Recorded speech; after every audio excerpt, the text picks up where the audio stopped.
Some prominent Nigerians continue of resolving the legal battle between Afe Babalola SAN and human rights lawyer Dele Farotimi after the visit of the presidential candidate of the Labour Party in the 2023 general election, Peter Obi, accompanied by the Southwest coordinator of his campaign in that election, Shola Ibisini, to see Chief Afe Babalola in Ado-Ekiti on Monday over Farotimi's ordeal.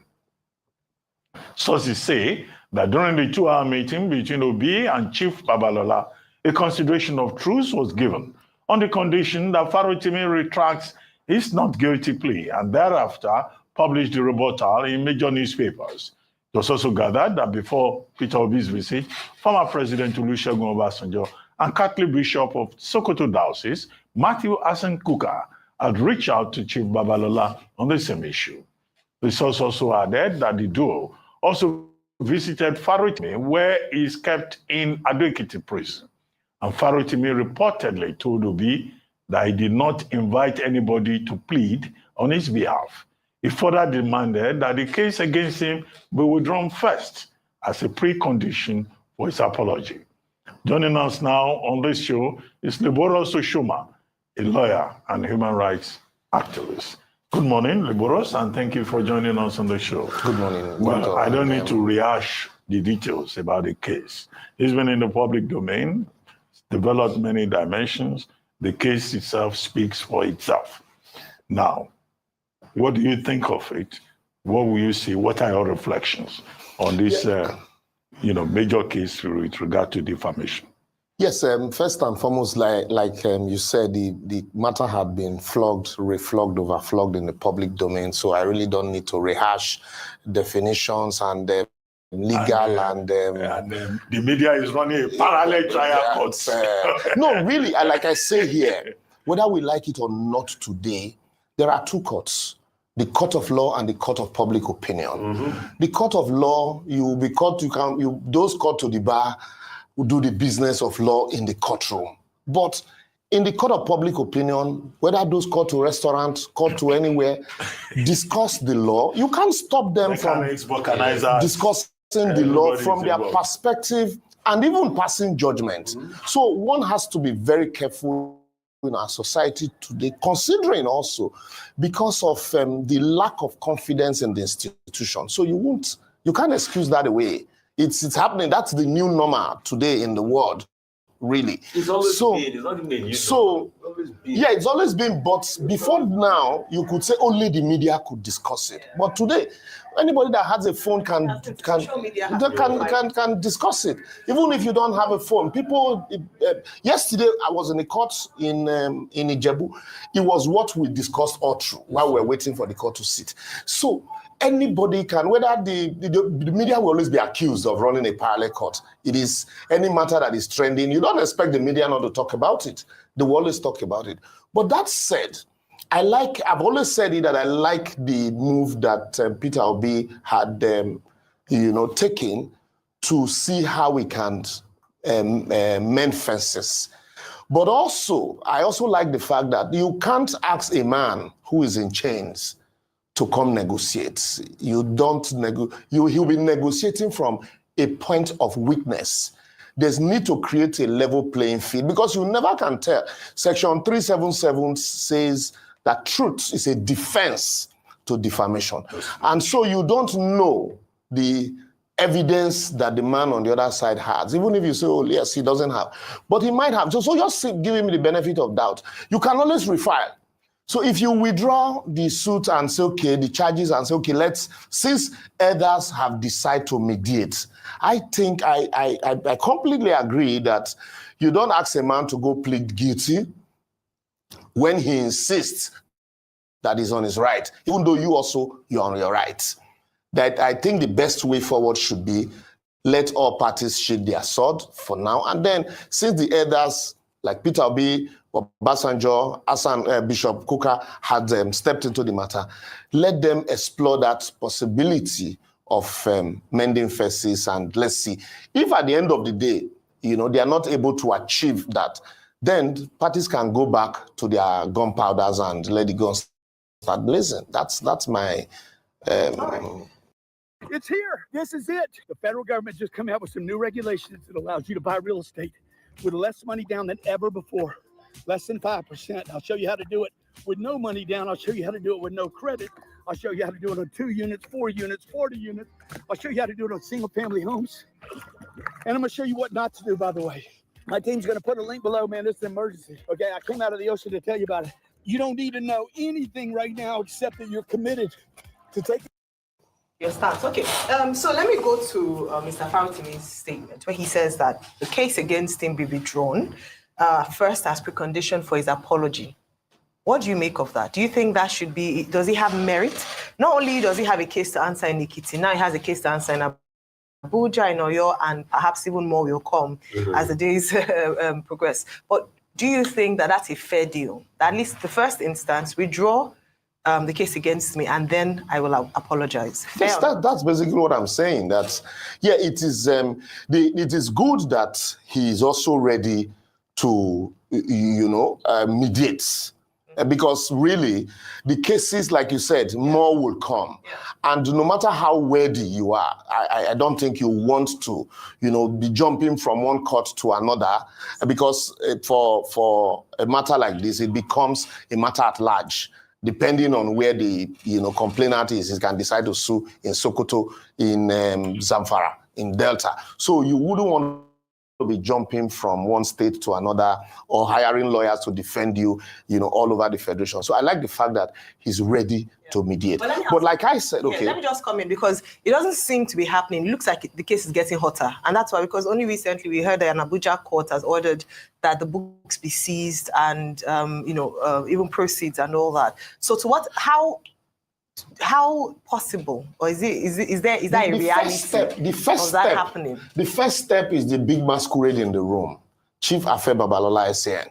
So if the whole issue revolves around Chief Afe Babalola, every other those mentioned are ancillary to the main issue. So if the issue of the Peter Obi and co had gone to visit him, if that is done and done successfully, I think others can, be handled. But like I said, it is also very, I can completely agree that the charge, first and foremost, should be withdrawn so that you give him also a level playing ground to negotiate. My professor in school those days, late Professor Iboni, used to say that you don't negotiate with a man in prison. That for him, Abiola negotiating from prison the terms of the June 12th election was a no-no for him. That the first he could have done would be allow me go home, consult with my people, and then I come with my team. But negotiating from, it's like, you don't even have the strength to negotiate. So I agree with his position on that. But I also agree that it is a matter that he wouldn't, no matter the strength, it's not something I would encourage him to go the whole, hog of jumping from this court to the other court. Because apart from this, if you look at the issues clearly, there are also elements of contempt ex facial. So those ones are still courier. Contempt away from the face of the court. From the face of the court. So either in Lagos or in Abuja. Yeah. So all of those are still away from the issues. So I think the best step should be to, really, find the middle ground. So even the damage has been done, whatever it is. And also, if you talk about, like I said, Section 377 is still there as a defense for him, which is why I believe strongly that he should, be allowed to negotiate from a position of... Is it because, so please, you might say I'm very violent in social media parlance. Is it because some truths might come out, maybe when this trial starts, that we're saying, let's call for negotiation, or we just want cool heads to prevail? Because some people, some parts of society will have thought that, let's even see what's happening in the judiciary. Let Dele even show us what he's got. And if he's got nothing, he should be able to account for it. Because we have also seen a case like that, my brother Liboros, in this country, that was how one person went to sue for defamation against some newspaper guys. And the newspaper guys, okay, we meet you in court. And they provided evidence that led the person that sued for defamation to go to jail.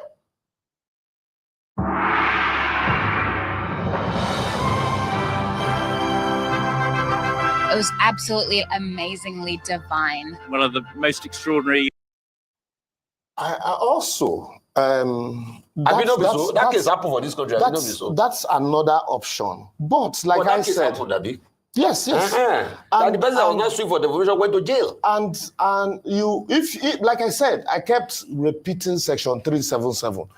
If the issues is the truth, like in the case of, I think, was it Body George or so, the court said there's been conviction. So if somebody uses the words complained of, that there is no what do you call it, that is the truth, since you've already become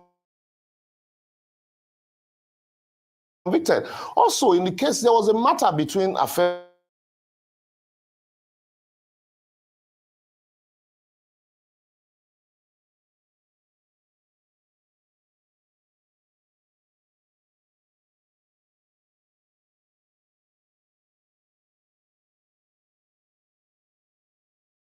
Governing Council. Dele has evidence he shouldn't be allowed to. It's an option he can take. It's a clear option. And if he has evidence strong enough to withstand the allegation that he has raised, so well and good. Let the fire, like some people will say, let breeze blow. Yes, they will see fire. But like I have said also, at the end of the day, what if? What if and he gets to suffer for it if he doesn't have anything? He doesn't have any evidence, and then the cheerleaders, the crowd would urge him on. Go, Dele, go, Dele. And then when, like they say, when the ovation is loudest and there is nothing to show, who will suffer? It's not me. It's not those sharing. To clarify two things. Now, in defamation, there's justification, as you have pointed out, truth, absolute truth, absolute privilege. It's another defense. Fair comment is another defense. Absence of malice is another defense. So that will be resolved by the court if the matter goes to trial. But you said something. You said if Chief Afe Babalola, who is a big figure in the case, if he settles with Farotimi, those other people, the matter can be sorted out. How? Because now we have a number of cases. We have the Ekiti cases, 2, Magistrate Court, High Court. You have Adenekpekun SAN in Ibadan, or your state judiciary. So do you say... That one is a civil matter. Yeah. Do you say... Yes, there's civil defamation, there's criminal defamation. Yeah. Do you say, once Afe Babalola settles with Farotimi, Adenekpekun will just say, okay, it doesn't matter, he's going. There's also Ogunwumiju, Kehinde Ogunwumiju, SAN, in the Federal High Court in Abuja. That of Justice Kemekeke. Do you think Ogunwumiju will say, Chief Afe Babalola said, one of the things we've been doing is painting this as a Goliath and David matter. No. Is it strictly that? No, that's one question. Okay. It's in Justice Kemekeke's court that Ogunwumiju SAN went to. He filed an ex parte motion seeking an interlocutory injunction that the books should be withdrawn from bookstores, the books should not be circulated again and all of that, which is the main substance, the rest of this whole defamation thing. The rest. Do you think that on the basis of an ex parte motion that Justice Kekemeke will seem to have gone a bit overboard? After all, the court does not act in vain. Do you think the court of Justice Keke in this case will seem to have acted in vain? Because that book, maybe in some places, is on Amazon. How do you enforce it? Exactly. So to answer your first question, while these people you mentioned, we all know worked under Afe. So if, like I said... That is under him means they don't have rights? They have a right. They have a right. But if at the end of the day, the main person in the suit says, look, I have resolved and I have forgiven this man, provided the condition. Yes, I agree with you. provided certain conditions are met. And he now calls these same people to say, look, in the spirit of all of this that had been said, I will appeal to you. It's an appeal. It is not compulsion. That's what I'm saying. It is a step forward. It's a way forward to resolving if truly parties are willing to resolve and mediate. But it is not compulsory that they must do that. But that's why I also said that for Dele, it will, go a long way in helping, because at the end of the day, you don't want to be jumping from one court to the other, defending issues. And then on the issue of Justice Kekemeke, first and foremost, when issues like this happen, once there's a complaint, what's the essence of an emotional party? Is to stop further damage. There's a complaint that this, if you wait to hear the other party, the damage will be irreparable. So just grant me another. Let me give an everyday example. Your landlord says, leave my house while your rent. Very notorious. So that's the everyday example that our viewers can, relate to. Leave my house. And you say, no, my rent is still subsisting. He says, well, don't worry, I will remove the roof. Now you build house for me. And so the man brings carpenter. You rush to court and say, look, court, please grant me an order. The carpenters are already on my roof. If you wait to call the landlord, the deed would have been done. In fact, they remove one section. So that's what is happening. For urgent. So in this case, what is urgent in this case? In this case, for a book that is gone. That's what I'm coming there. In this case, the book had gone already and it's still going.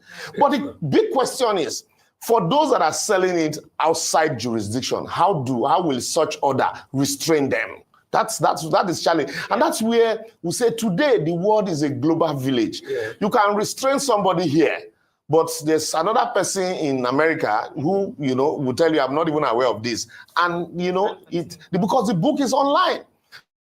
So if it were those days you say, it's hard copies only.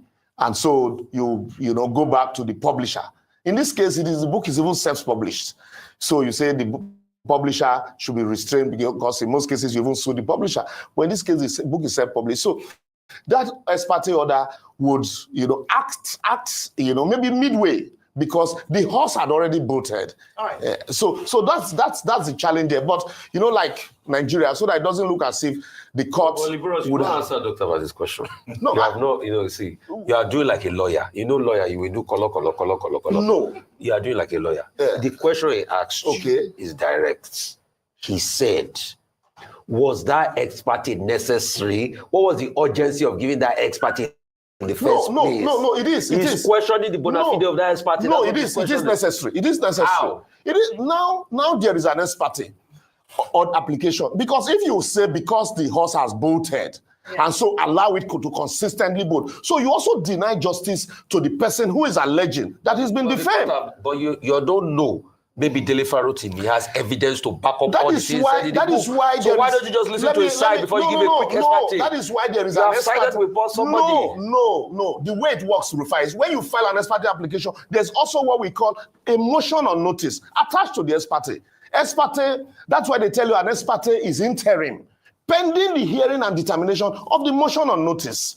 So once you file an ex parte, the ex parte is to ensure that the rest is protected. And then you now say, now I've granted ex parte, stop what you're doing, come and answer to this claim. So if you come to court and then Dele is able to show that the ex parte was in the first place, there was no need to grant it, then because the court will always hear him. But you don't say, because in some cases, the court will say, well, these issues have been defeated and so put the other party on notice. But in this case, it's a book and the man felt, I have been defamed, I've been libeled, and if you say put him on notice, the book is still selling. So even though there are areas that book had gone to that you can't stop, but for the area you are in, there's need for the court to act, to defend, to protect, pending when you call the other party to or put him on notice. So it is not that once you grant ex parte, you will not hear the other party. An ex parte, you can't file an ex parte application with a substitute motion on notice. There must be a motion on notice attached to it. Ex parte orders have been abused routinely. Yes, they have been abused. I agree with you. President of the Court of Appeal to advise.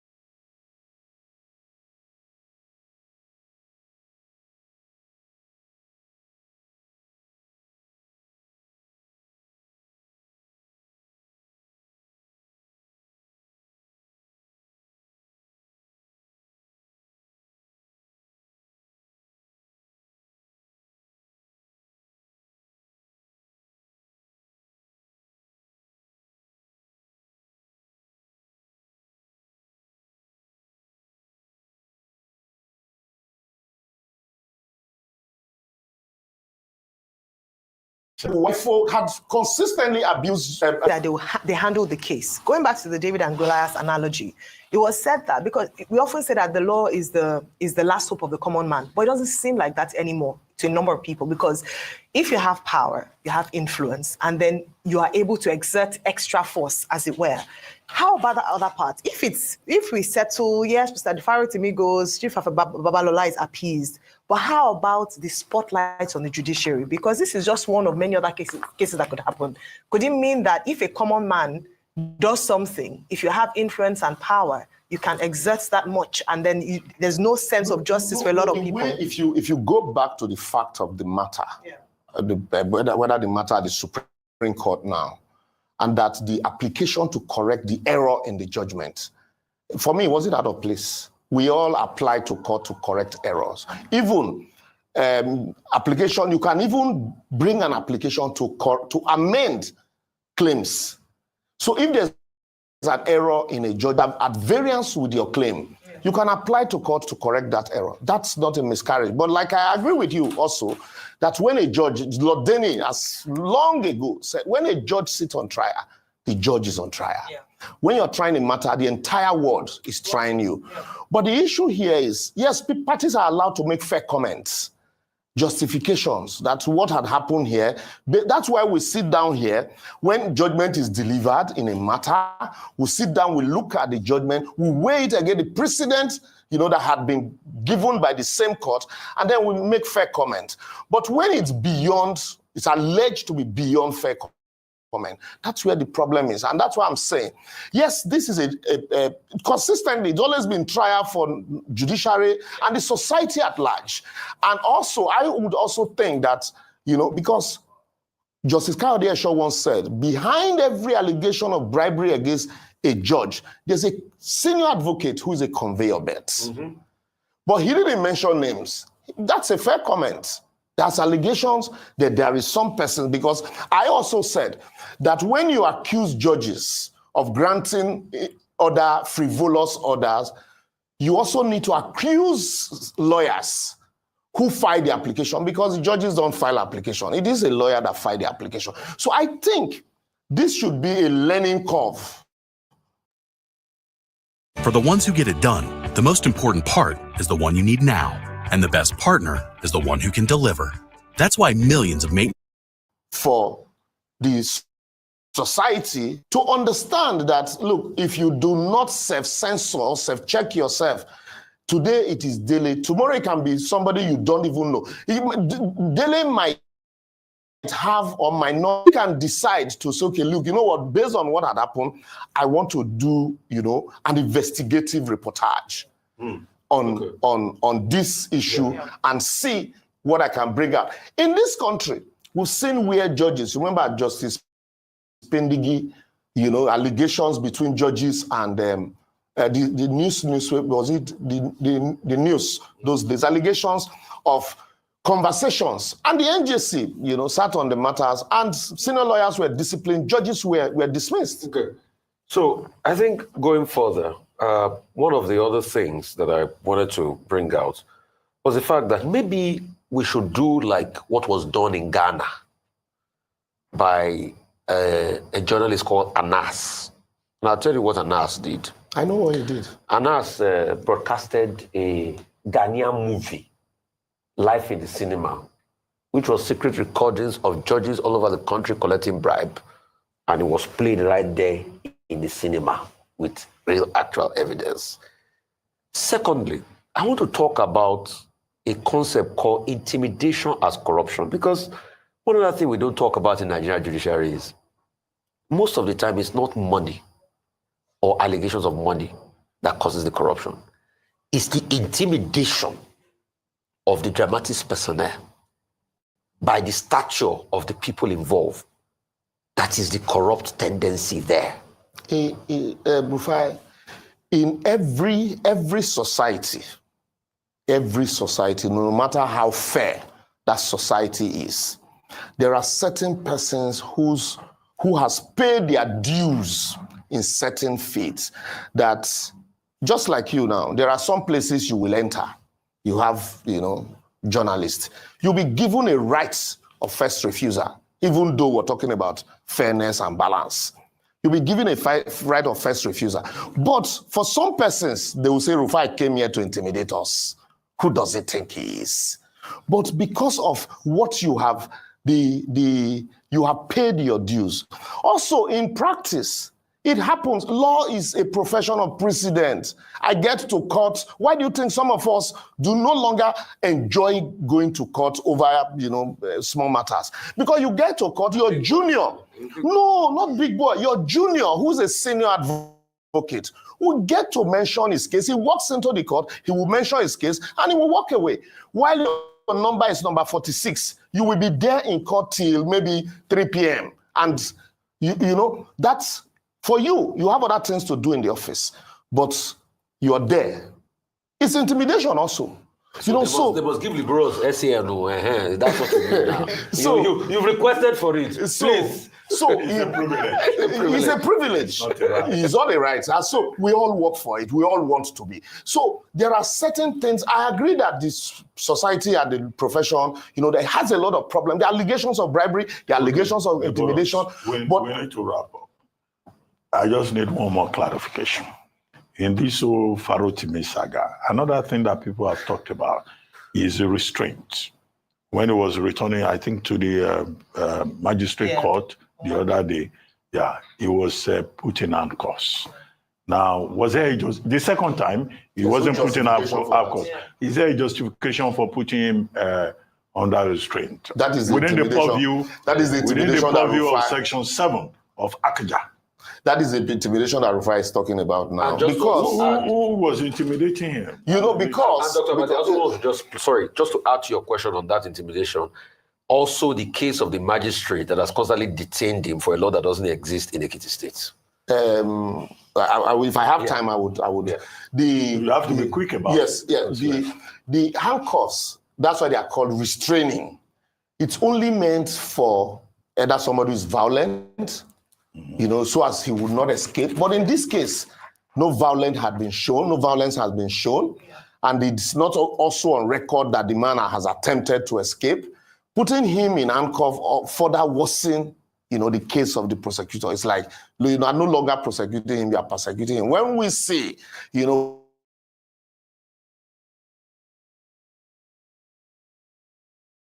politically exposed people who are accused of corruption, and then you don't see them in such chains. So I think that was intimidation from the correctional centers, especially, against when the states want to intimidate you, they do all sorts. We saw how Tafa Balogun was... placed persons, ordinary people. And that's why, African China said, poor man will steal Maggie, you go see him face for crime fighter. So that's basically what is playing out here. So the issue is it because it's daily Farotimi? Because if you steal a phone, they will put you in handcuffs. No, yes, you see that is the society. As we speak now, there are some persons who are in custody over Section 24 of the Cybercrime Act. We're not talking about them.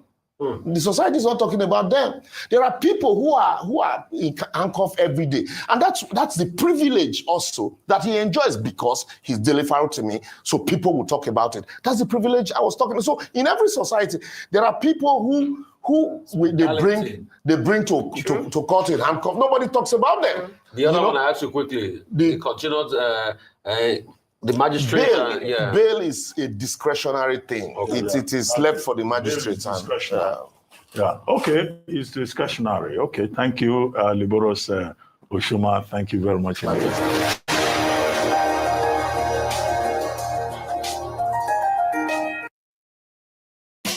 Cold Cash is the gift that keeps.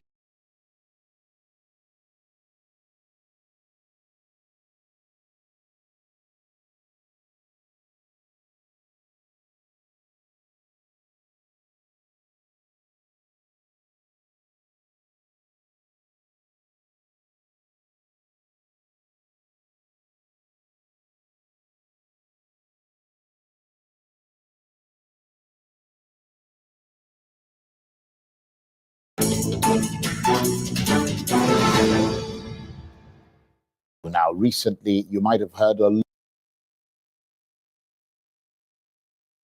lot of criticism leveled against the 2023 Labour Party presidential candidate, Peter Obi. In fact, on this program, just a couple of days ago, one of our guests suggested that she had become depressed by the crisis in the Labour Party, but more so, she said, profoundly more so by Peter Obi himself, someone she described as a once sparkling, inspirational figure who created a movement almost overnight, galvanizing the youth, the intellectuals, and other principled people, but who had now turned from a firework into what she called a damp squib. To her, he had become, in her words, rather pedestrian, making what she called anodyne public statements and periodically donating boreholes in remote parts of the country. Well, expectedly, there have been lots of reactions from many of Mr. Obi's supporters whose passion and zeal for him appear to be undiminished. One of them is Ibrahim Abdul Karim. He's from the northwest state of Sokoto and is the Director General of the Big Tent, a coalition uniting political parties, social movements, civil society organizations, and candidate support groups, the so-called Third Force. Mr. Abdul Karim believes that Mr. Obi has become the ideological symbol of the fight for equity and justice in Nigeria, a fight by millions of ordinary people who he says want to see a generation of honest, committed leaders. And Ibrahim Abdul Karim, Director General of the Big Tent, joins me now in the studio. Good to see you again.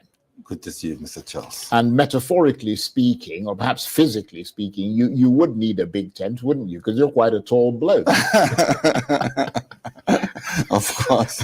So you're not going to need a small tent. It's got to be a big tent. Something that will carry the whole country. Well, certainly something that will carry you. It's got to be a tall tent. Well, good to see you again. Thank you very much. Now, it doesn't look good, does it, when an independent, nationally and internationally respected journalist such as Donu Kabara, worked for the BBC, works for a variety of organizations, speaking completely unbidden, and who used to be someone who felt that this country needed the kind of dramatic change that Peter Obi could bring, suggesting now that Mr. Obi has gone from being an inspirational firework to a damp squib. I mean, what's your reaction to that? Maybe some people just rely on what they see. As you said, she's an international media person. Yeah, but she's been in Nigeria. She's been in Nigeria, but that's what she wants to see. But she has their own. I'm okay with what she has said. But the truth of the matter is that us, we followed him. The obedient movement is not something that just is created just out of the blue. Young Nigerians wants to see a better and new Nigeria. And they are looking who is best within that space of time of 2020-2023. And they have found out that among all the politicians, none of them said that he sent away somebody that is, but he's better than all the people who have seen during the contest of 2023 election. And the young Nigerians say, okay, let's mobilize ourselves through social person so that we can actualize our own dream. It's a dream of young Nigerians. It's not a dream of only Mr. Peter Obi. So the opposition after is not about him. It's about continue with the young people that already put their hopes on him to continue what they are doing. So she's seeing it from a different angle, while young Nigerians are seeing it from different angle. And also, Peter Obi brought a very new politics in Nigeria. Before, after election, we see politicians, they walk away. Everybody walk away. And then they reorganize themselves and come back just some few months election, not giving us chance to know them, not giving us a time to have a conversation with them. But here's a person now, Mr. Peter Obi. He's always on space with us. We have a conversation with him. I followed him. We went from state to state. Because what we understand after the election, that it's not everybody in the north, for example. I'm from Sokoto, I stay in the northwest. So it's not everybody that knows about him, how he governed in Anambra. And there's a lot of lies during the election, telling us mostly such things that we don't know about him, that talking about he gave an ID card to Muslims in Anambra, he demolished a mosque in Anambra, and things like that. So we thought that, okay, the election is over. The verdict has been given, but don't go back, don't relax. And he came with this idea. We bring the idea and say, okay, let's move around and start to talk. And what Mrs. Dunn was maybe trying to see is that a presidential candidate in 2026, maybe in June 2026. But here we are in 2024.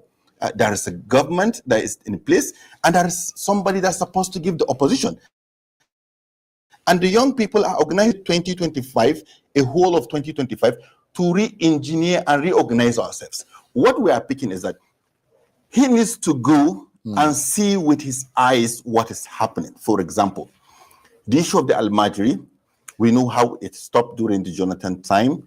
We know in the north, for example, we don't feel comfortable seeing those young people on the...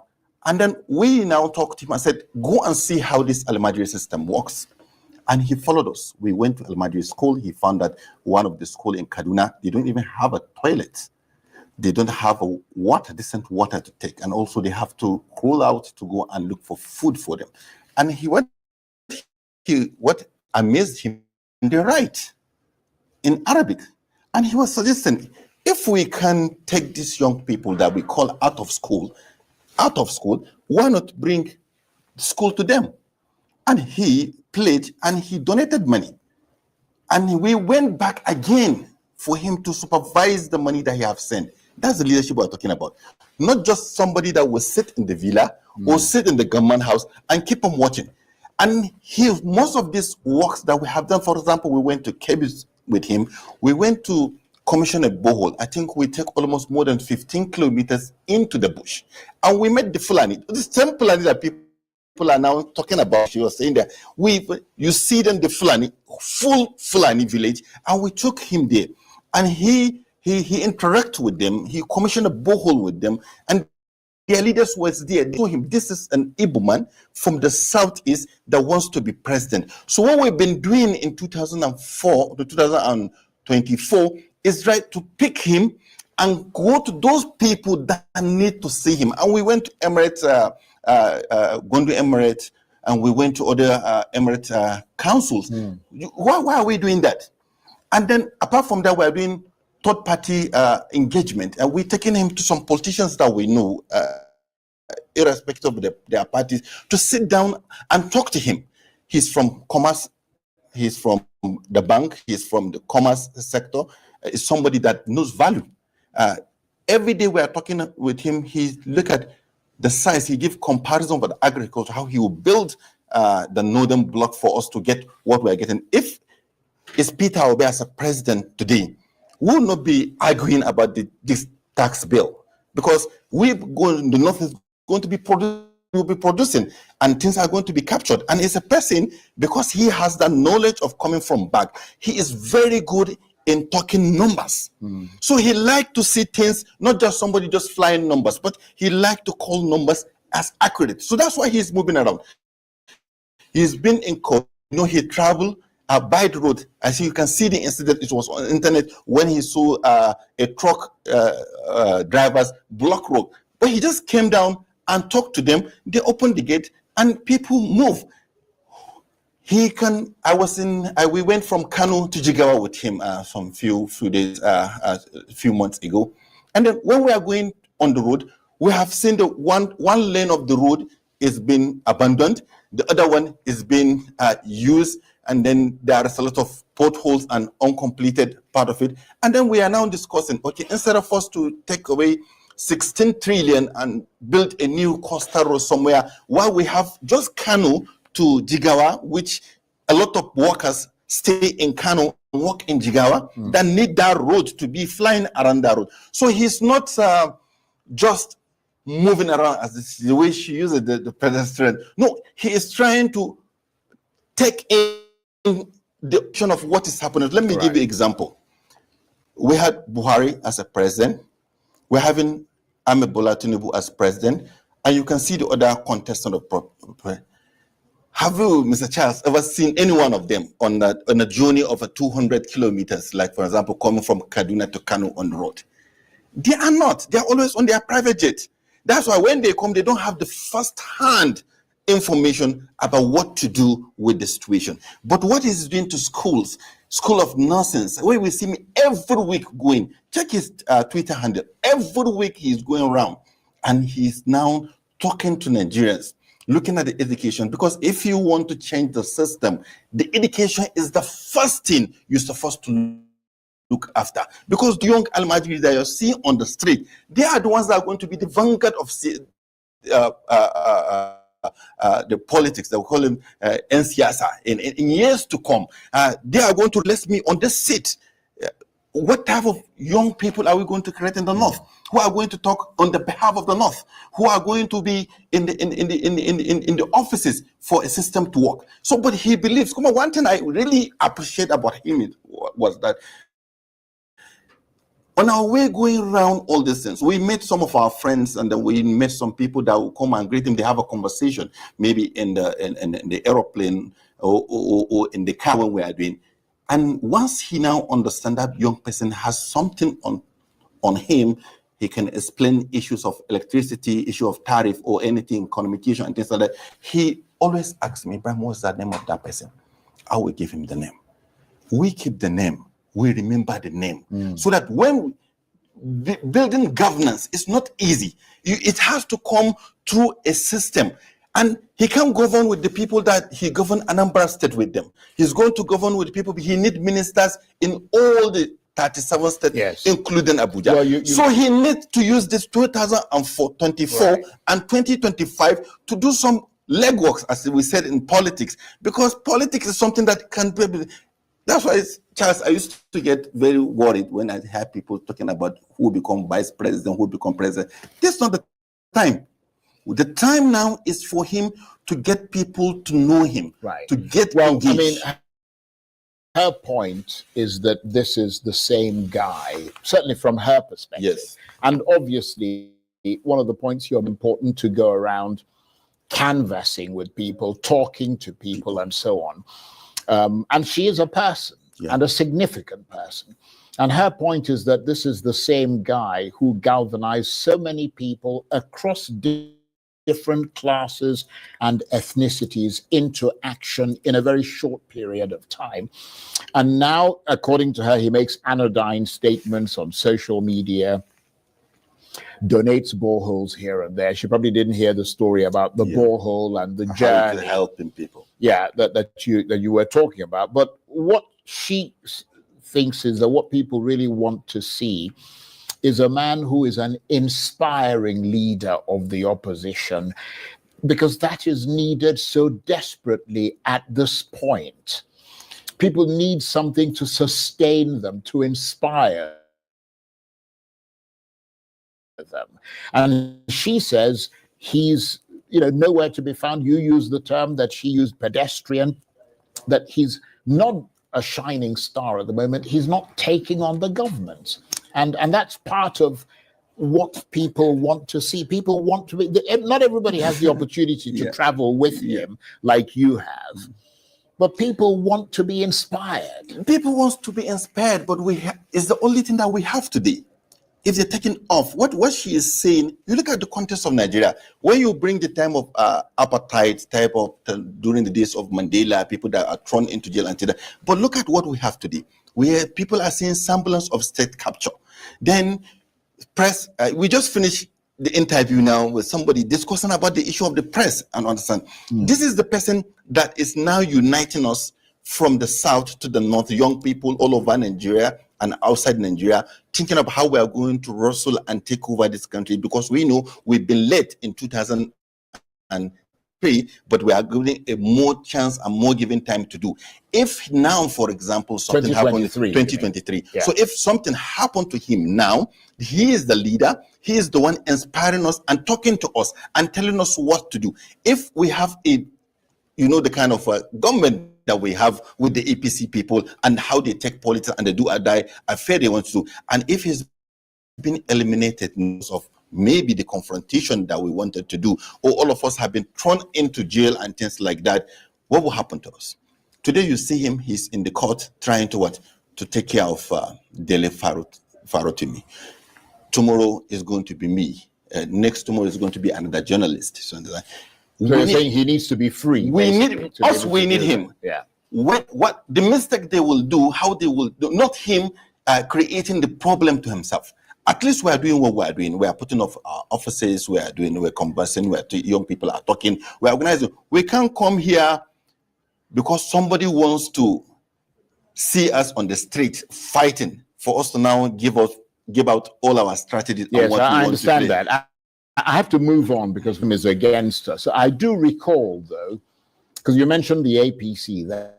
Yes. I recall that in 2015, you were almost as passionate as you are now, a fervent supporter of Muhammadu Buhari and the APC. I mean, what happened to turn you away from them towards Peter Obi in preference? In preference, because cost of, I just finished reading what's happened in Argentina. And then I have seen what a president can do if he wants to change the country.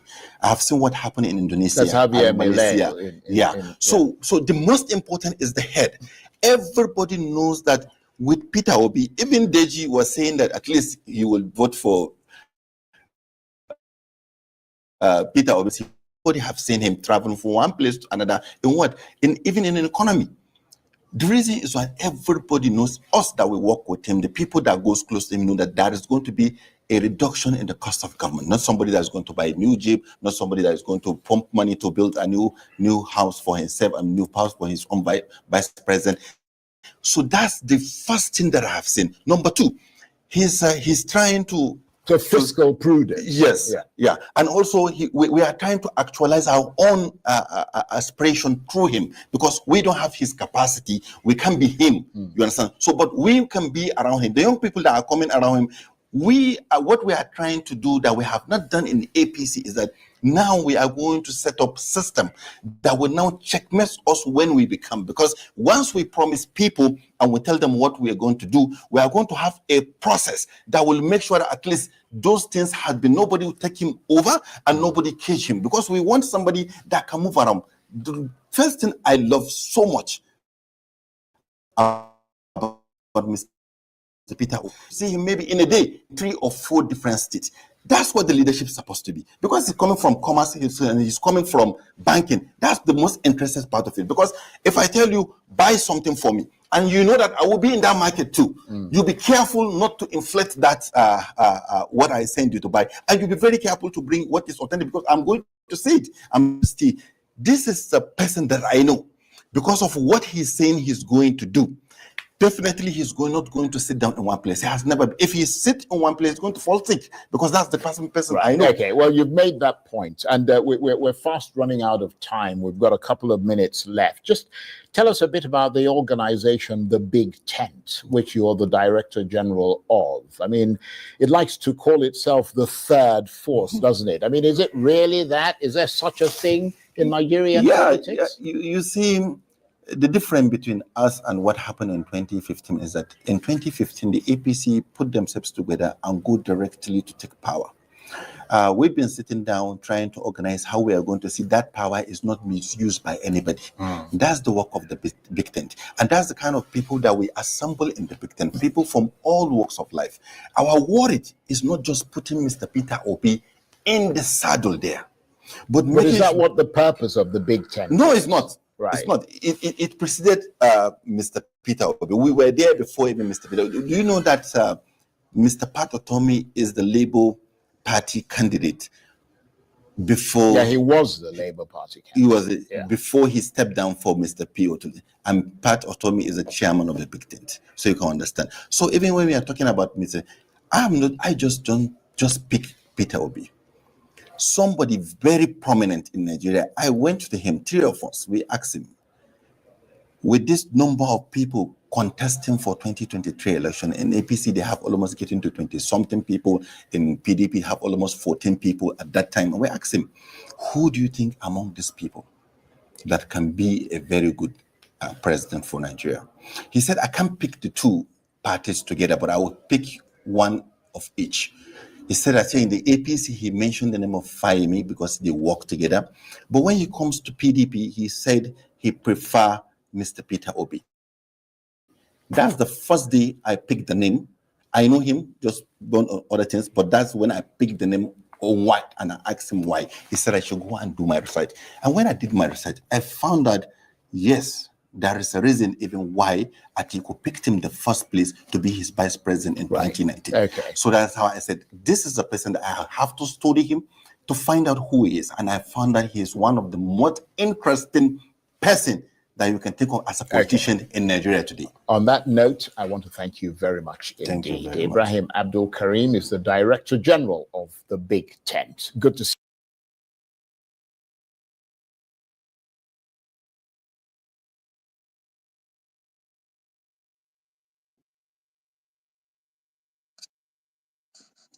Hello, everyone. Welcome, welcome, welcome. Mama Echo, welcome. Bamidele, long time. Welcome. Oh, it's good to see you. How are you? How have you been? Should I say Happy New Year? I don't even know. Perhaps Happy New Year. Good greetings, so everybody in the comment section.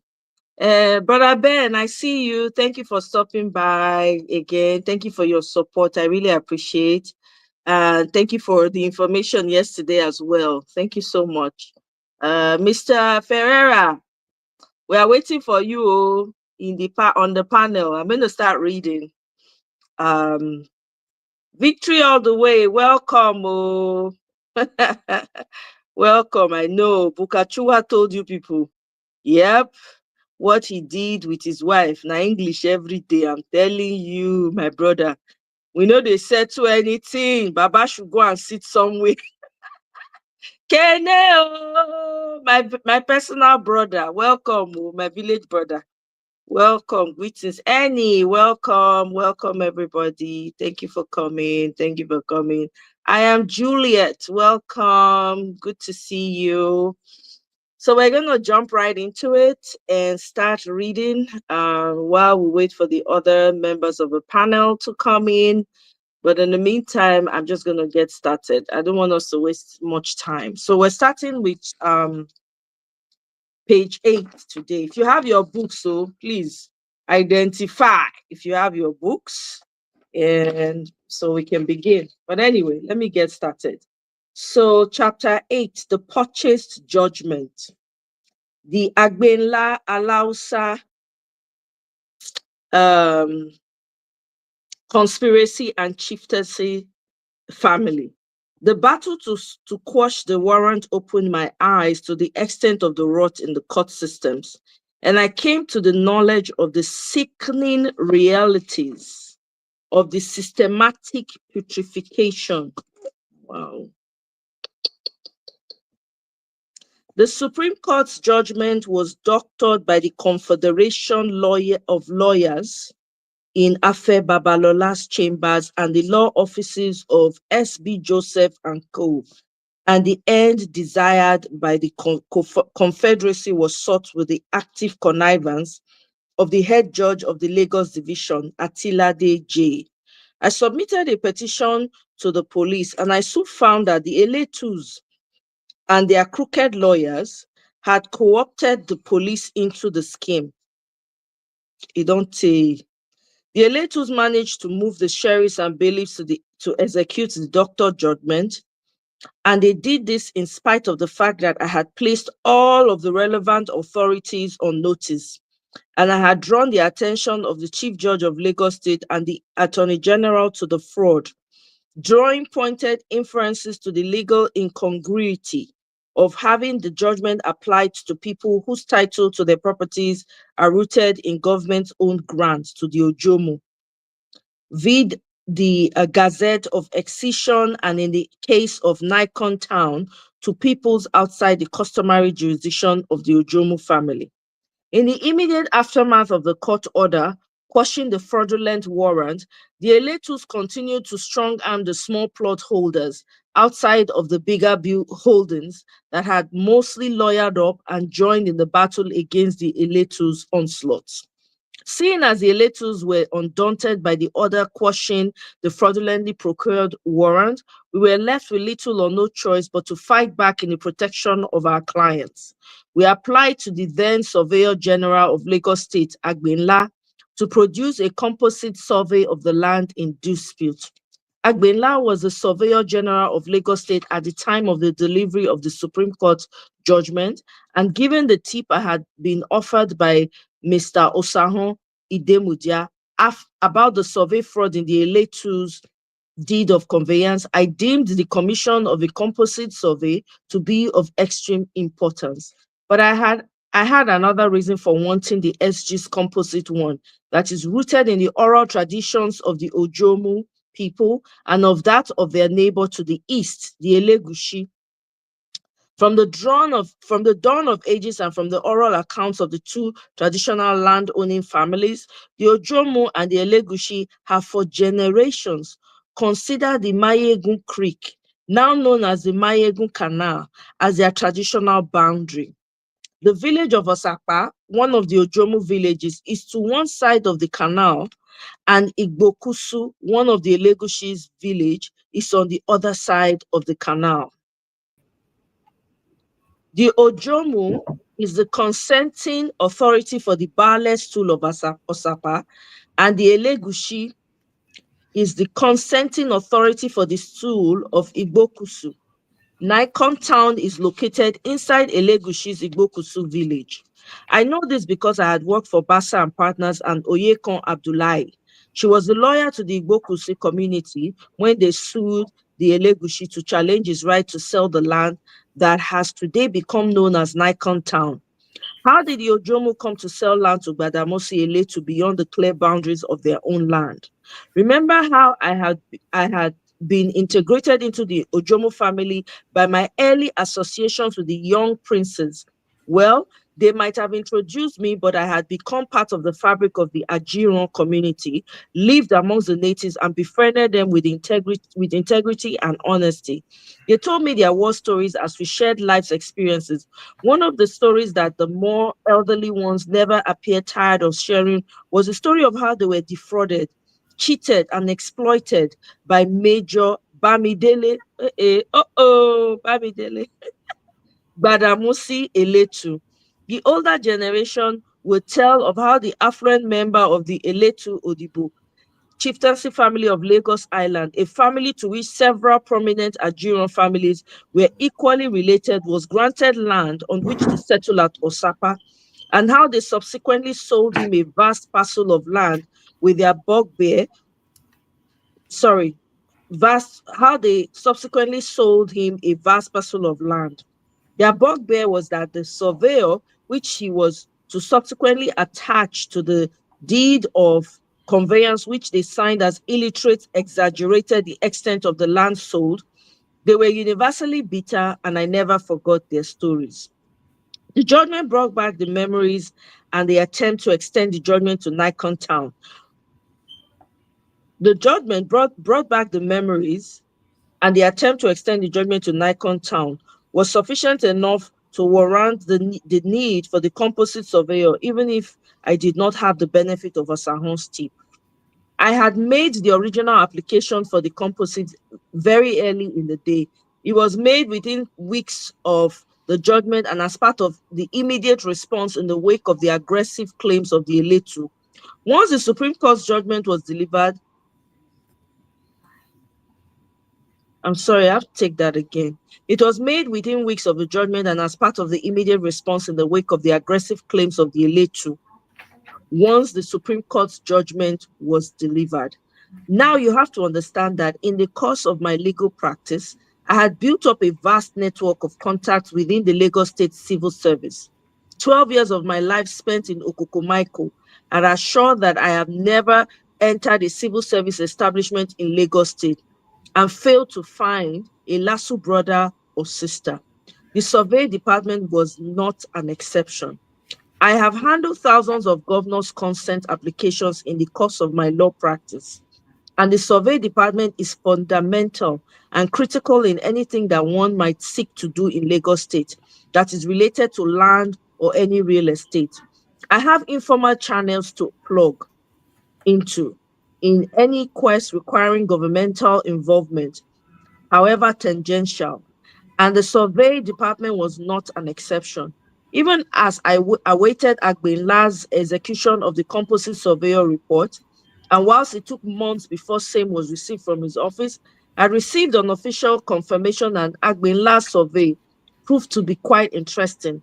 The land described by the survey in the registered conveyance route of the Eletu's fraud is tens of kilometers away from the Lekki Peninsula.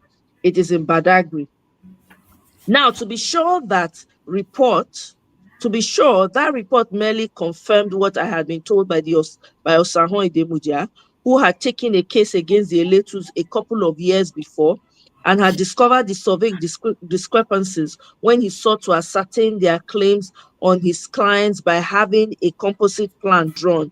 The Eletus and their lawyers abandoned their suit.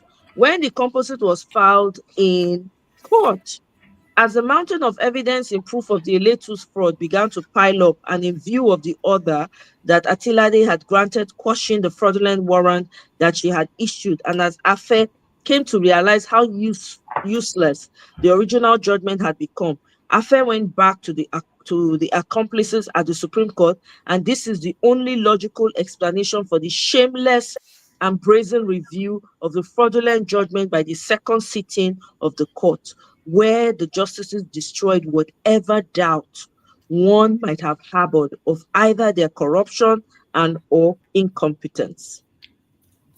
It was around this time that we began to hear rumors of a return to the Supreme Court by Afe Babalola and his magical elves, and the rumors became real when I got a call from Tokunbo Williams, SAN, who informed me of the receipt of a motion or notice before the Supreme Court seeking to correct an error in the judgment reproduced below. This application to correct errors was brought under Order 8, Rule 16 of the Supreme Court of Nigeria rules, which provides as follows. The court shall not review any judgment once given and delivered by it, save to correct any clerical mistake or some error arising from any accidental slip or omission, or to vary the judgment or order to give effect to its meaning or intention. A judgment or order shall not be varied when it correctly represents what the court decided, nor shall the operative and substantive part of it be varied and a different form substituted. However, the ruling of 18 March 2014 was not done to correct any clerical mistake or some error arising from any accidental slip or omission, nor did it vary the judgment or order to give effect to its meaning or intention. What the Supreme Court did was to simply sit in appeal over its judgment and give a new judgment. It is pertinent to note that the judgment of the Supreme Court of July 12, 2013 was fully supported by the reasoning of the Supreme Court as fully adumbrated by ACAS, JSC, who read the lead judgment of the Supreme Court. A portion of the judgment stated as follows. The appellants are entitled to the statutory right of occupancy over 10 hectares, which is approximately 24.17 acres of reclaimed land in your Sapa village, which has been excised and assigned to them. Therefore, the court intended to make an order awarding 10 hectares to Eletus and not 216.758, which the Supreme Court curiously awarded in a second judgment on March 12, 2014. Even if the reasoning of the Supreme Court was wrong, the court does not enjoy the pleasure of revisiting its reasoning. Parties are doomed to live with its consequences. I found this second visit to the Supreme Court alarming and strange. In our review of the case and considered professional opinion, the Supreme Court had become functus officio and could not revisit the matter given that we had conclusively dealt with the conspiracy. But apparently, we had underestimated the extent of the putrefaction of the Supreme Court and the extent of Chief Afe Babalola's corrupt riches into the innards of the Supreme Court. It was at this time that we had occasion to begin to liaise with the law firm of FRA Williams and Co., and more particularly with Tokumbo Williams San, who had charge of the matter on behalf of the Ojomu chieftaincy family. In the course of our interface with the chamber, we became seized of the full file of the case in M779/93, where Rotimi Williams San had a watching brief and the extent of compromise that had taken place within the Lagos State Judicial Civil Service, particularly the Ministry of Justice, where persons who had been involved in the defense of M779 had become principal officers today. We have good reason to believe that Rose Vivor, JSC, was one of the counsels involved. Hey! The good that you do will live after you. The bad that you do will live. The good that you do will live with you and after you. See, he can't catch him picking now. Was one of the counsels involved either directly or tangentially in the case between LSDPC and Harris Dredging. Major Murtala Gbadamosi Eletu, retired, and others, versus Attorney General of Lagos State and others, M779/93. The quashed warrant of execution became the basis for Afe Babalola's latest excursion to the Supreme Court, and the error of my acceptance of the corrupt offer of an ex parte application to quash the warrant for documentary irregularity became obvious to me. I knew before the motion was heard that the court was working to the conclusion desired by Are Afe Babalola, in spite of the spirited attempts of the T.E. Williams San and Boma Alabi San, who appeared on behalf of UPDC before the Supreme Court. The Supreme Court, headed by the current CJN, Kayode Ariwola, shamelessly proceeded to turn themselves into surveyors and mathematicians, ruling on a claim that was never placed before any of the lower courts, and one that was certainly never in the contemplation of a court that was not seized of jurisdiction. The Supreme Court, in a most shameless manner, sat a second time on the same matter and established the fact of the incompetence or corruption of each and every member of those who were involved with the Gbadamosi Eletu case, save and except Akas, now retired, who read the original lead judgment and correctly awarded the Eletus the 10 hectares they had already been granted in M779/93. This was the point where I realized that the Nigerian judiciary was hopelessly lost from top to bottom. The Eletus claim had been so thoroughly discredited by the work we had done in Lagos that by the time the second judgment of the Supreme Court was given, the Supreme Court had practically lost all credibility or legitimacy as it relates to any judgment given outside of the one originally read by Justice Akas. At this point, there was a stalemate. The judgment of the Supreme Court, which known to all legal practitioners who had bothered to read the judgment, saw that the files and records made no sense. Despite this, there was official complicity on the part of several officers of Lagos State government and the judiciary, beginning with the head judge Atilade to the deputy sheriff of the High Court, and most likely to the chief judge herself. Hence, the situation was that the totality of the Supreme Court judgment was in itself very contradictory as to become useless before the Lagos State Judiciary and Lagos State government itself. We had established that the land claimed by the Eletus was different from the one described in their deed. We had also worked to show very clearly that the judgment in question was a declaratory judgment that was not in any way capable of enforcement in the manner that the Eletu and their lawyers had sought. The Nigerian Supreme Court on the 18th of March 2014, in a most shameless and profane judgment, pronounced itself functus officio and had in shutting out the several parties that would be affected by the sickening miscarriage of justice to which it had yoked itself, giving Afe Babalola and the Eletu's judgment on the rest, over which it should have declined jurisdiction. In view of the plethora of reasons already before the court that would show that the Lagos State government was a necessary party if the court was to ever assume jurisdiction over the 254 acres. The miscarriage of justice may only ever be explained by the corruption of the most nauseating fashion or intellectual indolence of the most criminal type, given the sacred finality of their pronouncements and the weight of the office that they occupy.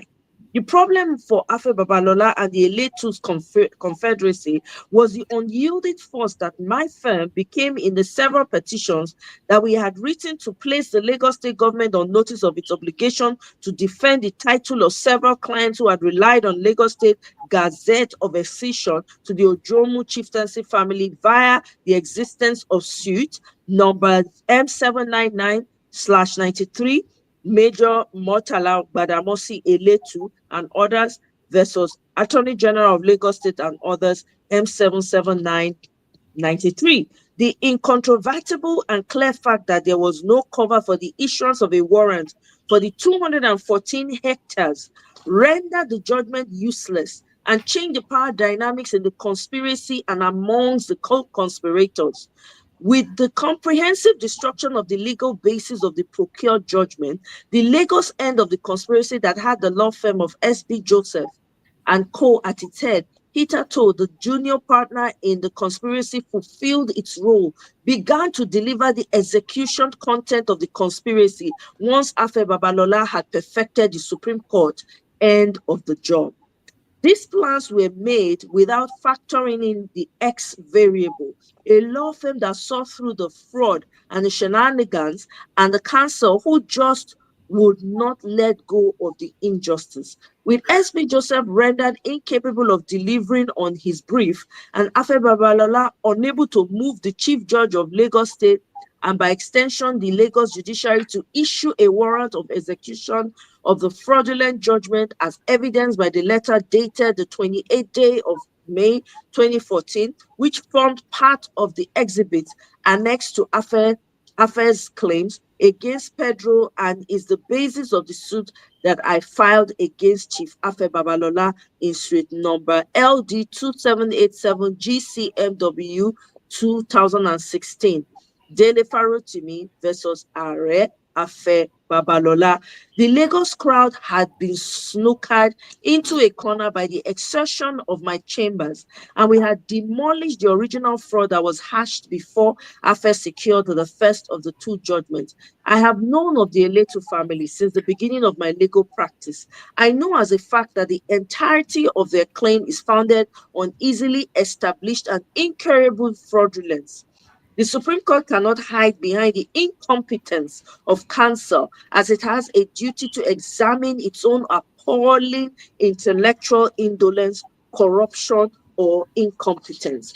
The facts of the Gazette of Acquisition were before the court. The existence of the clear and inescapable judicial estoppel that would operate to stop the court from assuming jurisdiction on anything beyond 10 hectares was also before it.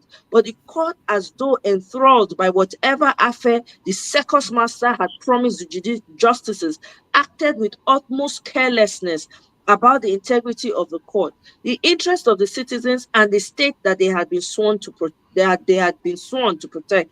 The conspiracy was always a step ahead of us because some of the clients mistook key members of the Confederacy for friends and helpers.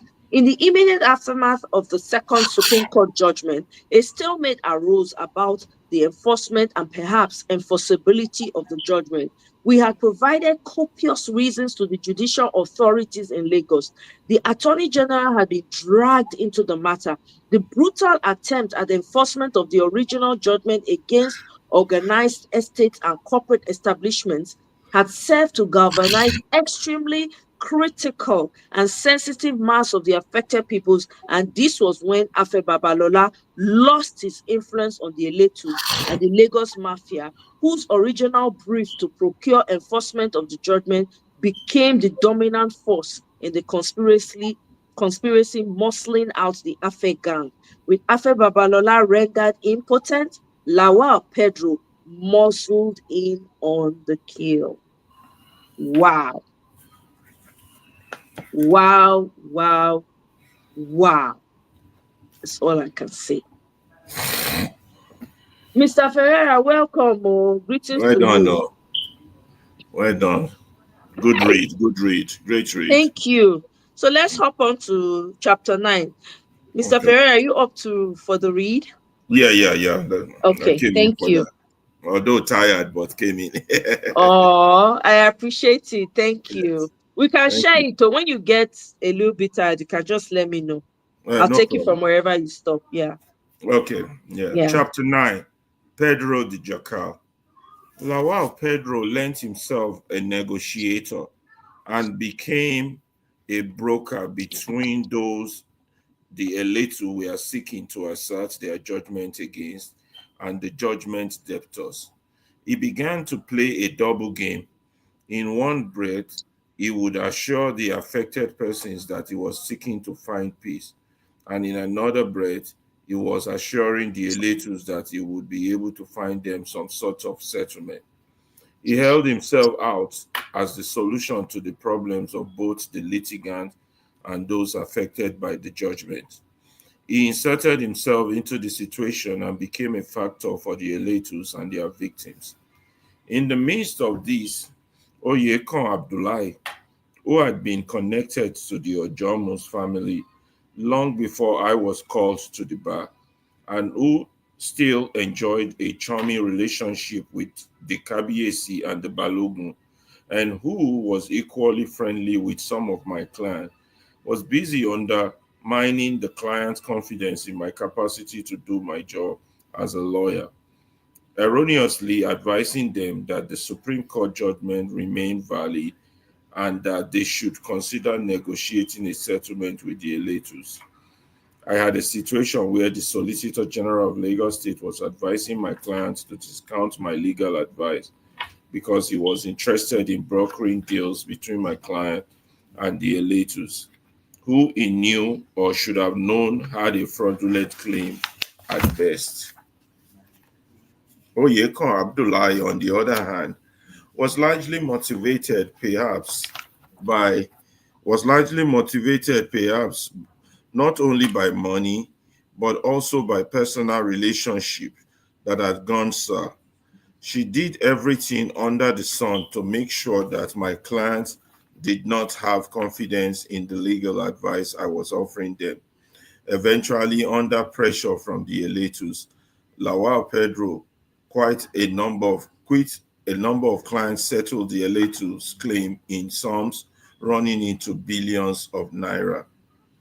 The elites and their lawyers continue to assert their claims per fraudulently procured document, and the rapacious nature of their audacious land grab meant that every unbuilt plot of land in the Osakpa-Agunji axis became fair game to them. This refusal to discriminate in the manner of their land grab brought my office into contact with a rather interesting man, Alhaji Tunde Balogun, the immediate past commissioner for local government and chieftaincy affairs in the state at the time, who later became the chairman of APC in Lagos State. Alhaji Balogun searched me out. He came to my office of his own accord. I had never met him before he came to my office, and I had equally never heard of him. a particularly parsimonious man. He led a skillfully screwed and detailed negotiation process during the course of his negotiation of our professional fee. Alhaji Balogun had a story to tell. He owned 2 plots at Agunji, he said, bought from Ojomu family long ago. As the story went, the Eletus had sold one of his plots to a developer of Igbo origin who had gone pretty far in the construction of an estate to which one of the plots had become a tiny part. The second remained empty, even though he was convinced that it had also been sold to a third party. One of my favorite characters in the TV series Game of Thrones, Lord Baelish, said, sometimes when I try to understand a person's motives, I play a little game. I assume the worst. What's the worst reason they could possibly have for saying what they say or doing what they do? Then I ask myself, how well does that reason explain what they say and what they do? I have mulled over these words as I have sought to understand exactly how the different trends are connected in the Eletu conspiracy. Justice Abdullahi was a chairperson at my wedding reception. She was the one that has employed me to work with my very first employer, Bassa and Partners, and we had not had any word to say to each other since May 2003, when she had visited my home and rudely sent me to fetch my wife for her. While she sat in her car at my gate waiting for my wife to bring her the checkbook to the office account to which my wife was signatory, even my lady was the controller of the purse. The very same Justice Abdullahi, who was busy undermining my credibility and legal knowledge with key clients, was the very same person that was surreptitiously referring Alhaji Balogun to me. I became quite suspicious and began to sniff and dig around. I came up with my wife. I called my wife, and then I called Mr. Mike Bayowa, my former boss and the nominal head of chamber in my time at Bassa and Partners. Both confirmed that Alhaji was Madam's client, and Mr. Mike further revealed that he was aware of the problems. Having been earlier briefed by both Alhaji and Justice Oyekon Abdullahi, I became even more intrigued. Now, Alhaji's case was interesting to me for several reasons, but the most important thing about the case was the timing of the brief and its provenance.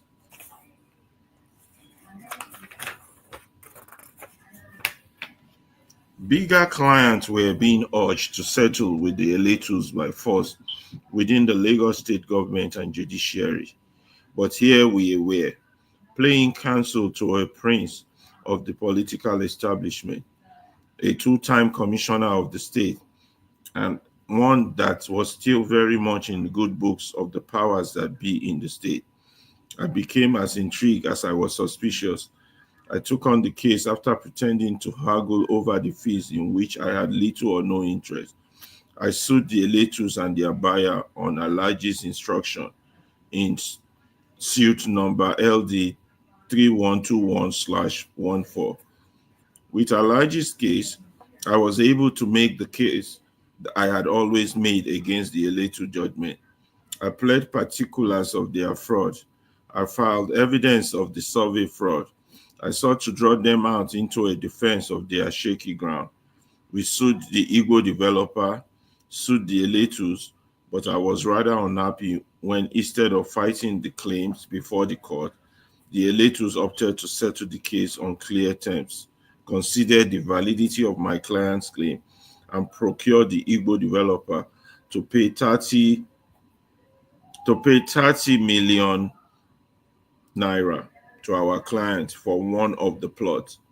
They went further to pay the commercial's going rate while accepting our client's claim to the second plot and vacating same. Immediately thereafter, The Eletus agreed to pay 30 million naira in compensation for the encroached plot and gave up all claims in relation to the second plot. This in spite of the fact that they were busy extorting billions from other people with the same judgment. These terms of settlement eventually became judgment of the court. Now, you must understand how Lagos State works in order to understand the real significance of Alhaji Balogun's case. Lagos is the truth, a village, everybody knows everybody. There is something inherently incestuous about the Lagos power society. You will find very quickly, if you know who to ask, that everyone is somehow related. If they are not brother or sister from Olowogbowo or Ita Elewa, it is that they went to some school, church, or mosque together. The elite of Lagos are all somehow related. Oyekon Abdullahi was the lawyer to the Ojomo chieftaincy family in her days as a lawyer. Legend has it that she was the one that brought Rotimi Williams into the Ojomo case. But what is beyond argument is her linkage to the Ojomo family. She was their lawyer and has remained a trusted member of the Ojomo in council. She knows more about the cases that culminated in the Supreme Court judgment. She also knew everything that I had known about the Eletus fraud and Afe Babalola's shenanigans. Oyekon Abdullahi was aware of the effect of M779/93. She had the Ojomo's brief, as did Rotimi Williams' chamber. She knew that I was correct in my position that the Supreme Court could not have granted the Eletus more than 10 acres given to them in the case relied upon by the Supreme Court in its original ruling.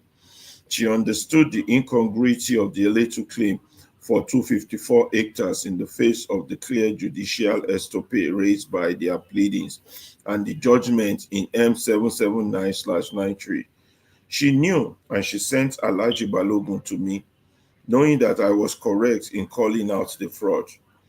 I know as a fact that Oyekon Abdullahi advised several clients to discount my legal advice on the Eletu case and did go to great lengths to disparage my knowledge of law. But the same person asked Alhaji Balogun to come to me for help. I did not fully understand why until the libel suit. I had filed against Areba Balola was assigned to our court. The last time I saw Lawal Pedro, SAN, he was at a table away from mine at a Lagos party. A friend's mom was having her 88th birthday party in Ikeja. King Sonny Ade was on the bandstand. Mama was a CC in her youth. Sonny had waxed an LP serenading her beauty, and men had fallen on Mama's mountains. It was a high-octane party, as is the practice in Lagos. The celebrant had given a list of her invited guests to the musician, and the first I became aware of the presence of the man was when Sonny Ade began to sing his praises. Lawal Pedro was the Solicitor General of Lagos State at the time that the Eletus got their judgment from the Supreme Court. I had become aware of the man very early in the practice life. My friend and second employer, Ademola Adesina Ogunlano, had worked for him before establishing his own law practice, and I worked with Ogunlano. He would speak occasionally of his time with Peddy, as he called Pedro in those days, perhaps with some affection. I later came to hear enough from multiple sources to conclude from my own personal knowledge of Sherubawon that he must have coined the nickname Peddy, having characterized the man as a lovable rogue. That Pedro is a rogue is not a doubt. I will let you decide whether he will be lovable or evil. At a meeting called by Lagos State, which was chaired by Lawal Pedro in his capacity as the Solicitor General of the state, Pedro was given the task of finding a peaceful solution to the impasse by Adekwaye, the mild-mannered Attorney General of the state, who had been tasked with the duty by BRF and to avoid the likelihood of a breakdown of law and order, Lawal Pedro began to speak as if he was the retained counsel for the Eletus. In response to our objection to having the Eletus described as chieftaincy family, whose claims are rooted in traditional land ownership, Pedro began to propound rather strange doctrines for the emergence of such families. That was when it began to get interesting, and the point where the extent of Lawal Pedro's shameless capitulation to the pursuit of filthy lucre became glaring and undeniable. The plot thickened when Agbenla, who was also a member of the multi-sectoral government team, became ambivalent about his own composite survey report. Surveying it is essentially an actuarial science. There is no variance to be had in the interpretation of a survey, and once a surveyor has the information on the survey, he should not require further information before locating the land on the globe. For a drawing describing property to be worthy of the name survey, it must describe the land with particularity. Agbenla had been compromised, I surmise. I have come to the knowledge of how, by a rather fortuitous twist of fate, I became the catalyst required for the squabbling thieves to shelve their sword. The facts are all in public domain. You must need to know where to look and what to look for. I will help you out. A little patience. Afe knew at the time he was accepting the Philetus brief after their loss at the Court of Appeal that they were not only poor, they were indigent. These people were impecunious. The most basic of honest legal research would also have led to the inescapable conclusion that they had become entitled to only the 10 acres that they had accepted in settlement of their claim M779/93. The Eletus had also sold these 10 acres almost immediately after it was originally released to them. Afe knew all this, but he had clearly impecunious people execute an agreement with him for legal service and had same notarized by a magistrate. Afe knew that the gazelle of acquisition had rendered the right in the conveyance in church. He knew that with Lagos State not being a party in the suit at any point, that the acquisition was not invalidated by the practical gyration of the Supreme Court, fascial gyration of the Supreme Court. He was fully aware that M/779/93 estopped his client from ever fighting the acquisition in perpetuity and rendered his claim fraudulent, including any Supreme Court pronouncement discountenancing this fact invalid and nonsensical. But Afe knew that he could get the Supreme Court to do whatever he wanted and to rule however he asked.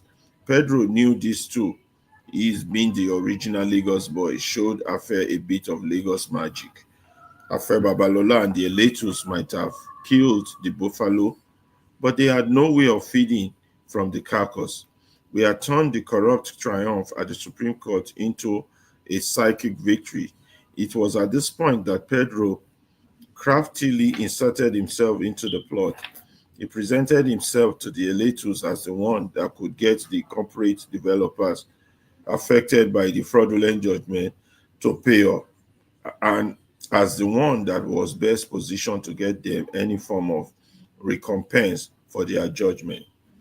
I have always enjoyed watching wildlife films and documentaries.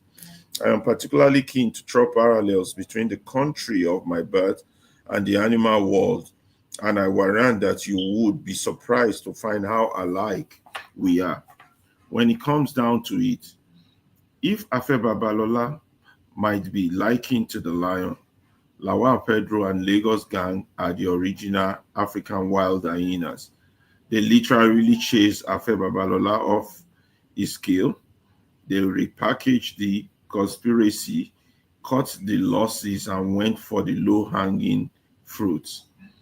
As the trauma of the Eletu case left me increasingly disillusioned with the law, and the pursuit of the corruptors of the courts of justice, because very personal to me, I took solace in comforting myself by using the Balogun's case as a proof that the clients that lost faith in my capacity to deliver justice to them were wrong, and even as I shout at having been disabled by my bigger client. I savored the pleasure of sticking it to the electors, and the gloating told you, so.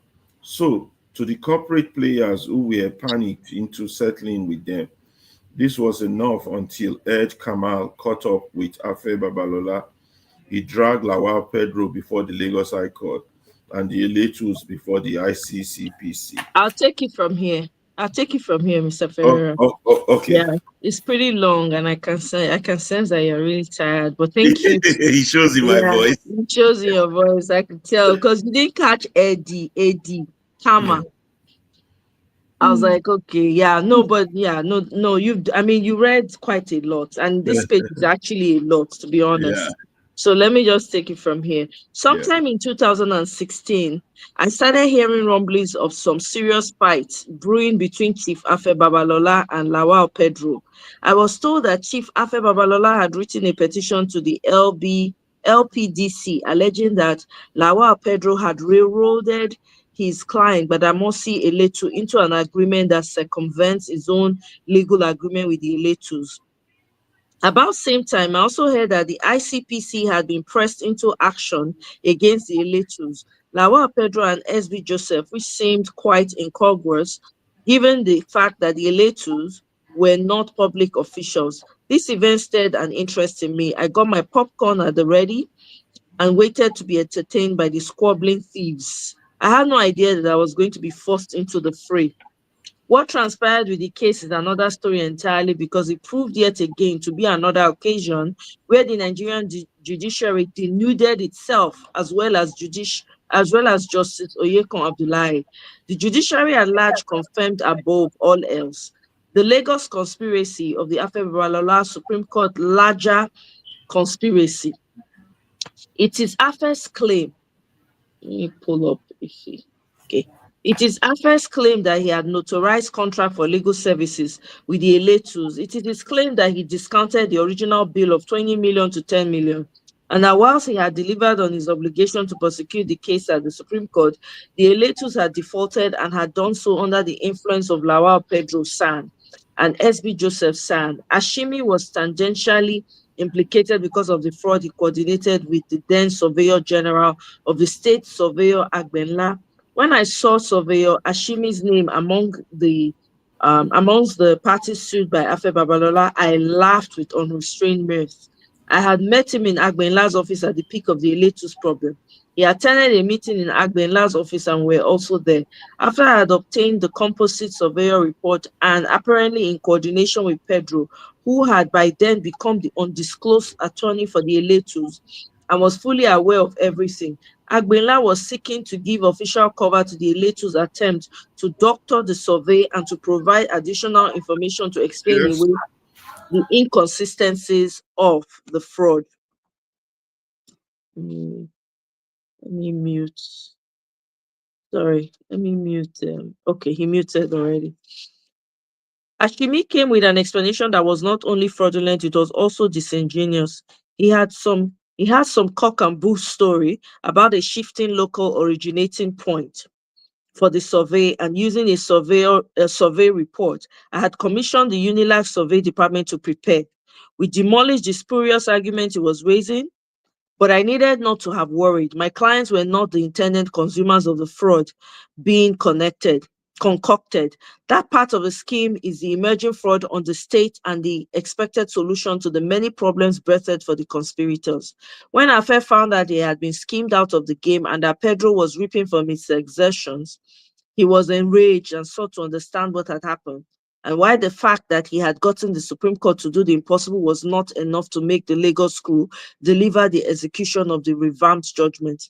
When Amina Oji, JSC, railed against Chief Afe Babalola's professional conduct or misconduct in the Bayelsa state, she did so either as an ostrich or out of ignorance. Afe has been corrupting the Supreme Court from ages past, and he has led to commit the most egregious acts of evil and wanton injustice.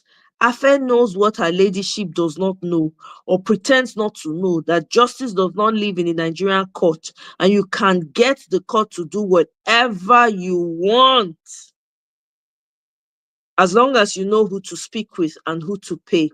Afe's letter to Ayotunde Phillips, then CJ of Lagos State, showed how frustrated he had become about the inability to execute the fraudulent judgment, in spite of the fact that he had the Supreme Court to do what it had never done before, and exactly what Amina Ogi JSC presumed to rail against. Pedro SB Joseph and Eletus formed a new confederacy and had neither room nor use for Afe Babalola, who had overestimated his own importance to the plot and failed to discern that he had effectively become unnecessary to the new plotters. I am convinced that Pedro muscled in on the plot and was not a part of the original plot. His de facto leadership of the state committee charged with finding a resolution was a critical factor in his emergence. In going through the processes filed by Afe Babalola, I came across a letter he had written to the then Chief Judge of Lagos State, Ayo Phillips, where he had violently libeled me and described me in extremely disparaging terms. Afe is also immersed in his corruption, and he has lost all sense of propriety and of fairness.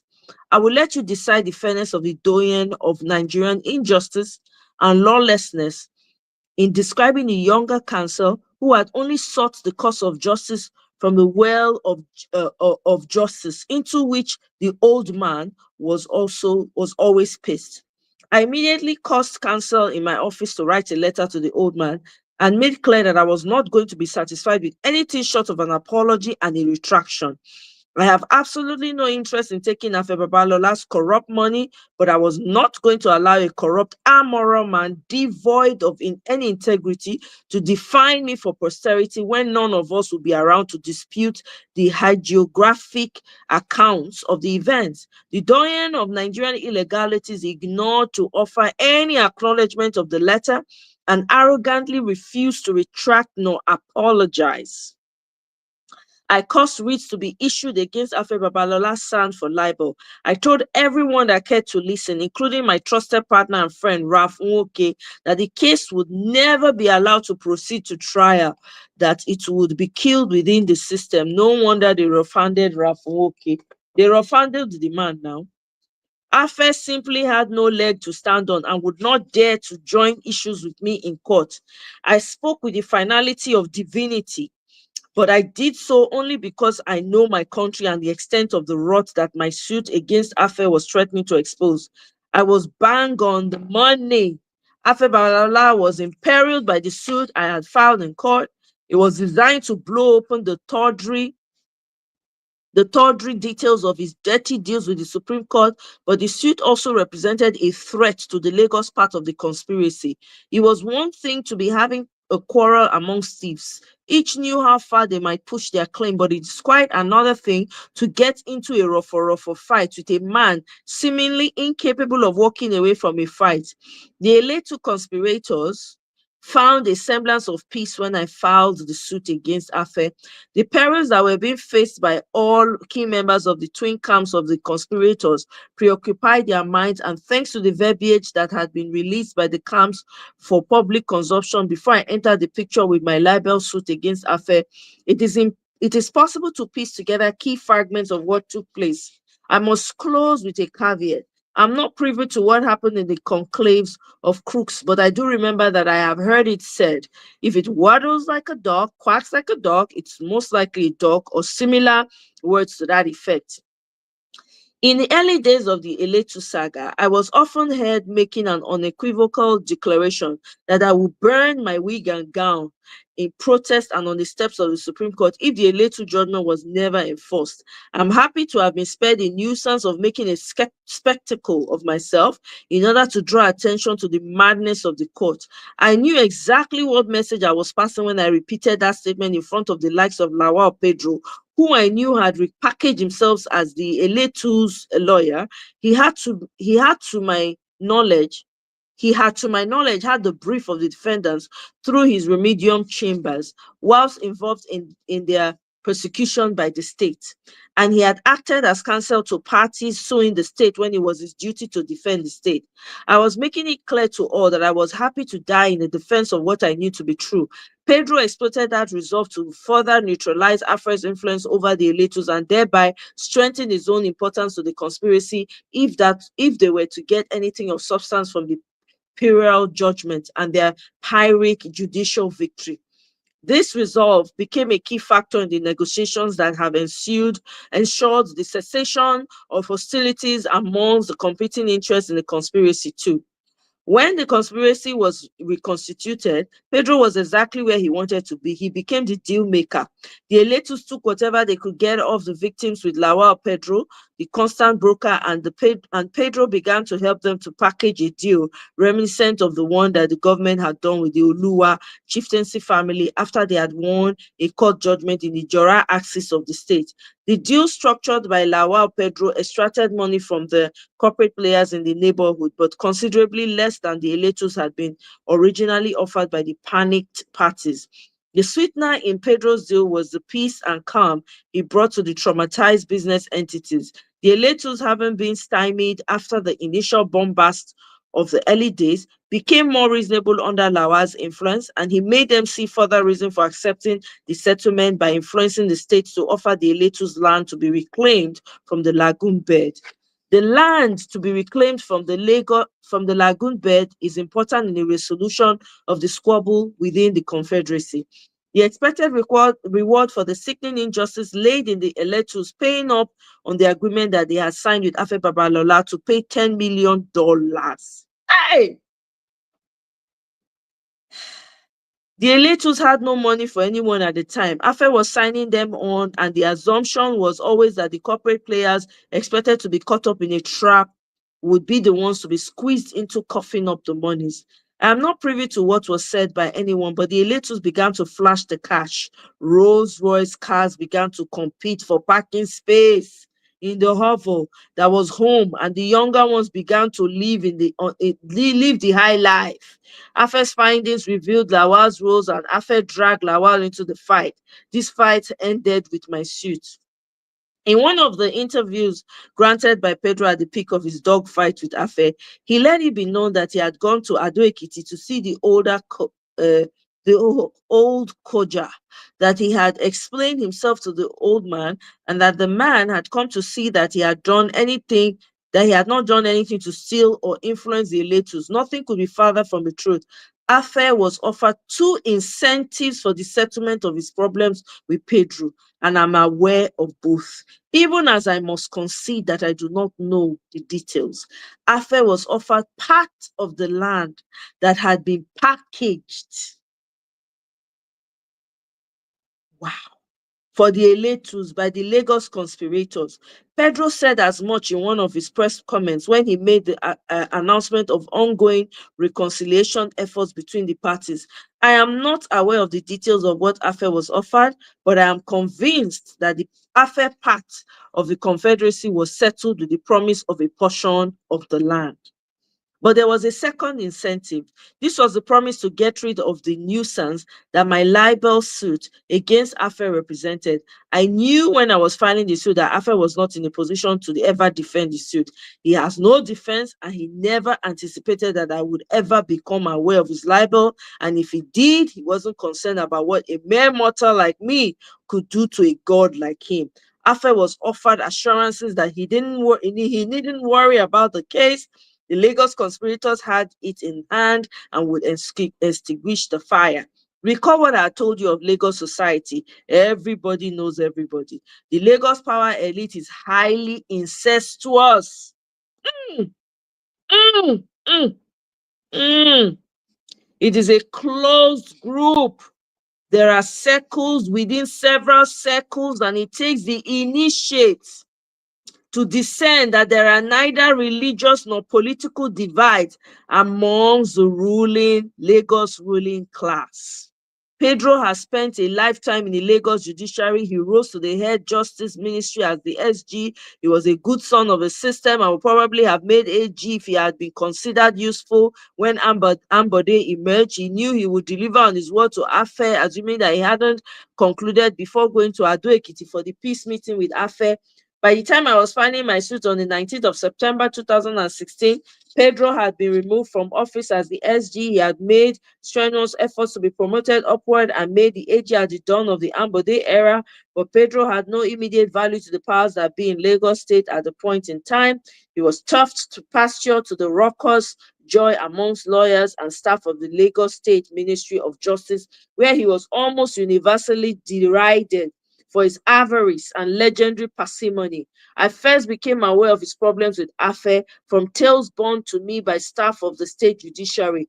The assignment of the case took forever at the court registry, and when it was eventually assigned, it was to the court of Oyekon Abdullahi, my former Oga, chairwoman at any wedding reception, sworn enemy of over a decade and newly transferred to the Lagos division of the court from the Ikeja division. I saw her transfer from Ikeja to Lagos at the material point in time as a tad too much of a coincidence, and my knowledge of her legendary tactlessness affirmed my belief that she had volunteered herself to do the hatchet job required to kill my case. Immediately the case was assigned to her court, I called my former boss, Mr. Mike Bayowa, and I complained strenuously about the audacity of justice.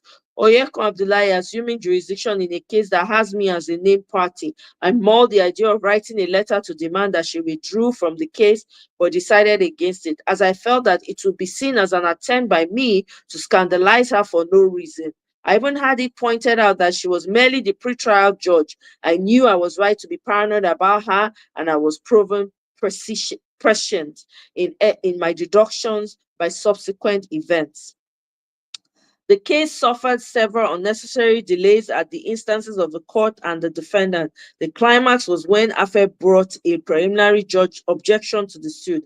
It was founded upon some nebulous claim to judicial privilege by the unschooled senior citizen. The legal incongruity of this defense was lost on the unlearned silk and his crop of corrupt wigs, but they always knew that they were working from the question to the answer. The dilly-dallying was done. Oyekon Abdullahi, sorry, let me pull. Oh, okay, pulled up already. Oyekon Abdullahi heard the motion and the counter arguments and thereafter adjourned the case, signed die for her ruling on the PO to be delivered. Several months rolled by and the court ruling was not forthcoming. I caused at least 2 letters to be written to the court's registrar, demanding to know when the court will be sitting to deliver its ruling. The letters remain unanswered till this day. We became aware of the court's ruling only because a counsel sent to the court to make inquiries was told by the registrar that the ruling had been delivered. 9 months after the close of address and without as much as an SMS choice notice to the counsel on the court's own record, I was happy and contented with her ruling. I'm happy with her ruling because it helped me to make sense of seemingly disconnected disconnected strands of the Eletu story that had hitherto made no sense until she inserted herself into the narrative. I have always hated bullies. Tao Abdullahi is defined by her garrulous bellicosity. She is bereft of diplomacy, loves to dominate her environment, and is given to indiscretions that a more reflective person would have avoided. She overestimated her powers over me as my boss when she ignored my resignation letter and presumed to order me back to work, and she has again done so when she offered herself as a solution to the problem that my suit presented to Eletu Confederacy. Oyekon Abdullahi was brought from the Ikeja division of the High Court to do the job of the Lagos Confederates, and she did not even have the refinement to pretend to be anything but biased, prejudiced, and incapable of delivering justice. The ruling she delivered in my suit against Afe surprised only her. I will leave it to you to decide how much the cause of justice was served by her attached ruling. I had what I needed to prove the extent of the conspiracy and just how far they were prepared to go in the pursuit of their common purpose and in subjugating law and justice in the pursuit of corrupt private interests. My boss is a social butterfly and a climber. She has and is given to delusions of grandeur. She enjoys being the center of attraction. She has an abiding need to be accepted as part of some inner circle. This need to be seen as important to the workings of a powerful system is what has made her so careless in this regard. The moment that my case against Afe was assigned to her court, I knew exactly what she would do, and I was also looking forward to being right. I thank her for being so predictable. Oyekon Abdullahi wrote herself into this book. I had no business with her until she showed her hands. First with Alhaji Balogun's sneaky referral, and then by the glorious role that she assigned to herself in my suit against Afe Babalola. Do I think she was originally part of the plot? No. I do not believe so, but she muscled in on the conspiracy once I blew up the plot with my works. The Ojomus wouldn't have talked to Atilade in October 2013 without her knowledge. She's a longtime friend of Atilade and her sister, and a longtime friend of and confidant of Kabiesi and Balogun of Ajiron. What and whose interest she has pursued in the Letu's case is for her to explain to her conscience. But she has not served the cause of justice. I have seen injustice everywhere within the Nigerian court system. I am a lawyer with over 2 decades of law practice behind me. I have interacted with our judicial system as a practitioner, as a victim, and as an aggrieved. There is no justice to be had in our criminal justice system. And I have become convinced that the system itself is criminal and completely incapable of delivering justice to anyone, because the justice system is part and parcel of a governance system that cannot afford to allow the equality of citizens before the law. I knew that I would not get justice from the courts when I sued Afe Babalola. Any and all illusions I might have harbored equally evaporated the minute Oyekon Abdullahi was assigned the case, and obliterated the minute that she ruled as she did. She gave a judgment that is manifestly unjust and impossible to explain within legal and rational parameters, and compounded the injustice by her brutal exclusion of myself or counsel, as she presumed to throw my case out of the court. But she and her confederacy have miscalculated terribly. I sued Afe Babalola because I was always going to blow his dirty, tawdry secrets. I did not know how long any of us had to live, and I did not want to be dealing with the idiotic arguments that I could envision of Afe's proteges, arguing that I was slandering the dead if the book was to be published after his demise. He is already well in his 80s. I have offered him the opportunity to defend himself. He went to extraordinary lengths to deny me my day in court. Recall that I had explained the casual recklessness of Oyekon Abdullahi and her pathological need to be loved and accepted by those she believes to be her superiors.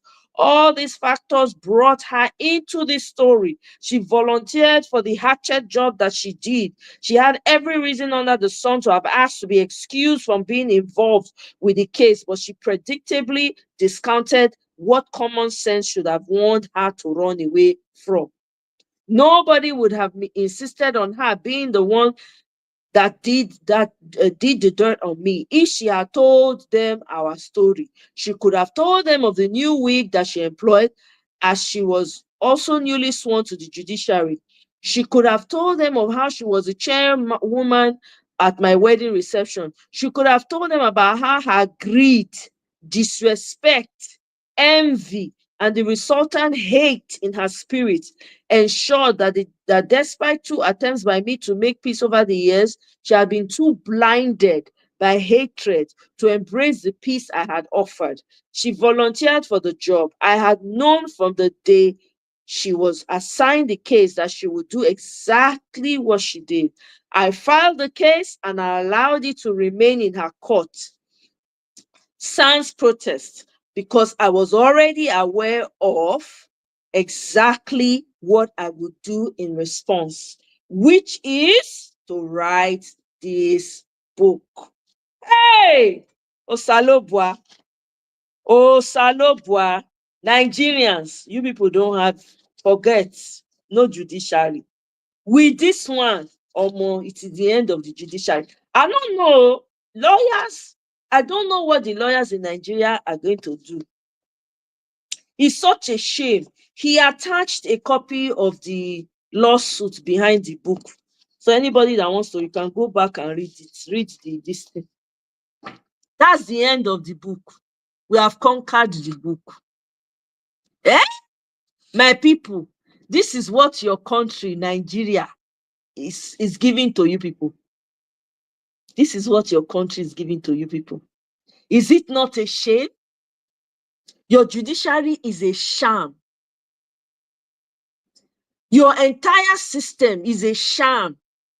Look at what your ancestors, a 90-something-year-old, you see how long your judiciary has been a mess? Not be today.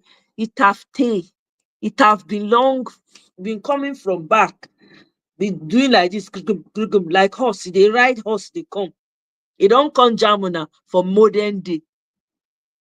They make they ride the horse, they ride. It was slow. It don't reach, it don't catch up to 2024.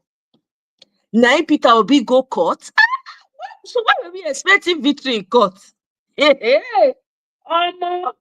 was no hope. Oh. I don't know. Maybe they tell him, but you know, Peter Obi, I have faith in the judiciary. I mean, when I was governor, it took it this years, but I still got it. With this judiciary, Mukuna forget. 2027, Mukuna forget. If we are not ready to craze, if we are not ready to take this by all means necessary, no, please, Mukuna not talk about election. Mukuna not talk about election. If una candidate not carry fire for head, if you not carry fire for head, all ye that are waiting for 2027, Mukuna not bother. Mukuna just leave am for Baba. Leave am for T-Pain till 2027. Make Nigerians smear their nyash. Because T-Pain is not done, no. He just the start. Okay? By the time he finish with una for Nigeria, una go know what's up. That's if una go, if they think by then. Because you go don't collect all of una senses. All the Nigerian senses, you go turn upside down like this. You go, everybody's sense go be like this for Nigeria. Nobody go to think clearly again. Because what is this? What do you call this? If I were a lawyer, I'll be ashamed as a lawyer in Nigeria. What are you going to court for? There is no need. Your practice is dead. Your practice is dead. Your law program is dead. What are we talking about? What are you people going to court for? What are you suing? What is there? There's nobody giving you there's no justice to be had in court. No wonder. Everybody's taking to street justice. Somebody will steal bread. They go put tire for a neck. Meanwhile, the ones when they see billions, they walk out on our front every day. The judiciary is for the highest bidder. Now who get money? If you want to go to court, be ready. Go and borrow money from the bank. That's what it means. That is what it means. Now they complain, say Tinubu buy judiciary. I beg, judiciary was up for the highest bidder. Not be saying this thing. The thing was kaput. He was looking for the highest bidder to come and deliver it for money-wise. Because the ancient people had already destroyed whatever was left of it. Tinubu why are we blaming Tinubu so much? I will not blame him again. I'm sorry, oh guys. I have repented. T-Pain, I will not blame you again, no, Baba. The thing spoil, now wait till the man meets. Now make can get the confidence to come buy everybody. He buy legislator, buy executive, buy judiciary, buy all the Bibles. Why you not go get the confidence? You know they shout, save judiciary, buy INEC. Why you not go feel say if you buy them? Look at what your so-called learned silks. People that are supposed to be the ones that you'll be reading about and say, oh my God, oh my God, he was a legal luminary. He was the one that made sure that things were done properly. Even roads, whether my papa, whether my uncle, you see why it's good to live a good life? See now, one of you come run for governor, wait till they take dismissal. Now they use tribalism, take it come out. Waiting anybody do go catch him for front. That's what we are saying now. Hi everybody, I'm coming. No, somebody has an emergency. I'm helping them out in the cold, and we are in negative whatever here. Oh my God! I'm coming. Take your time. No, I'm Wala, helping them out. I'll be right back. Okay, thank you. Eh? Can you imagine that? It's crazy to me. Eh? Who would have thought? If his name was not mentioned, we will not know. This is why it's good to live a good life. So that your children, for those of you that have children, think about these things. Don't just think that, oh, I do it, I've done it, I've done it. Your children ain't go suffer. Eh? Now you know that they go suffer and look at the opportunity. Wadebo is a decent human being. I mean, I don't know him that well. I mean, I knew him on Facebook. You know, we're mutuals on Facebook, he and his wife. We're mutuals on Facebook at the time when I was on Facebook. The guy had been run for Lagos chairman in Ikeja, one local government in Ikeja. I was impressed by how he was moving. You know, local government, he was moving, was connecting with the people and all of that. I was really impressed by that. Look at him now. Can he do the job? Yes, but look at it. He's whether my uncle, whether my papa name, the name, grandpapa, we don't know. Eh? Whatever anybody does lives after them. You will not escape it. Not on this earth. At least not on this earth. The principles are already laid out. Whatever you sow, you will reap one way or the other. Now we they talk. Now we they complain. Why are we complaining about T-Pain again? Please remind me. Why are we complaining? What's the point of complaining about T-Pain? T-Pain ain't got nothing to do with this. If T-Pain was the only problem we had, we would not have had any problem. If T-Pain was the only problem we had, we would not have had any problem. You know why? Because everybody's head would have been standing strong and correct. All those people that were collecting $5K, $100, $500, would have rejected it. Even if they collected it, they would have done the right thing on that day. A lot of people would have acted as like a Professor Oti. That's what would have happened. We would have known, everybody would have said, so this T-Pain is a very bad man. It would have been all on him. But guess what? T-Pain revealed to you how rotten your system is. That he could buy. Do you know what it is to buy? He's bought Nigeria. What am I talking about? That is why he doesn't care what you people are saying. He doesn't care about your complaints. He's not interested. He don't pay money. He don't pay money. 90-something-year-old man wrecked the court with his cohorts. And people are still going to law school and graduating and going to the same court to go and defend what? To go and fight for whose right? Who? Until every structure is completely destroyed in Nigeria and rebuilt, we go nowhere. There's nothing's going to happen. All the lawyers now, so grammar they go, they speak. No wonder they see lawyers finish now. When you go police station, you carry your client, they go slap lawyer, join client. Why not go happen? Why would they not do that?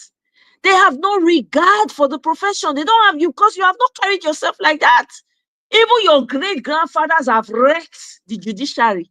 So when you go to the police station, you say, I beg you, shut up there, they go, woes your clients. Don't be person they beat that day, they slap the man, they beat the man, whether he blind for one eye, or be deaf for one ear, I don't even remember. Eh? All these people, look at the damage they have done. They cannot live outside of the country. Oh. They can't because they will. That praising when they praise them, they worship them. They get staff up and down. Some of them they abuse their staff anyhow they feel like. They do what they like to them. They can't do it outside. So they remain in Nigeria and be doing jungle justice and be paying for people to disappear. Please, anybody talking about election, please go and rest. No, Mona, no talk about. Well, like I said, I will make my platform available for you people to come and argue yourself until you are blue in the face. But me, I will be on T-Pain's side come 2027. If I see one of our candidate, nobody carry fire, nobody ready to tear down everything. Now the person when go enter, come with fire for a head, now I go support. If none of our candidates they when get that fire, I go soft pitch my tent with T-Pain. I go say T-Pain, he's a strategist. I will come and say it here. Come on now. He's a strategist. Somebody that was able to buy an entire country? Please give me a break. That's how you win election now in Nigeria. Can you buy a country? Now, so I go ask, can your candidate buy a country? Does your candidate have the money and the balls to buy country? Buy all the system, join? Eh? Does your candidate have? So please don't talk about my candidate like that, oh. Because I'm on the winning team. I can't afford to lose again. God keep us alive to 2027. It's crazy. It is crazy. Reading this book is a huge eye-opener. Huge, massive. Anybody when they get hope before, please go and put hope somewhere. Until the system is fixed, nothing can happen. Until INEX is fixed, judiciary is fixed, that woman when they put as new Supreme Court judge, they'll fair comot her. Remove Ariwola children and in daughter-in-laws. Remove a wicked wife and all Bukachua wife, all of them, pack them, put for inside Potmato, lock her, throw away key inside ocean. We go nowhere. Nobody should come here and talk about election. I don't want to hear it. Be doing election inside your bedroom, because I will be on Team T-Pain in 2027. Yeah, let's all glory wale. Let's all be mad together. So that's what you people want. Now this kind of person, now this kind of court, now you won't go carry election matter. Go. And you say they go hear you. They want to hear you now. You know how much they give your INEC chairman to do what he do? You know how much? Waiting in generation for never see paper money. When the generation never see since great in ancestors don't come this world. Then they give them. You know how many houses the man go down there for Dubai? You know how many wives you go down marry join body? Una dead here. These people they don't want to die. They want to live forever. So what are we talking about? Arrest, I beg. Bamidele, can you hear me?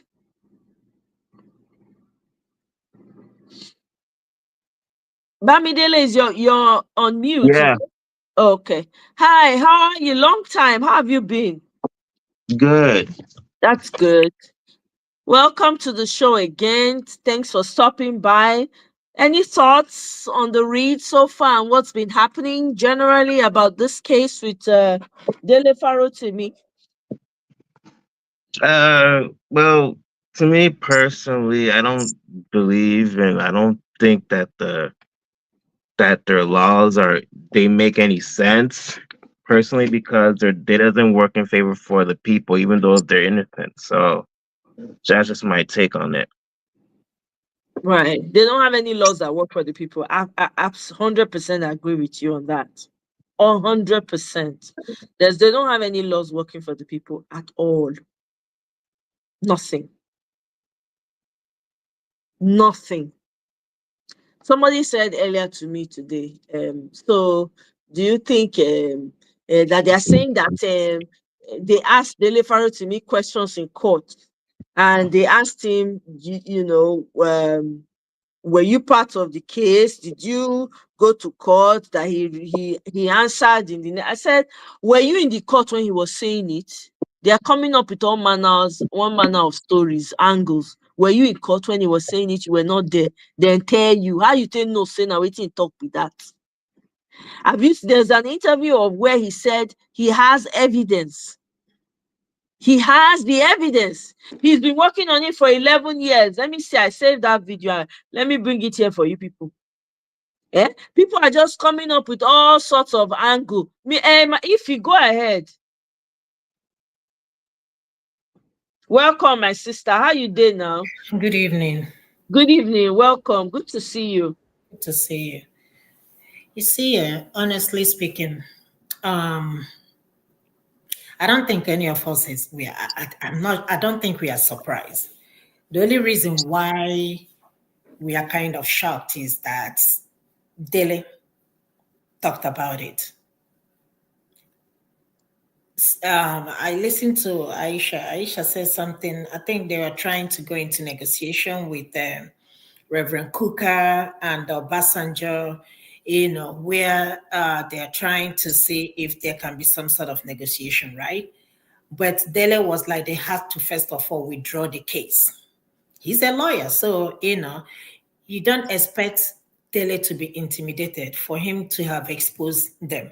Even if Dele comes out tomorrow and apologize, know that he has written his truth. Yep. The damage has been made, and it can never. This is irreparable. Yep.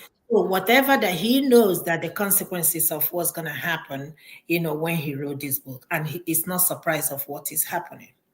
Now they are moving forward, trying to revoke his law license. He stopped practicing years ago. It doesn't affect him. Yeah, but that's who does that? Just because of defamation? Who does that? In what country does that happen? And everything he wrote in that book is what is playing before our eyes now. Exactly. So that's why everybody's saying, okay, now it's beginning to make sense. Because you can't tell me this is only defamation. Again, almost, and I will say it again, over and over and over and over and over again. You see the Falanas? I respect them. Because they could have equally do the same thing to VDM and nothing will happen. But instead, and even Falana came up and said that this is a civil case. That's even an interesting part of it. I listened to his interview. He said, this is a civil case. This thing shouldn't have even gone to where it is going now. And I said, you know what? I never supported this man before, but listening to him, in this case, I just, my respect for him. He's a son too. So my anger in all these things is that Nigerians kept quiet. Somebody said something on social media and said, I thought we're supposed to do a protest. What happened to the protest? And I said, we are not yet serious. If we are serious, we will know. We will be on the street. But for now, Nigerians are not yet serious. The only 3 people that knows the truth about this book is Dele, Afe, and God. 3 of them.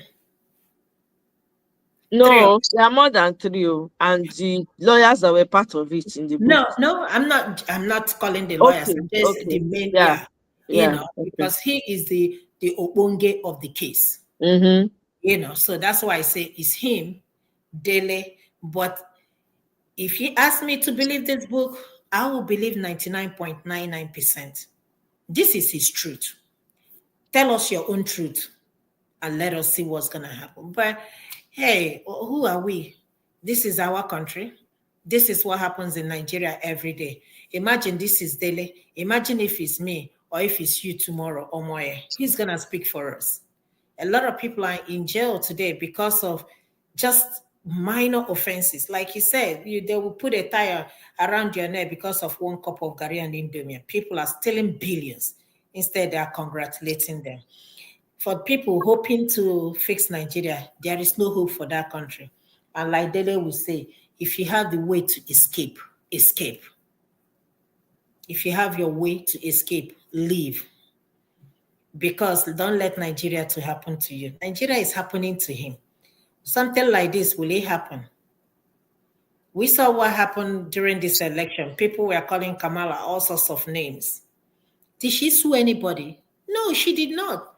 Did she even respond? No, the thing died there. In fact, I even only got word-to-word fight with a guy. With a man, we got verbal altercation.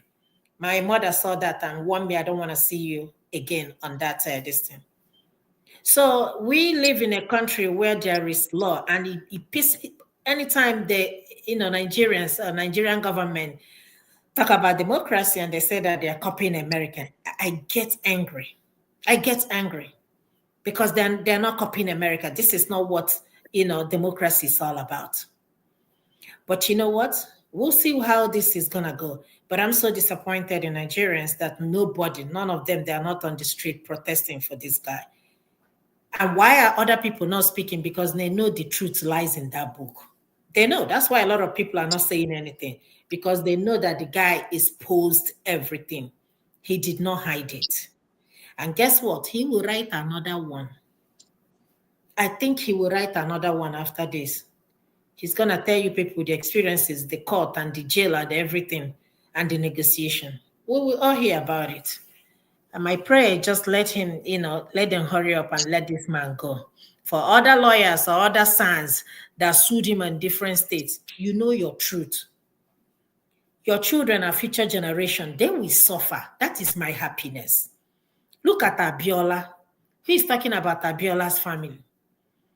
When this man dies tomorrow, Afe dies tomorrow, trust me, nobody is going to talk about him. His children will be just like me and you. If I know by his children is just like me and you. I remember when he was alive, the security is everywhere protecting them. All those enjoyments are not going to be there.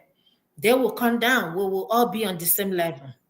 People forget that 6 feet awaits everybody. 6 feet, he awaits everybody. But like I said earlier, and I will say it again, no matter whatever Afe has achieved in this life, this case alone has overshadowed everything. I don't know who told him to talk about it. If I were him, silence is the best answer to your fool. Nobody will even hear about this book and it will die. But look at now, when he dies, everybody will be like, who is he? Oh, the one that put the letter. Oh, that is all what the only thing people will talk about. It will overshadow everything.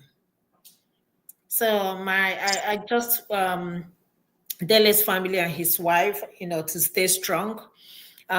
This is one of the consequences of, fighting for your nation, for your countries. I'm sure his wife knows. I'm sure his family knows. And we'll be here to support them. We're the online family of Dele Farotimi and his wife and his family. We'll be here supporting him. For those of you people who are against this man, let it not be your turn tomorrow, because we will know who you are. Let Nigeria not happen to you. Let Nigeria not happen to you. My only happiness when I look at things that goes on in this world is 6 feet. And that can once it takes you to breathe in and not breathe out, and your chapter is closed. Well said, though. Let me play a video for you people. Well said, Ife. Your lip part be I love this guy. I love Peter. The way this guy speaks, they break everything down. Yeah, very smart. He's extremely smart. I love Peter. I mean, when I love Peter, I love Peter. Okay, I will send him a message and let him. Let him come. Let us talk. These are the type of people you want to have. I know. Just to share your mind, and you look at people like this, it gives you hope. Yeah, he's he's highly intelligent. Very smart. Nigerians, they don't know what they have in Nigeria. Nigeria has a lot of talent. This guy is extremely smart. There is another guy again that broke this analysis. He's Yoruba too. I think it was on Tunde Ednord's page. He made that analysis. If you can find it, you can send it to my my Gmail account on the screen, and I'll play it next. Let me go ahead and play this. Go ahead. President Bola Ahmed Tinubu, Inspector General of Police Kayode Egbetokun, Chief Afe Babalola, the founder of Afe Babalola University, Abuad, Ado Ekiti, released Mr. Dele Farotimi from prison. Dele Farotimi is not your problem. Dele Farotimi is not Nigeria's problem. What you are doing is only a confirmation of what Dele Farotimi wrote in his book, Nigeria and its Criminal Justice System. You are only confirming saying Nigeria justice system is a criminal system. That is why today Nigeria as a country exists, so that other countries can learn how not to govern their countries. This country is almost not a real place. It is like a simulation. But you see, on this case of Mr. Dele Farotimi, nothing must happen to him. He must be released. And that book they prevent for people not to know will become even more popular. But my question today is to Nigerians. 2 lessons we must learn from the case of Mr. Dele Farotimi. As all of us don't see him, how police from Ekiti State drive all the way to Lagos State, come abduct a person based on petition where they write, breaking the protocols of interstate arrest. According to the lawyers for the office, they beat some of them, seize their phones, carry them, go back to Ekiti. And today, as people don't they shout, they don't hurriedly carry them go court, and magistrate don't sentence them to prison. So Nigeria, number one, we must ask ourselves the question, for how long we want to continue under this oppression and tyranny and the violation of our fundamental human rights? For how long we want to continue and we go tolerate them? Because we must ask ourselves the question, what if not be Dele Farotimi? What if not be person where get surname where people know? In case now you or me will be saying nobody sabi us, my papa don't die, if they carry me tomorrow. Now my mama will be widow go there, they cry and cry. Everybody for Nigeria, they fear to talk. Nobody won't die, nobody won't die. You go say, you where they talk, they go say they should protect this person. But we don't know, say, if all of us as Nigerians, if 100,000 Nigerians alone come out every day, they demand for good governance and to talk about what's no good, how many of us governments won't arrest? Where the prison will go contain all of us? But we know one die, we know one perish. We don't know, say, for this quiet, where would they quiet? Now that one night we they die more because all die and die. How many people for Nigeria today where police don't come out from one place, go another place, go carry them where nobody sabi? Or even within yonder, some people as they travel from Lagos to Asaba Benin Express Road, they go stop motor, they go bring passenger down, they go say make others, they go make this one stay behind. How many where we know hear their story again? For this country, Nigeria, we go decide what thing we want to do. Because on a normal day by now, Nigerian you supposed to gather, make we go Afe Babalola office, make we go ask him to tell him no say a defamation, which is a civil matter, this Nigeria does not belong to only the rich. All of us must gather to live for here. Number 2, we must decide what thing we want to do with Nigerian judiciary. Because the destruction of the lives of Nigerians is not only happening by law enforcement officials, it is happening with the collaboration with Nigerian judiciary. In fact, Nigeria, as it is today, does not even have a judicial arm of government because the judiciary is an independent arm of a democratic government. What in Nigeria gets today is the legal arm of any government in power. Any political party where they power, Nigerian judiciary go turn to their legal arm. If not, imagine a situation. Mr. Dele Farotimi is a lawyer. The petition where they write against him was written by another senior lawyer, 95-year-old Chief Afe Babalola, the founder of Abuad, who is a respected and senior lawyer in the legal community. A lawyer put the MBA seal, Nigerian Bar Association seal on the petition. They carry and go court. And today another lawyer, a magistrate, denied Dele Farotimi bail on a petition and against allegations that are bailable. If INEC do their wuru-wuru from election, it go end up for court, Supreme Court and a tribunal, they go put their seal on top of her. All of us go sit down, they look as law enforcement go cooperate with judiciary to destroy the entire country with the active participation of those in government. Because they talk about books, so not for where it is the hand of Esau and the voice of Jacob where they talk about. So the real thing will make that they push Dele Farotimi, so they never talk him. They never talk him. Because any talk about criticize government or demand for good government for Nigeria is an enemy of government. They go begin to target you. Meanwhile, criminals where they know they are around, they work freely. All of us go decide to talk which one we want to live, whether as free citizens or we want to live as hostages in our own country.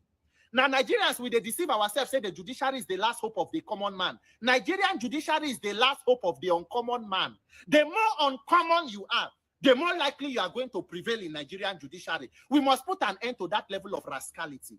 We must unbundle this criminal system we call a government. Nigerians must come together and say enough of this oppression. If not, tomorrow, today, na Mr. Dele Farotimi, tomorrow it go fit be me, tomorrow it fit be any other person. Some they don't even carry away, nobody know. But you see this country, Nigeria, we not die here, we live here. Planning to harm me is a waste of plan. Because it is not a crime to demand for good governance. And as long as God lives, this country must work in our lifetime. Release Mr. Dele Farotimi. Nigerians, when we are ready, we will come together and liberate ourselves from the hands of our oppressors. But until then, we can continue to make excuses for them.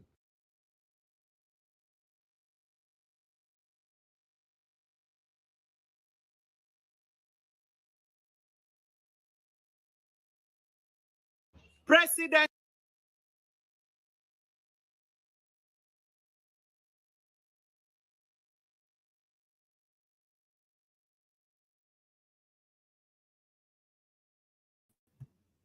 Hey!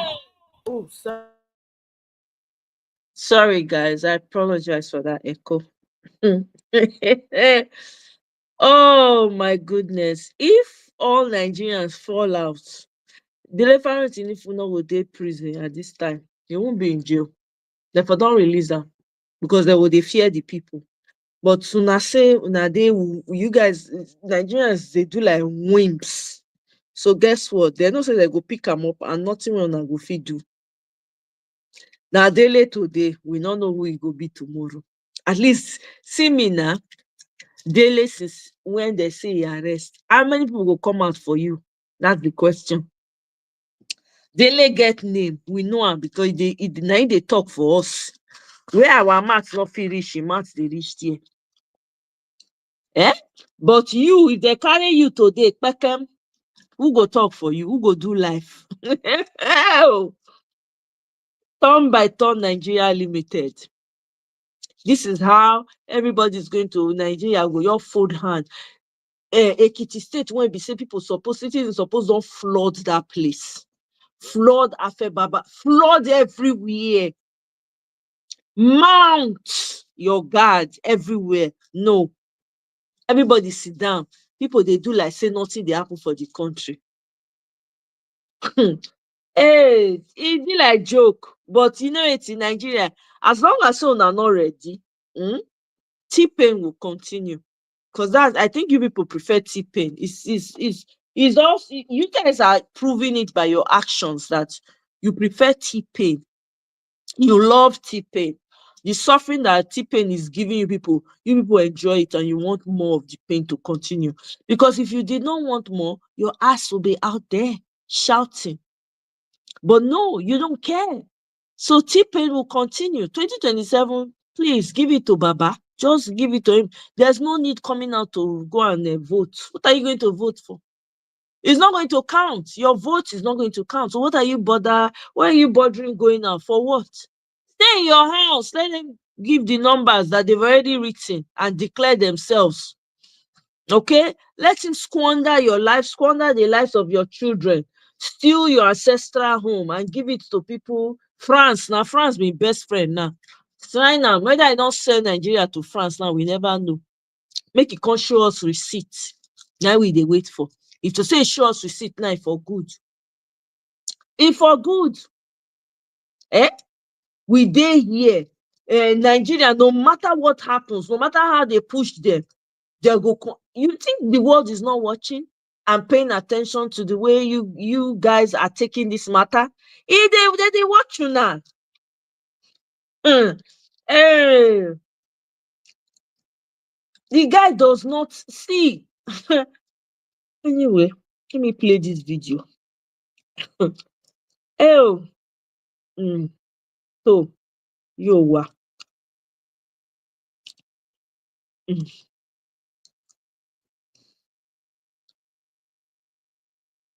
I play this video. I just dey laugh. Nigerians, you people are not ready. If you are ready, Dele will not be in prison. Like can't be. This book is 11 years in the making. It's been a very painful book to write. All I have done is that I've given a truthful account of what I have seen within the judicial system. And it has taken the loss of the judiciary for Nigeria to become the useless place it has more or less become. For anybody to be a citizen, for a society to have citizens, you must be found on the rule of law. It would mean that both the governed and the governors are equally bound by the law. It must mean that the judiciary is one that deals with people blindfolded. But in a situation where instead of us being ruled by law, even at the most elementary level, we're governed by the will of men, no matter how perfect those men might be, they remain men. And it simply means that for as long as we are ruled by the will of men, we're subject to their whims and caprices. The level of corruption that I witnessed in this case, the brazenness of it, is not suggestive of somebody who is coming to the rodeo for the first time. This is a well-practiced person. This is the norm for these persons. No matter how corrupt a judicial system might be, there are certain precepts and norms. It's like I want to count 1 to 3, and then I'm looking to skip 2. So I just say 1, 3. Where is the 2? So there should be some order, some processes by which you arrive at a particular decision. That is why the court have rules. But when you see the highest judicial body in the country flouting its own rules and acting in a manner that is suggestive of impunity, then you know that something is very abnormal in that situation. When people become so powerful that they don't even care or believe that they are subject to any law, the law does not apply to them. The brazen impunity by which they did what they did made it impossible for maybe somebody else might have been able to find peace and walk away and be telling the story when they sit among their friends and they are sharing beer and cognac. But I'm not interested in beer parlor talk.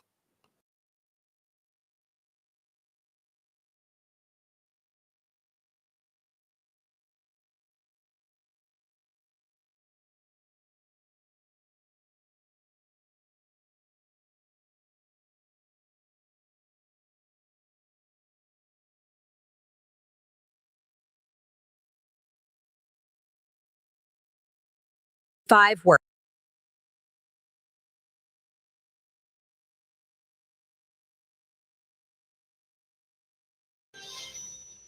Judicial independence is fundamental to the rule of law, ensuring that courts can operate free from external pressures, particularly from political entities. However, Nigeria's judiciary scored 0.4%, ranking 77th globally, which highlights significant concerns regarding judicial independence and effective functioning of the legal system. This also underscores the pressing need for reforms aimed at enhancing the integrity and functionality of the country's judicial system. So at this time, I'm being joined by Afam Osigwe, SAN, President, Nigerian Bar Association. Thank you so much, sir, for joining us on the show. Okay, so let's start this way. To what extent is the Nigerian judiciary independent, should I say truly independent from political influence? Well, I would say that the Nigerian judiciary is largely independent, but when it comes to the issue of handling the finances of the judiciary, especially at the state level, is far from being independent, as the governors control the purse string of the legislature. That's why it's not uncommon in Nigeria to see a governor appearing on TV or issue statement boasting about how they have built courtrooms, how they have bought cars. You hear governors say something like, I bought cars for my judges. I take good care of my judges' welfare. I mean, they come off sounding boastful as if they're doing these judicial officers a favor. And sometimes it's not uncommon to hear that chief judges have to plead with the governors to spend long hours in the state government, in the government house, begging the governors to authorize that money budgeted for the judiciary in the state will be released to them. And this, whichever way you look at it, undermines the independence of the judiciary. And sometimes also in some states, when the judiciary consistently hand down judgments that are not favorable to state governments, they are sometimes linked to refusal or non-release of projected allocations in the judiciary. While this may not in some sense amount to direct interference with the judicial independence, there are subtle interference with the judicial processes, because the affected governors will appear to be saying, because you give these judgments against the government or against the governor, your money will not be, the money budgeted for the judiciary will not be made available to you, which is a way of twisting their arms to ensure that judgments favorable to the governments are rendered by these courts, that these courts do not decide on the basis of facts and law, and also ensure that in reviewing their judgments, such judgments will government. Now, at the federal level, this is not very pronounced, And so the issue of release of allocation to the judiciary is not as troublesome or problematic as you find in the state. But generally, the judiciary is independent, and there are a few instances where there may have been political interference by the executive branch in the instead of judicial function of the judiciary. But I would not agree with the ranking that gives the 0.4.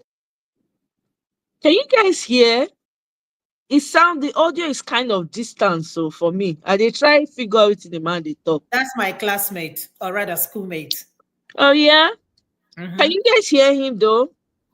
No, it's not. It's not clear. It's not very clear. Oh, your classmate. Your classmate. Studied law, I studied accounting. We are from the same place. Actually, his wife is my junior in secondary school. Both of them were classmates. What a world.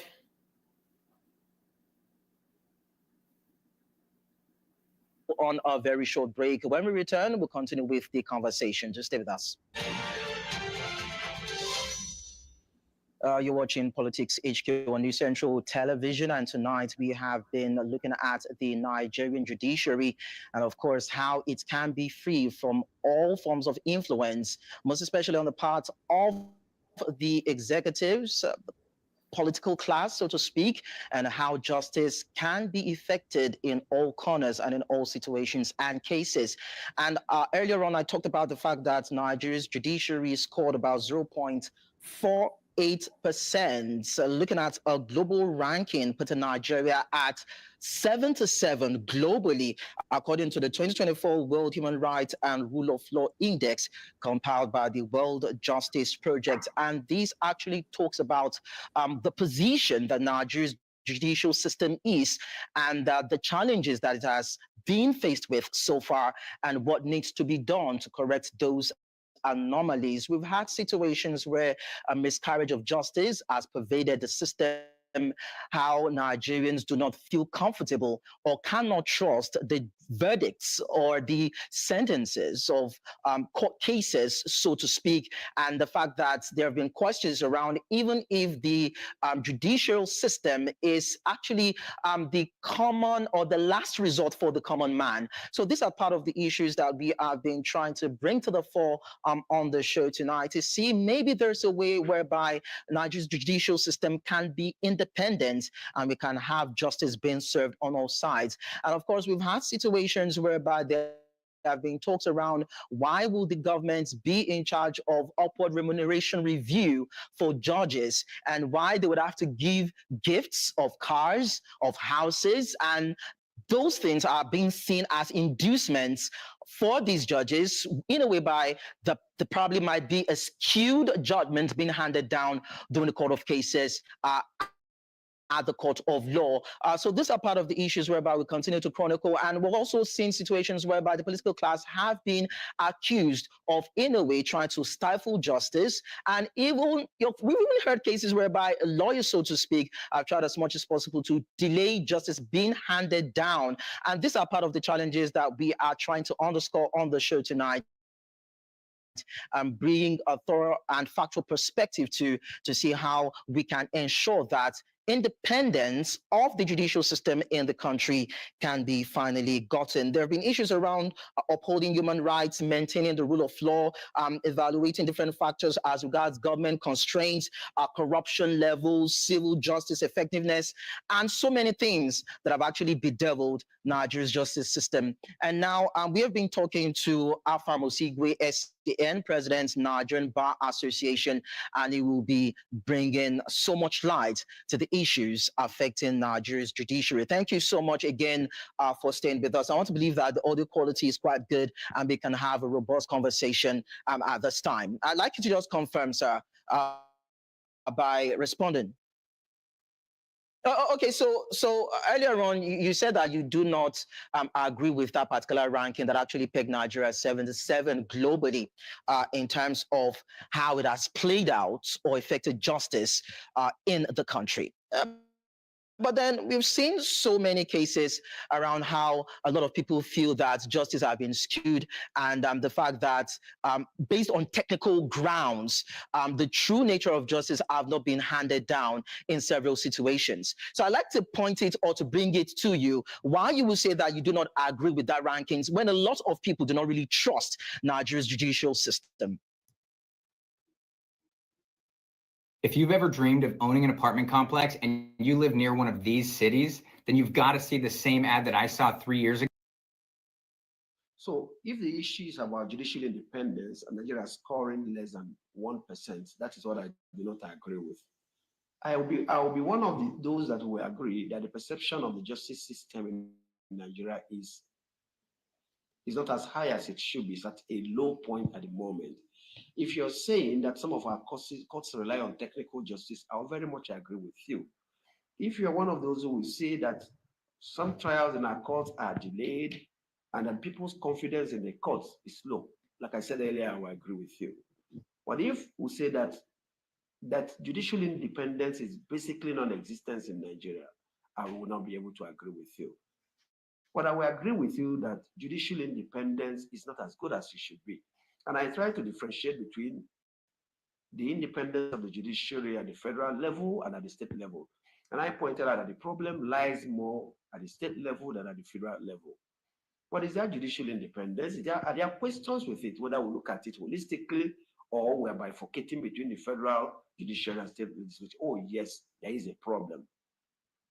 The ranking is abysmally low, and I don't think that despite the challenges we have, it should be as low as the ranking suggests. It's not as bad as it suggests, but there's need for our courts and our judicial officers to act in a manner that improves their perception by the people, that reduces over-reliance on technicality, that ensures that there is substantial justice done in cases before tried by our courts, that people will go away believing that our courts do more justice than render judgments.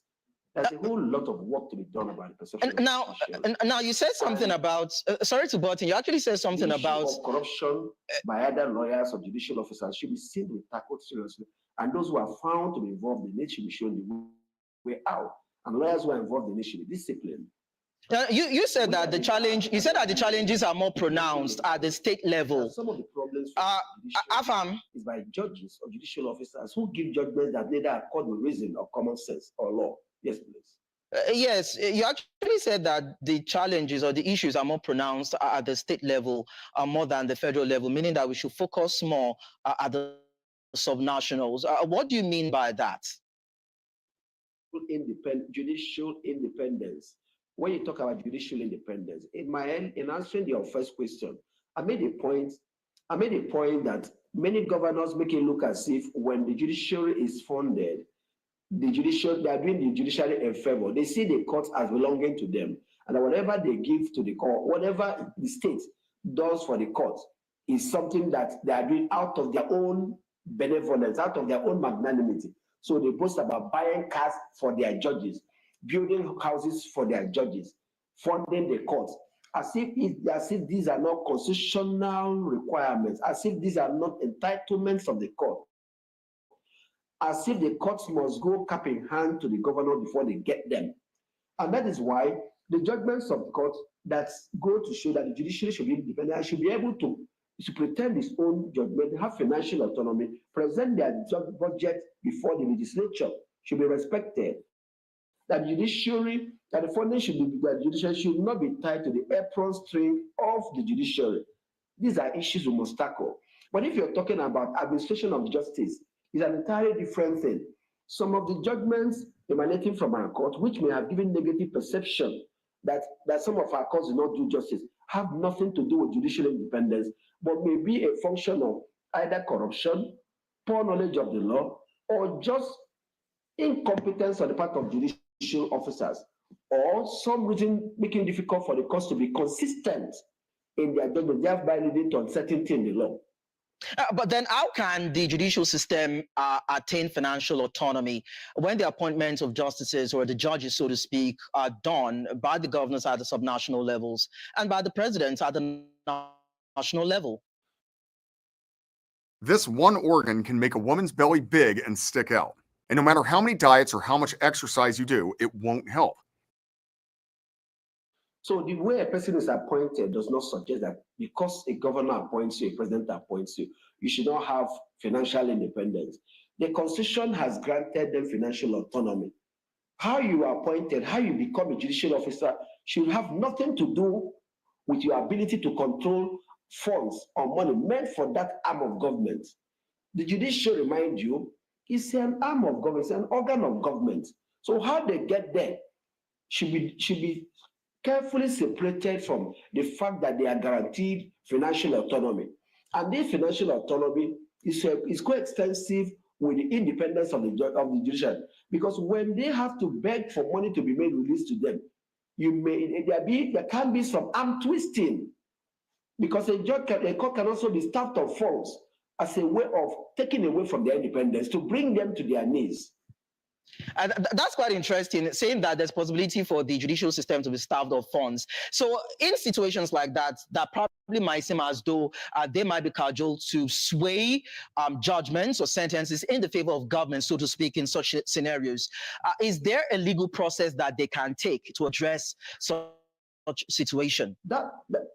So it becomes a political question. It could be a matter for bringing impeachment proceedings against a governor, but then unfortunately, our various houses of assembly lack the political will to take actions in such situations, and so you may rely on either the matter being litigated, and oftentimes the judiciary is also not willing to go to court. You may depend on lawyers or members of the public to litigate it, or to advocate or draw public attention to it as a way of persuading the governors to do the right thing and not try to sit on funds meant for the judiciary, so that the judiciary can independently do what they have to do without being afraid that if judgments not favorable to the government are given, then releases meant for the judiciary will not be given to them.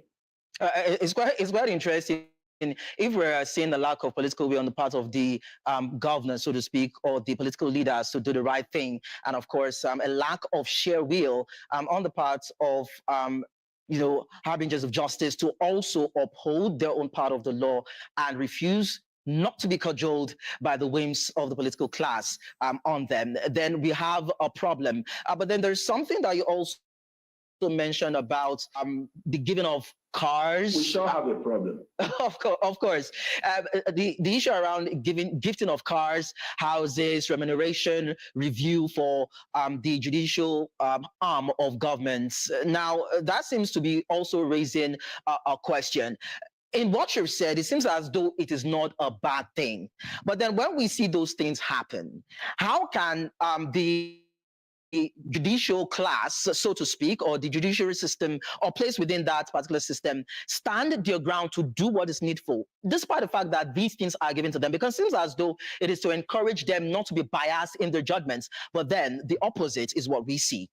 Let me say this, if my earlier statement is being misconceived by you, I say there's nothing wrong with it. In any situation where a governor gathers judges or brings a chief judge or any person whatsoever to display to the public that he's giving them cars as if he's doing them a favor, as if he's being very magnanimous and generous in giving them cars, it is condemnable. That is building courtrooms or quarters for them. It is unconstitutional, it's demeaning, and it takes away from the independence of the judiciary. If the judiciary needs cars, if the judiciary needs houses for the judicial officers, if they need courtrooms, if they need anything, it should be put in the budget of the judiciary, and the judiciary should be able to manage the budget meant for them and acquire those things. No member of the executive should do that for them. But then does that for the legislature. But then why can't the judiciary? Why can't the judiciary should be subjected to such humiliation? Why can't the judiciary also reject if they feel that those those kind of benevolent acts have ulterior motives behind them? Why can't they say they don't want it? I am not talking, let us leave out the ulterior motive. The fact of it, whether there is an ulterior motive or not, is condemnable. I don't want to start inquiring into the state of mind of the governor. It belittles the judiciary and should not, in any circumstance, be tolerated. Okay, well, fine. If the judiciary needs anything, it should be put in the budget of the judiciary. The judiciary should be allowed to handle it. No member of the executive should do that for the judiciary. Okay. Well, some people actually argue that even the resources allocated to the judicial system is not enough. So for them to probably bend a bit to accept these things, we cannot excuse That's it from them. But then we are going to come to that. No, we are going to. No. Please, we cannot make it look as if you're giving a gift to the judiciary. Until we get away from that mindset, we'll never be able to address this issue. Well, we are going to come because back. The executive cannot go to the legislature to receive gifts. The executive cannot continue to pretend to be a big brother to the judiciary to determine what they get. It should go to them as of right if it is a budgeted item. It is not for the governor to share them and bring cameramen. It's humiliating. It takes away from their individual. Let us call a spade and situate this conversation. All right, we'll continue with the conversation. Anyway, your World Politics HQ. We go on a very short break. When we're back, we will continue to talk about this. Drinking coffee every day didn't work for me, but I couldn't figure out why until I went from 184.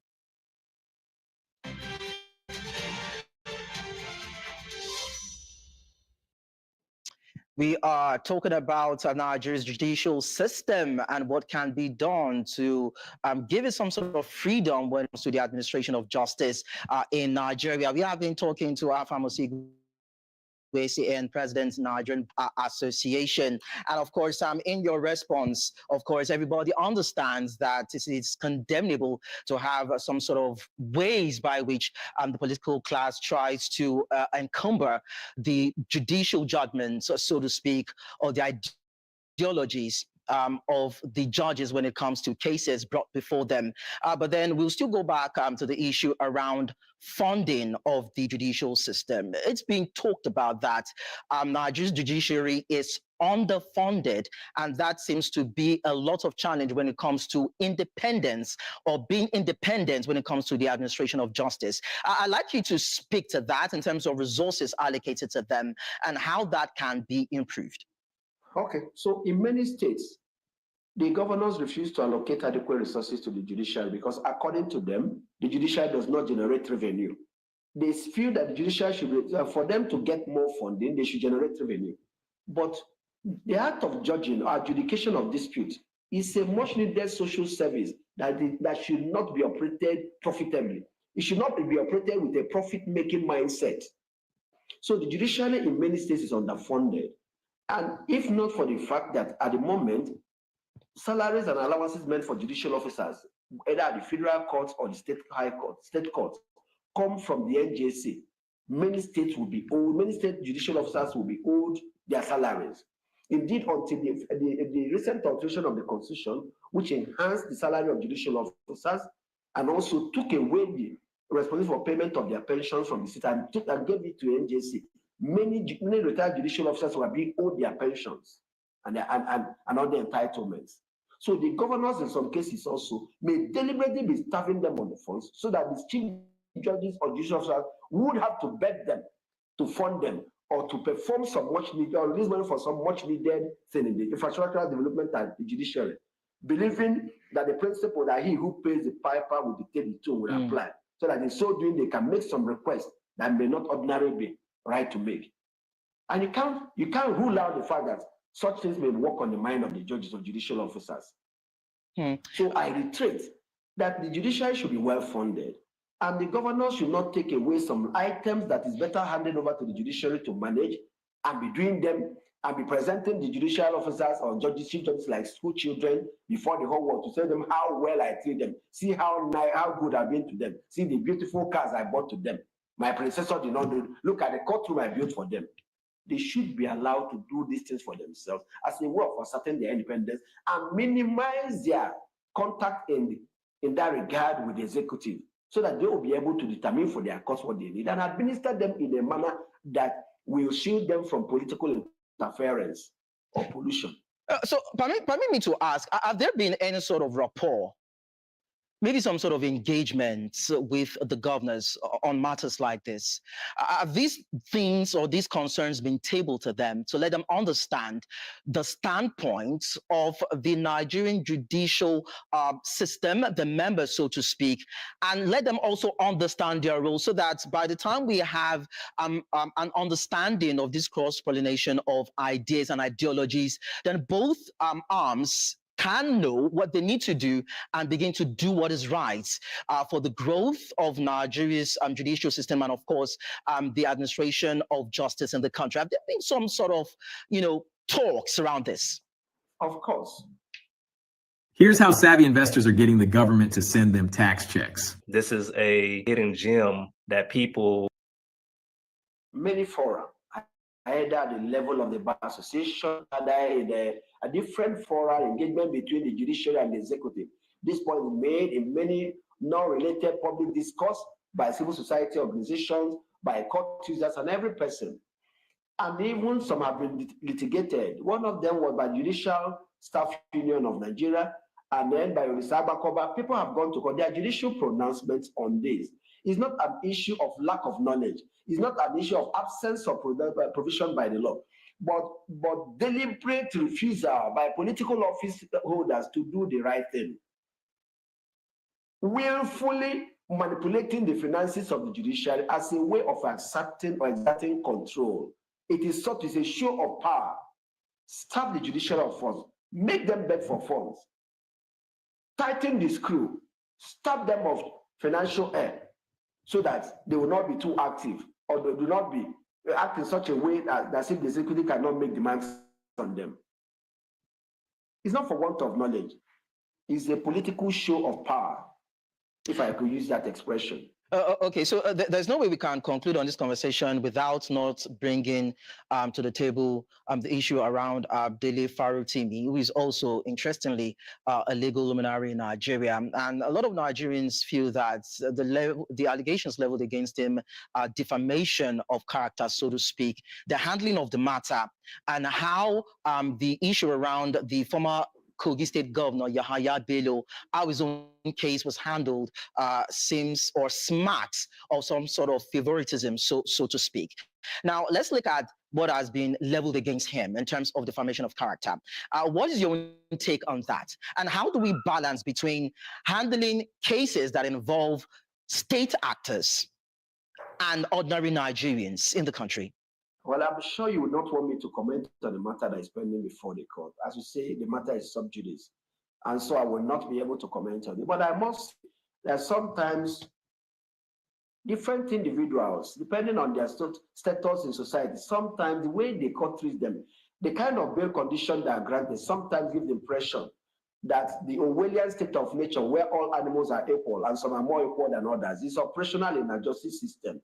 That we don't have an even-handed system where you can be certain that whether rich or poor, big or small, that individuals will expect the same kind of treatment by a court.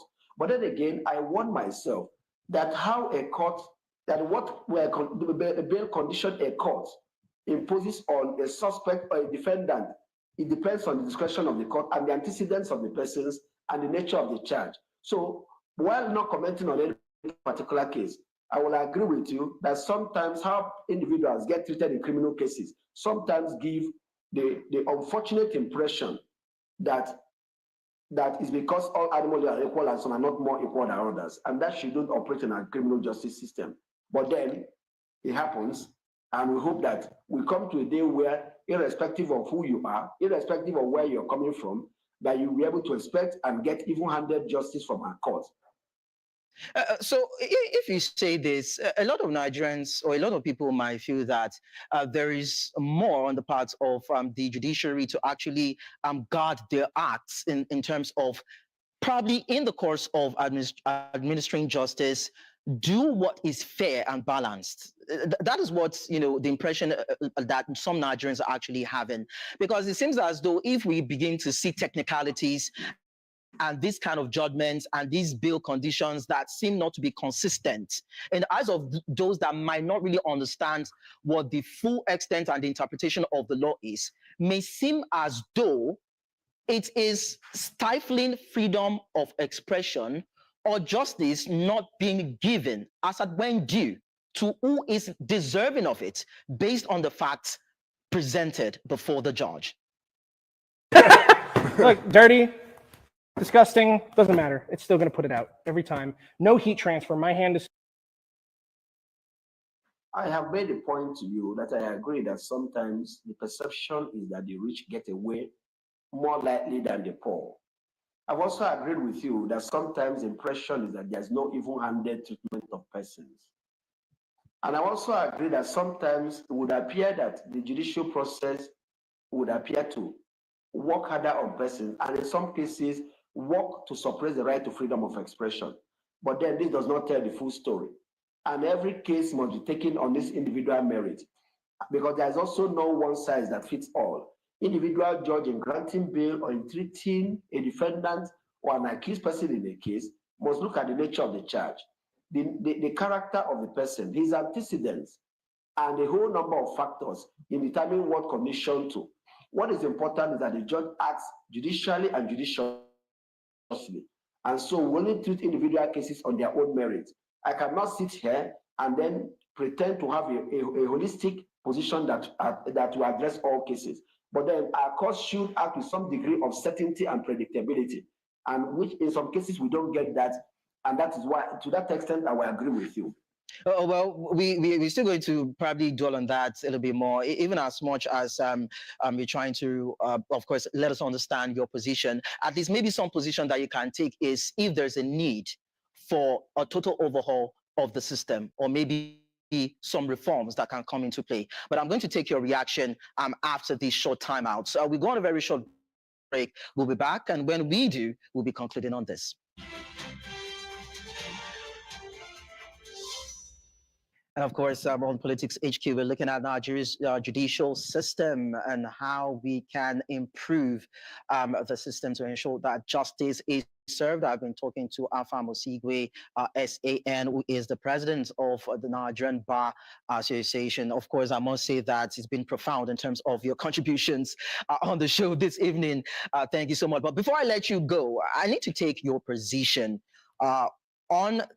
Of course, let's look at what is the position of the NBA in terms of the cases of police brutality that we've seen, the arrest of lawyers, the somewhat manhandling of whistleblowers, and those who have spoken against government, so to speak. What is the position of the NBA on this? Well, the position of the NBA is that law enforcement agencies, and indeed every member of the position of the society, should that all these classes should respect the right to freedom of expression, and that where a person is seen to have violated it, that whoever feels aggrieved by the same should use the civil law of tort and sue for damages. But we have an increasing situation where the Cybercrime Act is being used to stifle voices of dissent and opposition. And I think we should look at it from a constitutional prism and ask ourselves whether these do not violate the right to freedom of expression. And also about police brutality, I think that there should be more oversight of the functions of the law enforcement agencies. There's a lot of extortion and brutality going on. There's a lack of accountability about persons who are put in detention, how long they are detained, and a lot of extortion of money from these persons. And sometimes also the lack of communication concerning their whereabouts. The members of their family do not know. And sometimes people are taken over long distances and clamped into detention without their whereabouts being known. There's a lot to be done about this. We must overhaul our criminal justice system such that no law enforcement agent should be able to do that to any individual without being held accountable. People are being held for long periods of time in detention facilities without being charged to court, without being released on bail, and without anything being done about it. And that's why the NBA has been calling on chief judges to direct magistrates and judges in their courts and under their control to carry out the statutory duties imposed on them by the Police Act and the Additional Criminal Justice Act, to visit detention facilities, to inquire into the number of persons being detained there, to order that some of them, those of them that deserve to be released, and that those who should be charged to court be charged to court. And also to review, to direct that no magistrate should order the remand of a person without having a return date. You can't order the indefinite detention of a person and no charges filed against such a person. And indeed that we should apply, I think, section 31 or 32 of the Police Act, which requires that before police can charge any, after police has concluded the investigation, before it can charge to court, it shall mandatorily obtain the advice of the Attorney General. That provision was put in the law for a reason, to avoid the abuse of prosecutorial power by the police. And we must do a lot, because the suggestion that over 70% of our prison inmates is made up of persons who are awaiting trial is not only worrisome but frightening. Should not happen in any society. And we must do everything to ensure that the remand process is not used to unduly victimize persons, is not used to take people out of circulation or force them into paying a bribe or force them into being silenced. We must ensure that our justice system is such that engenders confidence in the mind of the people and is not abused by any person, whether low or high in the society. I think that's a fantastic way to actually land. Just to wrap this up, Osigwe, and what is your mean, or probably should I say your projection for Nigeria's judiciary, probably in the next couple of years, as regards these things you mentioned? Can Nigerians trust that probably in the next few months thereabout, things will change and they will begin to trust the judiciary once again? When I say this to you, building an institution is not easy. Rome, they say, was not built in a day. We have a new chief justice of Nigeria who, in her first public outing at the legal year of the Supreme Court, made a number of policy pronouncements in her address. And some of these will take a lot of stakeholder engagement and will probably take years. What is important is that we are identifying problems and challenges we need to tackle. And we tackle them. I mean, it's not like cooking indomie. It's going to take quite some time. And so we're going to build institutions. We're going to change mindset. We're going to put the right persons in the right positions. We're going to do a lot of work. We're going to do a lot of changes, and this will probably take time. So I'm afraid I will not be able to satisfy you by making a projection, but I can only say that it's going to take time. It requires a lot of patience. It will require a lot of determination and focus. But with determination, with the right persons in the right position, we'll get there. It will take time, but taking out a rod from a system, a systemic rot in a system, both within the law enforcement agencies, prosecutors, lawyers, judges, is going to take time. So I'm afraid I will not be able to project. Well, the thing is that let us be headed in the right direction, and someday, sometime we'll get there.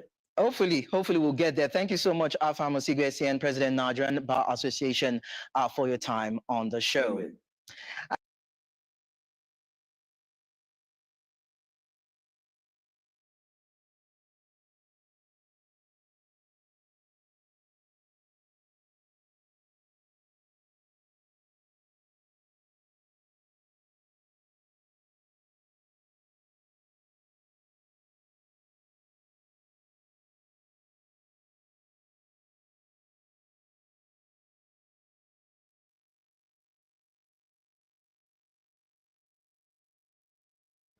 Closing remarks. Thank you very much. I want a country where the people have a place. I want a country where the masses who have been subjected to much starvation have a place. I want a country where only few people, where millions of Nigerians are ignored by few people. I want a country that barrier should be broken, where few people ignore millions of Nigerians who constitute the majority of this country. I don't want to be in a country where God has created the work for everybody, and yet those who are governing us ignore, oppress, cheat, isolate the purposes of our people. No, that's not the country I dream for, and that is why I'm in this position today. But I want to take the power from them so that the masses of our people do not suffer again from lack of employment, from lack of food, from lack of housing, from lack of jobs, from lack of water, from lack of electricity, and a country that I want to establish free of corruption and starvation, free of all this dictatorship that we have been encountering over the years. I want to create a country where I want to establish a country, a governance where there should be what we call the best for all, not the best for a few and the worst for the majority. I don't accept that.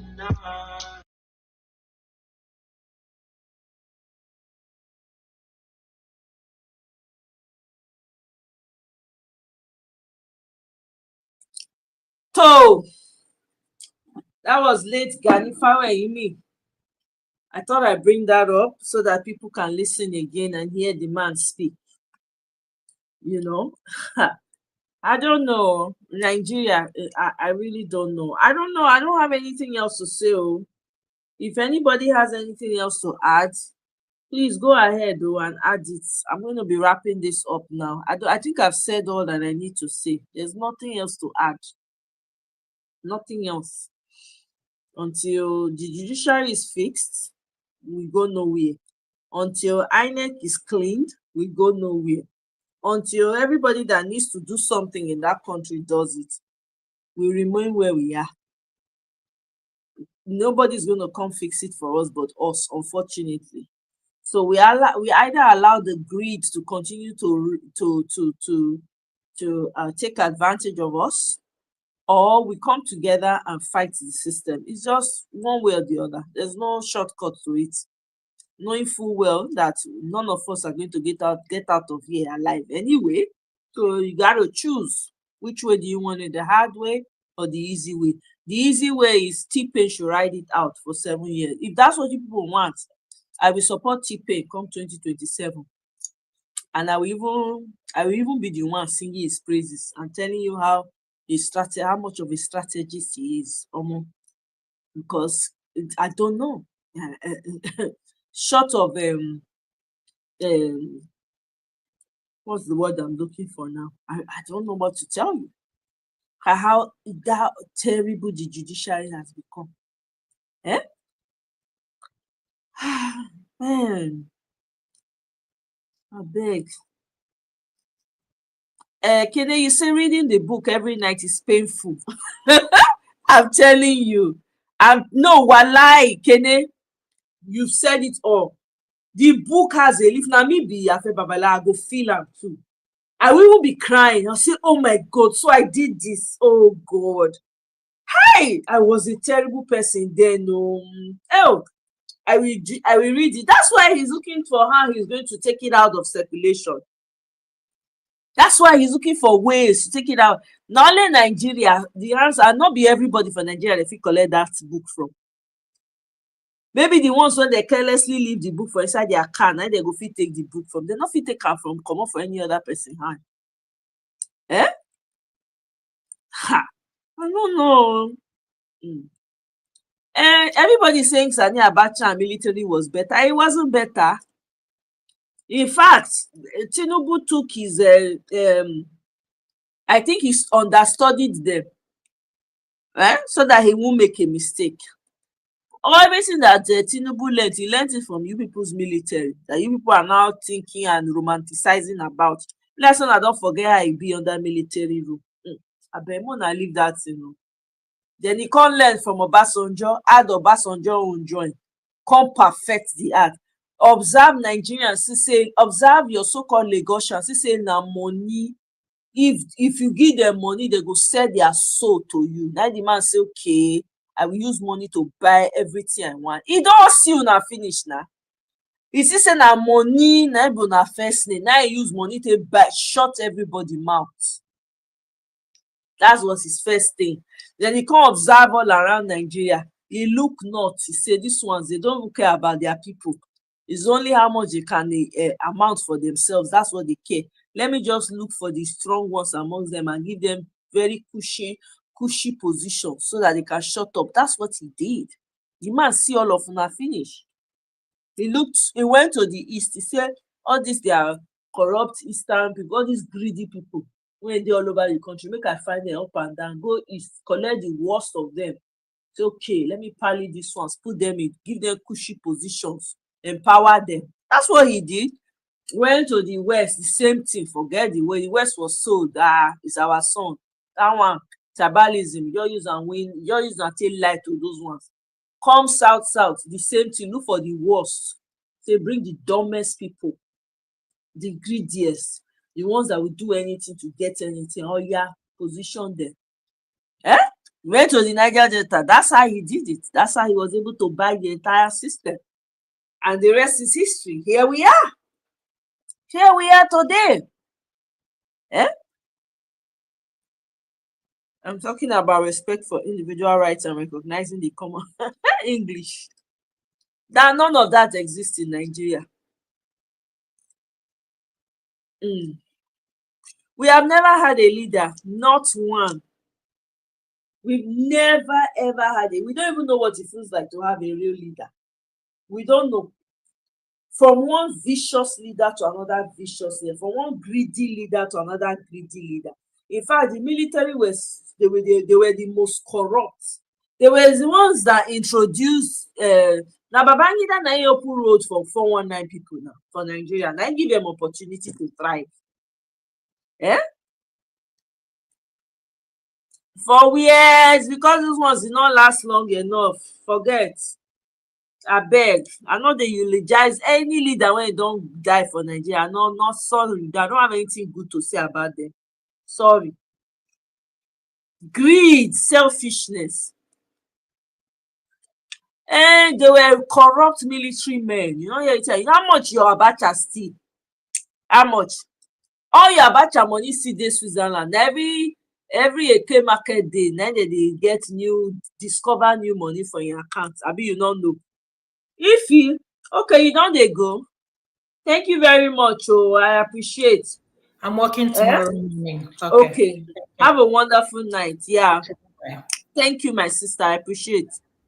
You know, good night. So, I mean, even though they were military men, they were corrupt military men. They corrupted your system. They're part of the problem that you have in the system. Yeah, exactly. Yeah, your military men were military pretending to be military men. They were just as corrupt, if not worse. They are the ones who taught Tinubu what to do. They are part of these mentors. Abi, you know. Exactly. That one is a rare find. That was that in Nigeria? No. That was in another African country. Eh? Greed. Greed. Either way, we are not better off. You get me. Which military do you want to get now? Boko Haram military? Is that what you want? Boko Haram military, that's what people want. They will come in and expedite the process of Islamicizing Nigeria. If that's what you people are looking for, I go follow and support. I go support you now. Now what you now want, I go want it now. So there's no good. They are both devils, military, general, both of them, none of them good. We don't have any good leaders. We never had any good leaders. I'm sorry. Military and civil, all of them fail, zero. Ha! I beg you. Babangida, all the money went thief. Take and train the children. They even build School of Dabi, Institute of Democracy in the name of Babangida for Niger State. They're not fear. Eh? All those people ripped you off of your future. There's no good one inside. I'm sorry to bust your bubble. None of them. There's nothing good to say about them. They all failed you. They are the reason why your future has been taken. They are the reason why you are hiding in some man's country, another man's country. They all failed. Your military failed. They sold you out. Most of those military regimes were your civilians were the one sponsoring the regime change. Was Abiola not mentioned as one of those that was sponsoring the regime change? Eh? Most of these your people, they are corrupt. You to say not be good, they will don't pay the military people. Say, oh yeah, go and overthrow. They will collect money, part of the bribery. Go take change power, remove one, put another one, go suit them. Is that not what is happening in judicial? Is that not what's playing out now? They will position their people to give favorable judgments. Is that not what happened during PO's during the election 2023? They positioned the people that they promoted. Some of them self, you would even wonder whether they even went past through a school. Those that gave the judgment during the 2023 election. So what are we talking about? I beg you.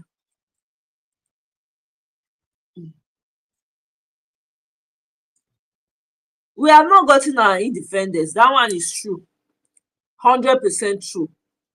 The independence they gave you was a lie. It was a lie. They replaced, your colonialists replaced people who look like you. Yeah? They hired administrators, managers to manage their resources for them. Okay? That's what they did. So you're still under colonial rule. You just don't know. Now everybody here don't they open. That's what it is. The people that you have, look at your president. When he goes outside of your country, go and visit his colonialists, see as he say they are embrace them. He go open all his teeth. You never see Tinubu open his teeth for Nigeria.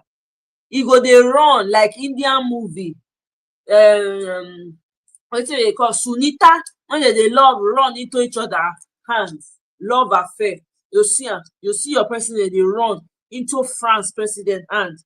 Oh my God, being a while go run. You won't go hospital, they even go hospital for a country, go rather go hospital for outside country. Now he trusts in masters past you.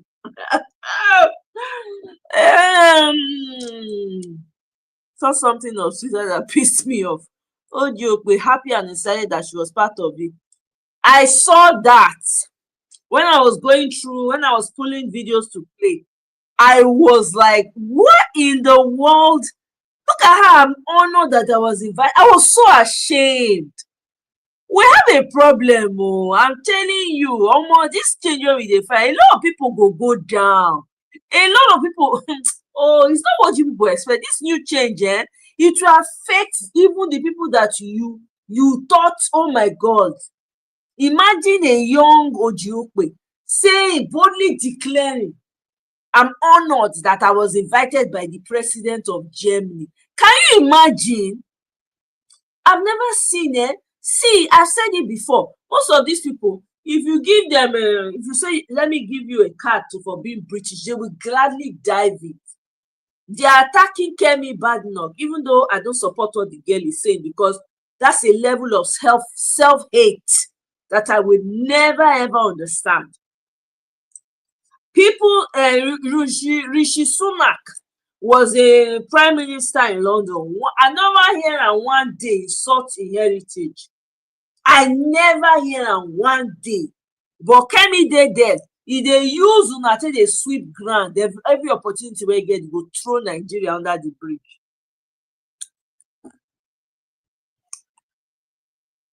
Exactly. Sign they did that benefited Africa. Thank you. Help me ask them.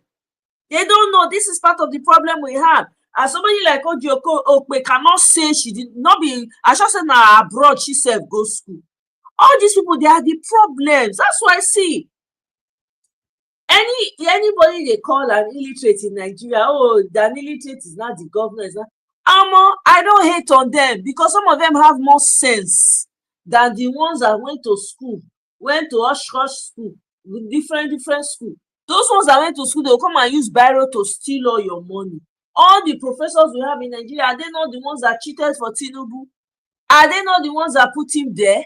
All your professors, your learned few, are they not the one that sold the judgment to him? Thank you. Puppets, all of them, puppets. It's so clear. Look at her, laughing, smiling, excited, as if na Father Christmas. The level of self-hate is real. I saw some, I can't remember, I think somebody maybe shared it with me or so. Something I saw. Some guy from Nigeria, you see a couple, whether a Nigerian guy and a Igbo woman will marry with their children, with their pikin. The guy thought say, I will lie when you cross over to Nigeria, no ever get anything to do with any Nigerian woman or any black woman. The black women are this, are that. You see all kinds of horrendous things. Say, better me, you just abandon them, go marry Oyibo people, and they better pass. I just shake my head. I say, I never jam. I fit tell on stories after stories. You just know that one going to make your life easy. Okay, now here we go. The one when a girlfriend, now so it abuse all the black women. No want anything to do with them for Florida, be where it happen. You go marry Oyibo woman, you go the date Oyibo girl. Oyibo girl butcher am with knife. No black American person agree to talk about the incident when it happened. No black person. They were like, oh, they go look all in Twitter page. They see waiting the rubbish when the guy they talk. I sorry for I pity for the mama and sister. Now see make I even talk about this boy matter. The girlfriend na so use they say na so that they quarrel every time. The girl go they slap her up and down, they beat her. Now well done, no black men that are chasing after. Look, you have a right to be who you want to be with, to love who you want to love. But make sure you are loving them from the right space of mind and for the right reason. No go marry a woman because say now you go. The suffer when they did, they're not who go not they come back and tell the story. Good night, Mr. Ferreira. Are you still on the panel? I don't even see you. Okay. Good night, thank you very much. Me, I'm even shutting down very soon. We don't finish the book, at least I feel rest. Yes, so Sunita. Now so your president they run towards France now. You know they say, that's why you go they run. Sunita, you go they run. I go just imagine the song for my head as I see. Oh, thank you very much. No, but your own reach there. The first thing to do now to throw throw all of now under the bus. Insult now. Their mindset is just plain. It's a reflection of how terrible they don't teach race and class consciousness in our universities or high school. That's true. They don't teach history anymore. That's true. Exactly. Thank you. Exactly. Not be professor. They say he did. Okay. What did he do? They bought the mandate from him. They paid him hefty money. Did he accept or did he not accept? He's very educated. But perhaps an illiterate would have said, no, I not fit touch, I not fit do this kind thing. No, I not go fit to illiterate for fit talk like that. But all your educated people, they are just selling out one after the other. I beg you. Good night, my brother. Thank you very much, Mr. Ferreira. Thank you guys for this series. This book when we read finish so I'm very happy it's documented. Anybody when want catch up from 1 to 9, it did there. If you want to read the case itself, it did back of the book. Now go read that one now. Thank you, Sonny. You remember the guy named Christian Obomseli. Thank you. They not greet touch am. African Americans not greet touch am. They say lie. Now wait till you want, now you go get so.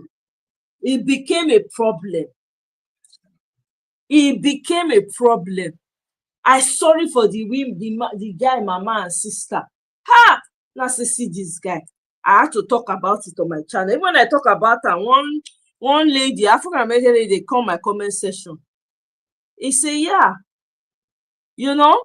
So you guys be careful what you put out there. It's all fun and jokes until it is not too. And I would just wonder, say, really? Did you really think twice before writing this thing?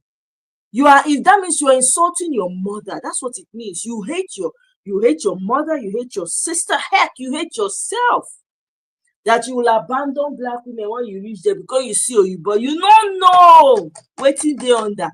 And the person when they praise, they laugh, they happy, say, yeah, say I even date Nigerian woman before, say in your experience. I just shake my head. I say these people are so dumb. You people have no idea. You're ignorant of so many things. I'm not saying you shouldn't be with who you want to be with, but make sure you're being with them for the right reasons and not just because say they be Oyibo or they be black.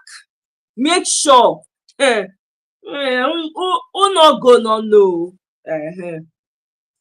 Number of stories that you will hear. They even advise their children and say, I bet if you not see, just stay like that. That maybe say now your remaining body now will come gather. Anyway.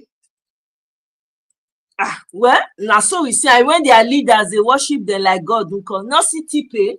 Tipe travel go see Oyibo. Now so you go share on the 30 remaining teeth when they mouth 116 day and 105.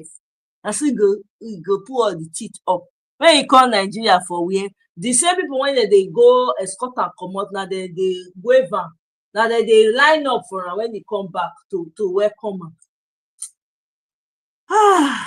It's a shame. It's a shame. Exactly. Yeah. I saw it was even there was I think they gave a what's it called? what's the name of this their lawyer that's always helping them pursue these cases? That was always helping them. I can't remember his name now. Is Benjamin Crawford, a big Crowley or whatever. I don't know. Now there I see the when I see the mama, I see this. Ah God, I felt so bad. Are they sorry for them? I said, let me just talk about this boy when he just passed. It don't make any sense at all. When are they careful to they put for there? The day when he go backfire, it go be like movie. People now they forget these days again. In case you people don't know, since people they remember, they go dig up. You be amazed where they find it. Yeah, Benjamin Crumb, thank you. Quinty, you see I finish Agbado. Well, not be so. They see, and when you go other countries, when you just see Yoruba people, they say you like. Though they happy. From my head, I'll just remember the song. Sunita, Sunita, Sunita, Kechakani, Uwaneni, Ndobiduwa, Wosuwa. I don't know whether I sing it well. Indian people, more than not verse. So now where I know the song, which now they sing a ratio. I go call the hear for background for my ear. As I just see your president, that's the picture that comes to my mind. So my people, well, it's been real. I don't finish the book, thank God. Make we call them a day. I'm going to rest. I'm going to take the entire weekend off. You guys are not going to see me until sometime next week. Yeah. I don't even know whether I don't win case. To be honest with you, I don't know. But it's always coming out to speak for people. Well, Badenoch not send you now. He not send. Every opportunity she gets, she reminds you of how insecurity, how repressed the people. That's what she reminds you of. So I don't know. She's doing everything. She's throwing her people under the bus so that she can achieve her ambition of becoming Prime Minister of the United Kingdom. And guess what? They're embracing her. So those of you saying in the UK, Mona town are rapper where. Because if that girl by mistake reach there, Otilo, it go deal with you now. I'll be say small. When you don't do and finish for white people, guess what? White people will come turn on her. They go remind her, say she's a blackanese. They go remind her. They go tell her, say she be blackity, black. If they come, not be British people. British people when mean, when vicious. We go there here now. They go remind her. No worry. Me, all those people, me not they worry because they always remind them. When they remind them, they go crawl back. By that time, we go put them. Those kind of people you don't accept back. You accept them back into the community, forever branded. That's it. So it is totally unacceptable to throw your people under the bus, regardless of what it is you are pursuing. I don't care what it is you are desiring or what height you're trying to get to. You are supposed to represent your people as an ambassador. You highlight the points. Even though we're talking about the issues in Nigeria today, it's amongst us. If I have the opportunity to be somewhere, I'm an ambassador for Nigeria, I'm representing all the tribes. You understand? Because the first thing they're going to say, oh, she's Nigerian. They're not going to ask me where you come from for inside Nigeria. They won't ask. You understand? So it's a shame. It really is a shame. Exactly. She's gonna be PM. I see that happening for her. Yep, that will help Oyibo keep. Thank you. That you'll do that work for them. The work when they not fit do, when they not get the boldness to do, now she will come help them do. You see her, they are using her, she don't know. When she don't get that position finished, and as the people when they're in England, now they're sorry for, they go deal with her. America, here, people know they keep quiet. You not fit come for black people. We go gang up against you. We go make sure so we go give her back to you wotoliciously. But you see London.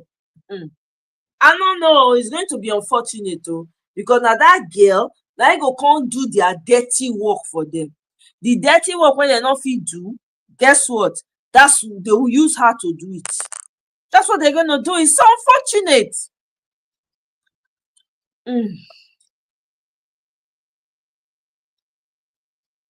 The popular view on her nationality, they claim, well, she admits she's from Nigeria, but she always have bad things to say about Nigeria. We all know the issues in Nigeria: insecurity, repressive. She said she grew up in Nigeria. She was born in the UK, grew up in Nigeria until she was 16. She was afraid to leave her house. If you go and look for the videos, you see them online. Omo, the girl talk. Oh, if she even had one, there was one video like that where she talked extensively about Nigeria. Omo, shame. I said, Oyibo people don't see who they go use to deal with Nigerians. Hey, they don't see their candidates. That girl is going to be PM. If you are living in London, just prepare yourself. That girl is going to be PM, and they will use her to deal with all of you that are in UK. They will use her well. That girl is a great candidate for them. You have a different view? Okay. Come and share the view now. Let's hear it. I want to hear your view. Come tell us your view. Because the girl, sorry, the things that she's saying, yeah, even though, yeah, she's saying it, that's not where she should be saying that. That's not where she should be saying it. You understand? That's not a place for her to be saying. I understand she's using it to climb up, to, solidify her ambition, but it's wrong. That's not the right place to do it. You can talk about it when you're amongst Nigerians and say, come, we got to do better. You can use that as an opportunity, being that you're in that position, to have closed door meetings with the leaders in Nigeria that come to Nigeria, come to London, and talk to them. Not in the open, and only Oyibo people fool there. You just tell them about your country, just they talk. I not fit to. That's like somebody who leaves her home and throws all her people under the bus. That's like what happened during slavery, where they will select a few people that they know that they can send on errands, right? They will give them something above the others. Those ones will not come. They punish. Now they catch the slaves for them. That's what this girl is. That's the role she's playing. Brother Ben, welcome. Hey, Sister Moye, how you doing, my sister? I'm fine, no. Thank you very much. How your side now? How you dey? How family? Everybody is fine, my sister. We're good. I'm actually at work and it's my closing time. I'm just waiting for my relief. So hopefully I can just talk for like 5 minutes. No wahala. So basically, I have a different perspective on Kemi. Is he bad knock or what they call her? I've seen a lot of people comment about her, and a lot of people have issue with all the stuff she said about Nigeria, how she expresses herself. And from my general point of view, it's like everybody just wants her to praise Nigeria and not the way she's expressing herself. Well, based on my own understanding, when I see that lady, I don't see Nigeria in her. And I don't think she sees herself as a Nigerian. I think she probably just don't have a choice because of her color, the color of her skin, and her background, living in Nigeria maybe until she's like 16. I think that was the story, that she was in Nigeria until 16 years old before she moved out of Nigeria. She studied in US and then finally UK or something. So I'm sorry, I've seen a lot of people like that, mainly a lot of Nigerians who don't even claim Nigerian here in abroad. I've seen old, young, female, male, all kinds of people. In fact, there are many of our people that the moment they live in America for 20, 30 years, many of them have cut ties with their family back home or anything, they hardly don't see themselves as Nigeria. They don't want to identify as Nigeria, only until maybe by sheer luck, they get mixed up with Nigerians again, and then they started coming to our events. That's when they now begin to say, I'm Nigerian, I'm Nigerian, I'm Nigerian. And to be frank, when I look at Kemi, there is nothing Nigeria about her. We just got to be honest. I think if not for the advantage that her name gives her, I mean, because that name gave her some leverage politically, she would have changed the name. I don't say anything Nigeria about her. I'm sorry, that's just me, the way I see her. She grew up studying abroad, the way she speaks, the way everything about her, there is nothing saying I'm Nigerian. I guess she knew being a politician, people will definitely dig up her background, and her parents are well known, well read too. So she can't shine away from that. So that's why she always admitted that I'm in Nigeria, I live in Nigeria, blah blah blah blah. So we really don't have to bother ourselves about her, what she said. And besides, on the flip side, I also don't see what's wrong in what she said. I'm sorry. I'm a very frank person. I don't like to deceive myself. We all came from Nigeria, but we don't have the same experiences. We don't. Your experiences, Tomoye, differs from mine. It all boils down to where do you live in Nigeria? A baby that was raised and brought up in Ikoyi, VGC, or maybe the happening place in Abuja or Port Harcourt, is not going to have the same experience like a baby who was born and raised in places like Ajegunle or some other ghetto area or Ibutemeta in Lagos. So she described her experience. She has left Nigeria for a very long time. She's just trying to tap into what she knew about Nigeria back then before she left. And that actually fit into her political narrative. So for me, I'm not really bothered about her statement, and I don't think people should even worry about it, because the thing is, those who manage the affairs of Nigeria, they already did us bad. They've done a terrible job. I'll share one experience with you, my sister Omoye. My daughter, the last time my eldest daughter visited Nigeria, I think she was about 4 years old then. She'd been to Nigeria twice. The first time was when we had our wedding, and then the second time was when she and her mom came for vacation before I relocated to come and meet them here. And she was like 4 years old then. Now my daughter is 16 years old.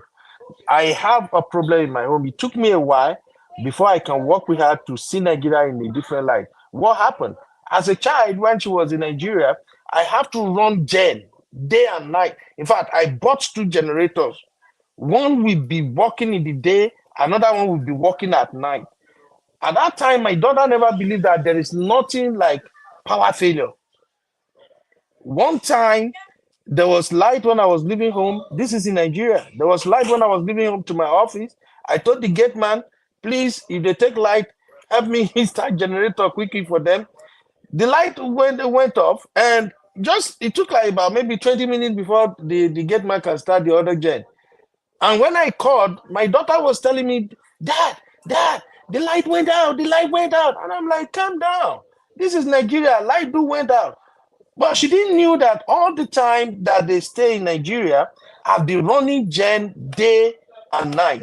So now, fast forward, when I now came here, I now have 2 other kids, her siblings. Anytime we talk about Nigeria system, my daughter will tell the younger one, don't you dare go there. It's not safe. They have no electricity. And then I started talking to her. We started having this conversation since when she was 12.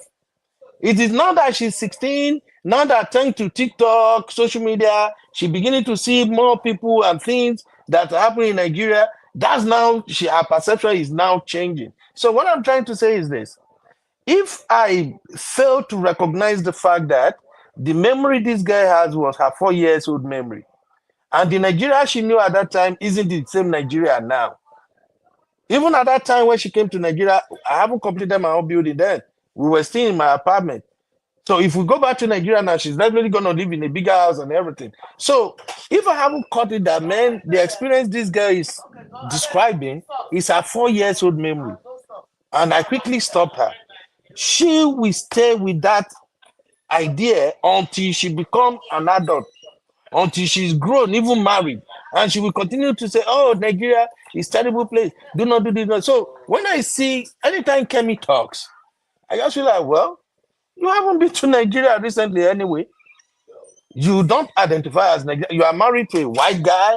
You are in UK. You see yourself more as a British than in Nigeria. And based on her political ambition, I don't think if she's not showing signs that I am British, everything about me is British, I don't think they're gonna vote her to become, say, Tory leader, what they called her, the position she has now. So my take is that she's not Nigerian. I know how we felt that, oh, this girl, she's putting the country down. Even if you ask me talking right now, I will tell you the same thing about Nigeria, like, hey, it's not really what you think it is. Why would I say that? Because I know if you live in Nigeria, you provide everything for yourself. Sister Moye, if we go your house for Nigeria now, you go get one big gen there. You will have your own security right there. Why do we have to lie about all that? Now, on the flip side, the way I believe we can show patriotism is in our behavior, how we conduct ourselves, how people see us, how we talk online. You feel me? All of a sudden, I see a lot of ladies these days. There's this trend here in America now that, oh, I want a Nigerian man. Oh, if I can find a Nigerian man, and I'll be like, oh, so now that you people have been seeing the Davidos, the artists, Burna Boy, you've been watching our home video on Netflix now, everything. All of a sudden, Nigerian men are now hot cake, you know? So to me, how we conduct ourselves sells Nigeria way better than people hiding under this fake, hypocritical idea that, oh, this person put us down. We're already down. We shouldn't be deceiving ourselves. The only grace Nigeria have is that we are entrepreneurial. Wherever we find ourselves, we have this tenacity. We are hustlers. We make money. Everything that shows in Nigeria, everything we see in Nigeria, these are individual accomplishments. You get me, my sister. If you go to Lagos, go to Benin, go to everywhere, you're going to see fancy houses that are way better than what we see here in America that we are paying millions or whatever for. But those are the handwork of individuals. Sure, you feel me, man? And that's why I was telling a friend of mine recently that, did you know that Banana Island doesn't freak me? And we were just having a chat, and why you go talk like that? Where money? I said, listen, when you look at the area view of Banana Island, you see those structures, those fancy houses, you're going to like it. But when you walk on the street, when you see the true nature of the street, compare it to a street in America, you know, so we shouldn't be deceiving ourselves. I just feel like people should just leave Kemi for Kemi. Kemi is a British. She is not a Nigerian. Maybe we forget about her. Any children we born here that doesn't grow up in Nigeria or something, only by sheer grace of God and good parenting. That's the only thing that can make the child to say, oh, I'm Nigeria. And I know, because she's a prime minister now, a lot of Nigeria probably wanted to take the glory. Hey, Nigeria is going to become prime minister. But that's not the reality. Kevin, don't give an F about anybody. Right. So, Brother Ben, I hear what you're saying, and I agree with you, right? That she's British, she's all of that. That's fantastic. But she's not the only one who was born in England and was taken home, grew up a little bit, and came back. She's not the only one. Rishi Sunak was not born in India. In fact, his parents came from Kenya. Okay? He's Kenyan Indian. He and his family. Right? But he was born in England. Never for once did Rishi Sunak throw India under the bus. India is not perfect. They essay women on a daily. Okay? You feel come up for us as woman, you don't know that you come back with your complete body. That man never. What did he do? He leveraged his influence, you know, his what's it called? He leveraged his influence and ties right? To give, to even make opportunities even more available to his people in India. But it's not from there. That's me. I'm not even talking about the fact she can claim to be from anywhere. She can be born anywhere. You know, fine. She's from England and all of that. Yes. But the way and manner she speaks about it, she's using it to elevate herself in her career. It looks like that's the only thing that's giving her leverage. And that's why they are even considering her. Do you understand? It doesn't make any sense for you to openly, we all know, the world knows that Nigeria is messed up. The world knows that. I know, we don't have to, the world already knows that. Me, when I day here, I dey talk this issue of Nigeria. But as somebody who comes from there, right? Okay, fine, I'm not born there, but I know a lot of people that are born here, that their parents are Nigerians. They never speak like that. They say, yes, the problem of Nigeria is there and all of that, you know. They talk about, man, if it was possible to just fix it and stuff like that. They have opportunity. Some of these people are in top positions in America, but they didn't use that as a yardstick to get to where they are. There's a thing, let me tell you what she has done to herself. I'm serious. We're going to watch it play out. You see the way she was talking to a group of all Oyibo people sitting down, telling them where she came from, how horrible it is, how, you know, she was always afraid. First of all, she grew up privileged. So she cannot claim to be more afraid than somebody who grew up in Ebute Metta or the rest of it. She said, she explained all of that. She said everything about that in a room full of Oyibo people. Look, Oyibo people know what they do. When they don't use half, you see what they will do? She go get that job. I know, say she go become prime minister. She's prepped for it already. When they go use her do the dirty work when they want to. When they finish, they go remind her. Not be here with them, not be today. They've been likes of her before. Not be today. There are a lot of Nigerians that are representing Nigeria. Okay, what about these basketball players from America that are representing Nigeria? Why they not say they're not going to represent Nigeria? Because it's a filthy place. It's a this, it's a that. Why? They proudly represent Nigeria because, you know, it's still your home regardless. Even if you do, she didn't even have to say anything. She'll just say, man, as a child I grew up, there's a lot of struggles, whatever. There's a way you can say these things. We understand you're trying to play into the politics of it, but it's not going to all go well in the end. I know the problem in Nigeria is not the best. I talk about it here every day. I'm screaming, right? But there are ways. If I am in front of a group of people, right? If I'm in front of a people, I'm not going to throw my entire, because right now I'm going to be an ambassador for my country if I'm speaking. Even though, yes, I see the errors in that country and all of that.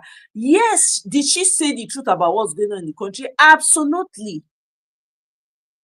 But I'm just saying it's going to come back and bite her. That's what I'm saying. She's black.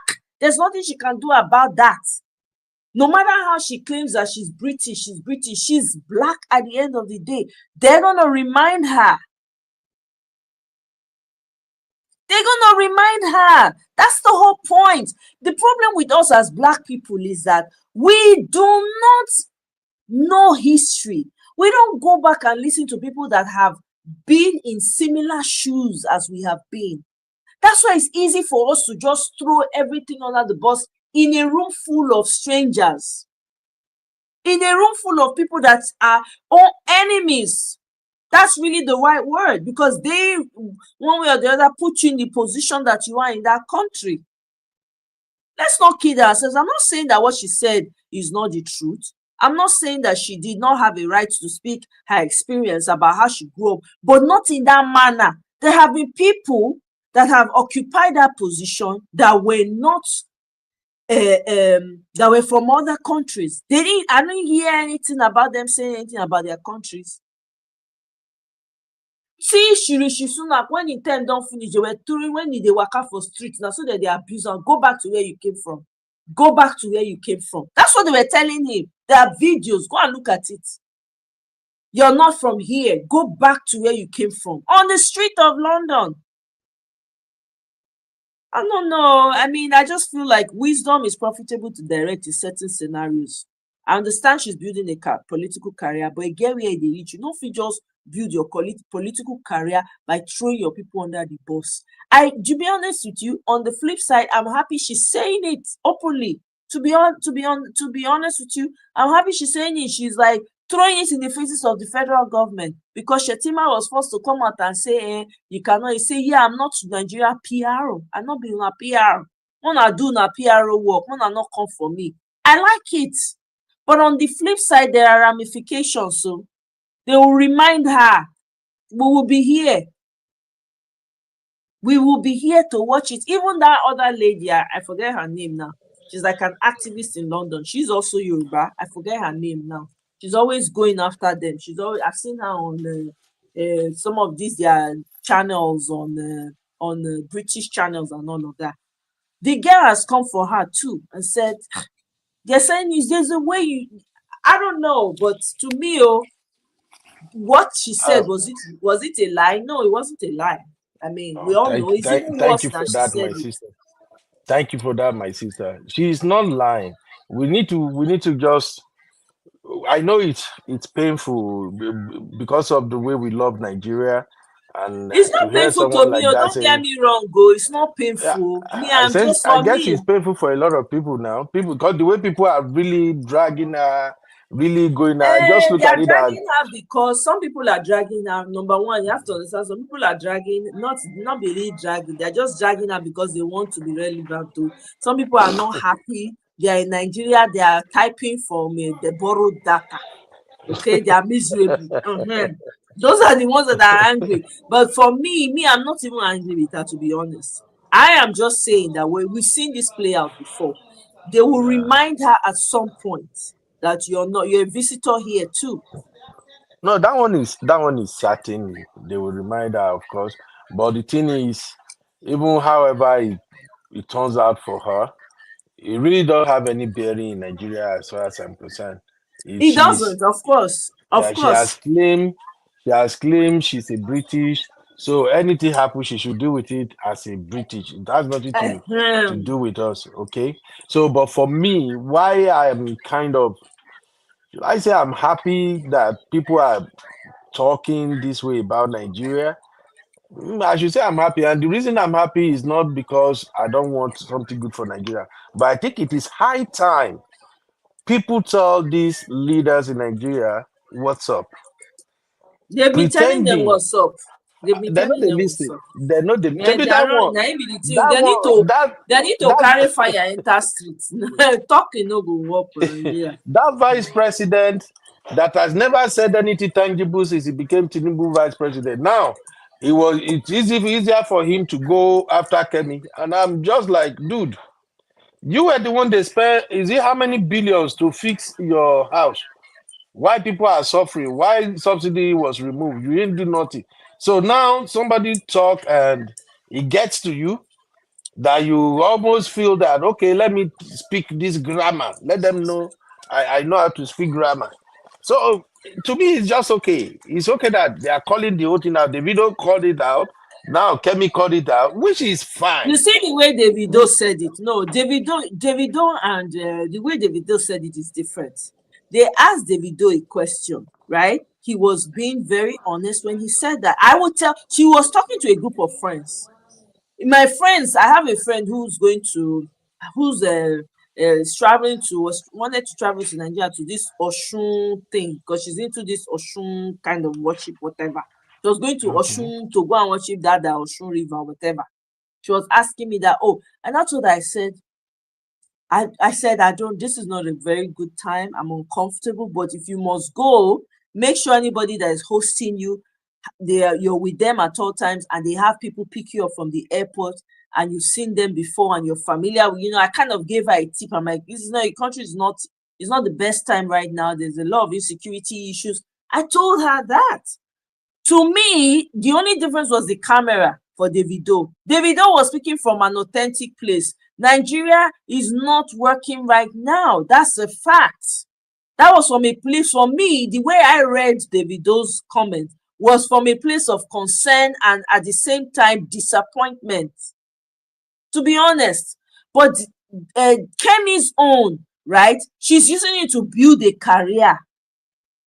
That is favoring her career. She's using it to get to the level that she needs to get to as a prime minister. But it doesn't all go well. It reminds me of that guy that went and gave an interview to BBC saying that Nigerians come to London, they use education or whatever, apply for schools, they use it as a trick to come to London and they bring their families. Yeah, and he just exposed everything. Yeah, the way he said, not that what he said was wrong, but can you imagine opening up? You just gave all that. Meanwhile, Indians are coming in like flies every day. You now came and just blew the roof off like that. That is the type of outcry. That's the type of thing that Kemi did. That this guy did too. I'm telling you, the guy turned around and apologized. Even though his apology, nobody accept him because the deed was already done. After that interview, what did the British people do? They went to make sure they fix their immigration well again to prevent that from happening. That's what I'm. At the end of the day, okay, guess what now? That same boy now, they don't deport him back to Nigeria. You know that? He's back in Nigeria now. They deport him. These things, they backfire. Guess you go take talk something. And I understand it now, your career, you won't come up. Look, you can speak from your personal experience. Nobody will hold you. Nobody will come say, no, Brother Pen, why did you say? That's your person. I cannot hold you. I cannot go, what's it called? Take away your personal experience. You can say, you know what, I grew up in a very difficult environment, it was rough, it was this. You're saying it from a personal place. There's a difference. People will say, oh, you go use and build your career. No, voila, we understand, we get these things. But when you just openly, this girl was talking to it was like a TED talk, just openly talking to a room full of only fufunene people and telling them, that one sneak. That one the kind thing will happen for slavery now. When they go use the chiefs, they will tell them, say, go and yeah. But Mr. Moye, we can also look at this issue from another angle again. To me, I think Nigerians should have shifted the blame to the parents, not her. No, they can't shift the blame to the parent. She's an adult. If she was a child, yes, you shift the blame very well. We'll say she's a small girl now. I mean, after all, she's 15, she's 14. She doesn't need, no, it's too much. You guys should leave her. I mean, don't you have 15-year-olds at home? Come on now. She didn't mean it like that. Are you kidding me? That's a mature woman. She's married, for crying out loud. So there's no way she cannot redo her parents have no blame here because her parents did not tell her go and say it. No, she's using it to build her career.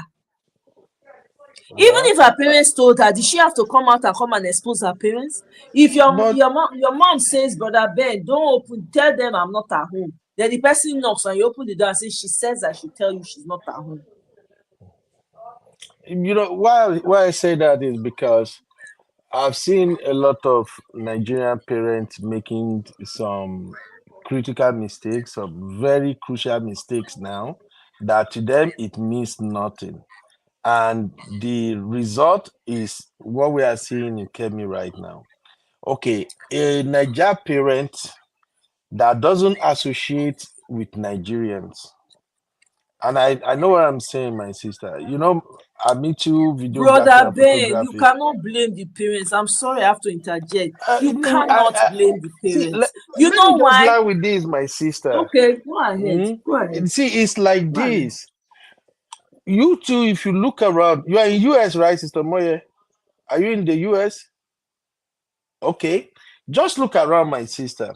You will see this set of our people that does not associate with Nigerians.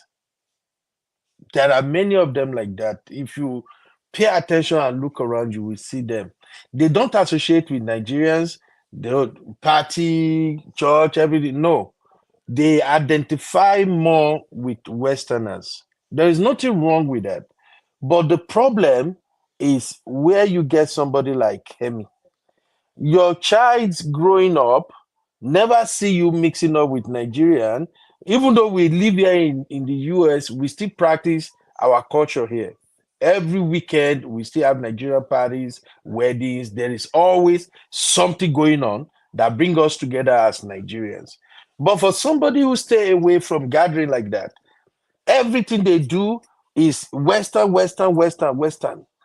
Eat burger for dinner, high hop, breakfast, so many things. So these kids grew up until they are 18. They have nothing to do with Nigerians. Now they went to college. They have white friends, African American friends, and all that. Then all of a sudden, they graduate, have a good career, they become a mayor. And then when they're gonna write their biography, you hear, oh, Olutunji Gbadamosi has become the mayor of New York. Then all Nigerians will be like, hey, Nigeria is now the mayor of New York. Deep down, Olutunji don't have anything with you folks as Nigerians. That's just what I'm saying. Now, if Olutunji is going to talk, he will just say, I'm a Nigerian American. My parents are from Nigeria. Nigerian, well, thank you. Well, I'm the mayor now. He has nothing to say. And if Olutunji has asked his parent at one time growing up that, hey, dad, mom, I see other Nigerian young boys and guys, I see their parents, they say they go to party. I see some of their video. What happened, dad, mom? We don't even do anything with fellow Nigerians, And the parent be like, oh, you see those Nigerians, forget them. I don't want to have anything to do with them. Their lifestyle is this, their lifestyle is that. Now the boy picks that up. That, oh, my parents don't want to mix up with Nigerians. These people are terrible people. That is how you get somebody like Kemi. That lady, anytime she speaks, I still watch her video yesterday. I still watch it today because I'm going to do a show on her tomorrow. So I just wanted to try to understand what is it with her that put her in a position whereby she is not aware of the comments she makes or what weight or impact her comment about Nigeria will have on the general populace of the Nigerians. So the more I look at her, the more I listen to her, the more she speaks, all I see is a British lady talking, a British woman. This woman have nothing at all that seems to attach her to Nigeria. So that's why I said, well, if I have to blame anybody, I would say the parent. I would just say the parent. And we are seeing it every time. When we migrated to the United States, Canada, or anywhere, a lot of Nigerians want to be like Oyibo more than Oyibo themselves. And we have them like that. Many want to be in fact, some of them, if once they are in the workplace, they see Oyibo or anything like this, and they know you are a fellow Nigerian like them, they don't even want anybody to see them with you. We have some of them like that. So as you are raising these kids, you as the parent, you are the one who are attached to your home country, Nigeria. You are the one who is supposed to be drawing the kids back to your culture, back to your people. But if you are careless and you feel like, you know what, forget about them, I don't want to have anything to do with them, then your children grew up and say, I'm gonna forget, that is not my country. So that's why I said, I think the problem is from the parent. That lady has nothing like Nigeria. I'm not worried about her. Even if they drag her to field, it's none of my business because I don't care. I don't see where me with her relate or resemble. I don't say anything that makes her looks like me in any way or form or manner. So that's just my take, my sister. I hear what you're saying, right? And I'm also saying the same way her parents did not tell her about Nigeria or not tell. There are a few artists and comedians that I know that are Nigerians. They've never been to Nigeria. They were born here. They didn't go to any Nigerian parties. They don't know any Nigerian something. But they did their own research on their own. They decided, okay, when they are doing their gigs or they're talking about Nigeria, right? They talk about Nigeria from a point of view of their parents or connecting with cousins or stuff like that. They don't throw anybody under the bus because they're trying to be the topmost comedian or the topmost artist. There are a lot, I agree with you, there are a lot of Nigerians who don't identify as Nigerians. I've met a number of them. But when you speak with them, do you know what happens? They say, yeah, I'm Nigerian. Yes, yes. They're proud of it. They don't have anything good to say because maybe they visited and maybe they had bad experience or whatever. But to them, in their heart, they feel like they're Nigerian. They connect. I don't have a problem with what Kemi said. What Kemi said, there's no lie in it. Don't we have insecurity? We do. Is the system not repressive? We do. Can Kemi aspire like that in Nigeria? Can I aspire to be all I want to be in Nigeria? No. That goes to a lot of us. I'm not against what she said. I'm against how she said it and what she's using it for. Because it's going to come back and bite her in the ass. And we're going to come back and have the same conversation. We cannot blame her parents forever. She's a grown woman. If they didn't teach you at home, you can unlearn things and learn on your own. There are people whose parents are no longer alive. They just know that they were born Nigerian.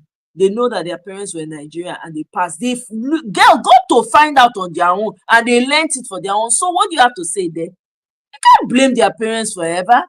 No. It's her responsibility now to be informed, to know better, to use wisdom, the power of information. The problem is a lack of knowledge of self. That's the problem. Because if there was a knowledge of self, I guarantee you, the way she said it, she would not have said it like that.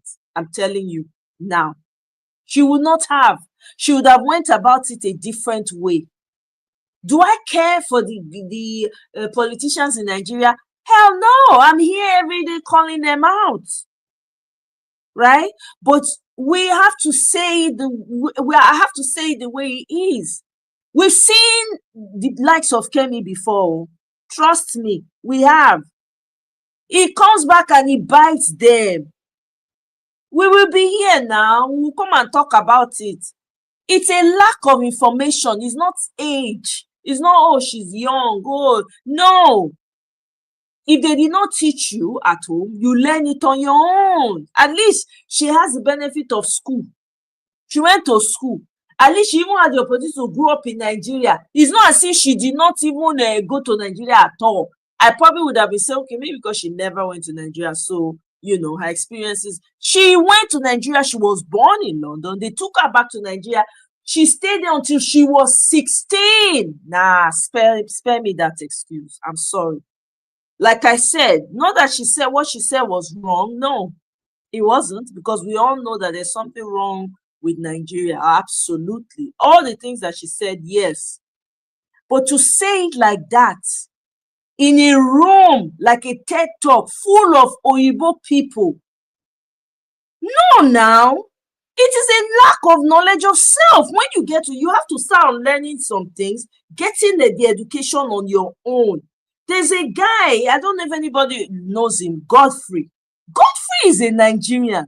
His parents came, they fled Nigeria during the Biafran War, came to the US. His father was a teacher. His mom was a nurse. He grew up in Chicago, born in Nebraska, whatever. Or grew up in Chicago. Let's go and check him out. He has a podcast and he has a YouTube channel. He's a comedian. He's a stand-up comedian. Very extremely knowledgeable guy. Very, very smart. The guy not grow up for Nigeria. I hear they take Bona. But you need to see when he talks about Nigeria. When he won't talk about the bad things of Nigeria, he go talk calm. Right? He go say, man, you know, I think recently some Nigerians, maybe they were trolling him and saying that he did not do a Nigerian accent well, whatever. They were calling him out somehow. He did a video addressing Nigeria, saying, look, Nigerians, I don't buy into this tribe, that. I don't give a damn about that. You Nigerians, what you don't understand, I don't think the way you guys, he called Nigerians out that were trolling him. But when he wants to talk about Nigeria, he also is like, that I'm Nigerian. That's who I am. That's where I come from. That's where my father comes from. He visited Nigeria recently for maybe the second time or so in his life. Went to meet his family for the first time. Please, let's not make any excuses here. This is life, man. This is the world. Whatever you say is going to come back and bite you in the ass, especially if you don't see it in a way that your people, because what you're doing is you're throwing your entire people under the bus. There's no way you flip it. It doesn't look good. I'm sorry. Yes, it was the truth, but wrong atmosphere. Nah. Ngozi Iweala is an ambassador for the whole of Nigeria. You don't hear her talking. She occupies a very powerful position. That woman has every right to say, no, my country is a write-off. Forget. My country this, my country that, my country this, my country. She doesn't say anything negative about Nigeria. She just does her work. She just does her work. Anybody who sees her now will know she's in Nigeria. She wear that harappa. She wasn't born outside of Nigeria, granted, but she occupies a very, very high position. We need to call out these things. It's not right, though. It's going to come back and bite her. Maybe she won't care, but hey, the time will tell. You can't say that in a room full of only Fufunene people. That are the reason why, they are the very reason why your country is messed up. They are the reason why. You are not going to tell them, oh, this and that, and they were laughing and clapping. No, I bet. If to see in America, she tried that one. African Americans, they go gang up against her. She go here and win. Can't try that in America. UK people, I don't know, but all those people they stay for, all the Nigerians say they UK, maybe they're ready. That guy not send anybody. When he reach there, go do his work. And guess what? He go call Una out when he need to. He not send Una papa. Una ready. You know, what she did, I'm sorry. The way she said it, very, very, it showed a lack of information, a lack of knowledge of self. It's disappointing. It's sad because she can educate herself and get better. She can, the British holds our history in their library. She can go there and go and look at the history and go and listen to the history. She can go there.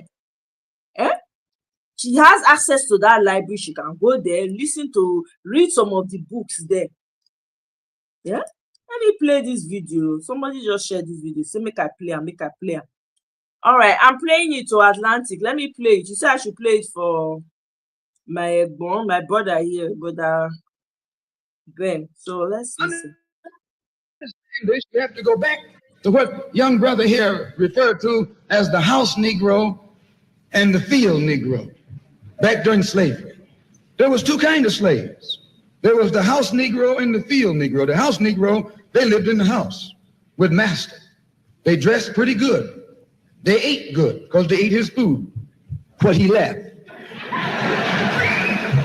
They lived in the attic or the basement, but still they lived near their master. And they loved their master more than the master loved himself. They would give their life to save their master's house quicker than the master would. The house Negro, if the master said, we got a good house here, the house Negro say, yeah, we got a good house here. Whenever the master said we, he said we. That's how you can tell a house Negro. If the master's house caught on fire, the house Negro would fight harder to put the blaze out than the master would. If the master got sick, the house Negro would say, what's the matter, boss? We sick. We sick.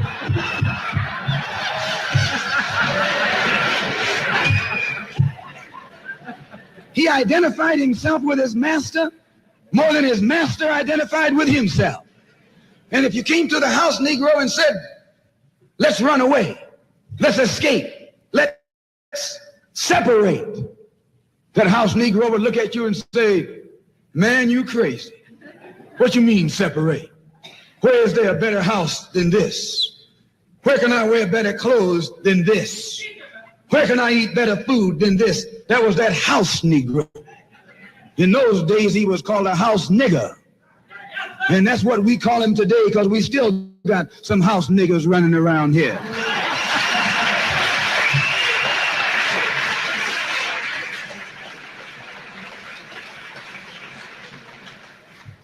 This modern house Negro loves his master. He wants to live near him. He'll pay 3 times as much as the house is worth just to live near his master. And then brag about, I'm the only Negro out here.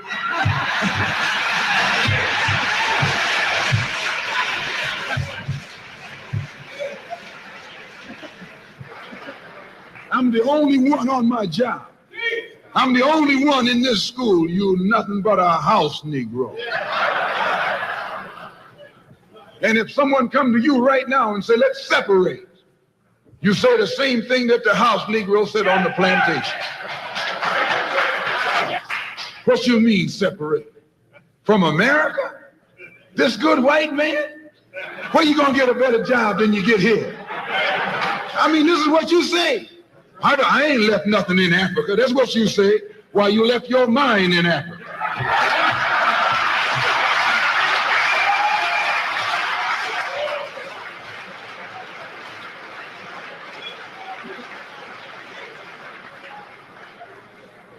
On that same plantation, there was the field Negro. The field Negro, those were the masses. There was always more Negroes in the field than there was Negroes in the house. The Negro in the field caught hell. He ate leftovers. In the house, they ate high up on the hog. The Negro in the field didn't get nothing but what was left of the insides of the hog. They call them chitlins nowadays.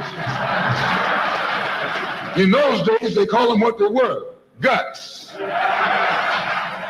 That's what you were, a gut eater. And some of you all still gut eaters.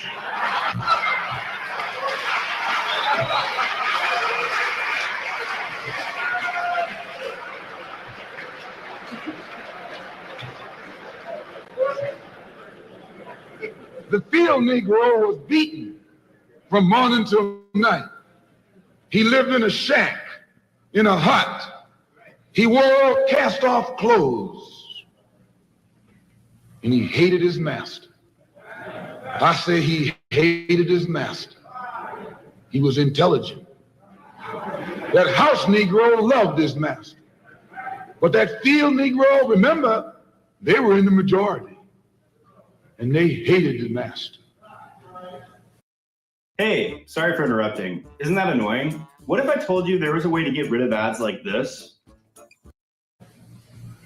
When the house caught on fire, he didn't try and put it out. That field Negro prayed for a wind, for a breeze.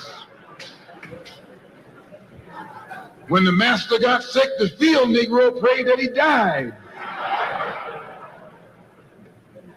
If someone come to the field Negro and said, let's separate, let's run, he didn't say, where are we going? He said, any place is better than here.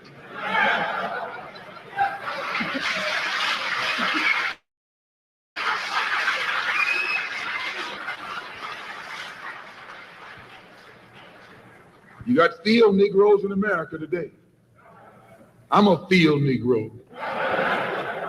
The masses are the field Negroes. When they see this man's house on fire, you don't hear these little Negroes talking about our government is in trouble. They say the government is in trouble.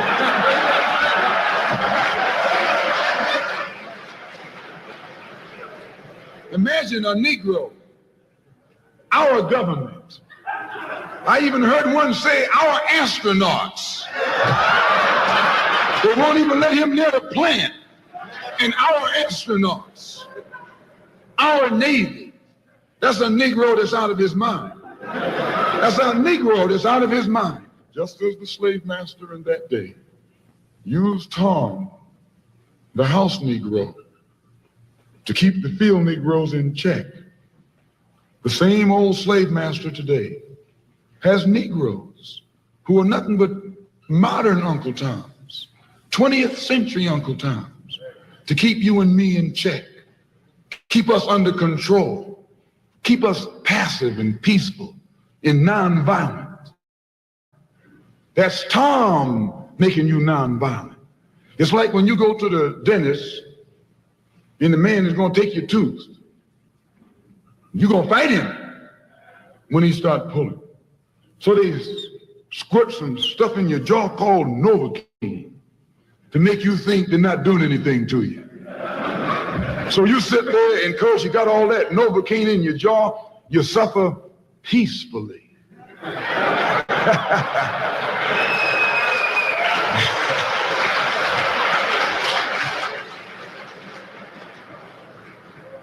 Blood running all down your jaw. And you don't know what's happening because someone has taught you to suffer peacefully. The white man do the same thing to you in the street.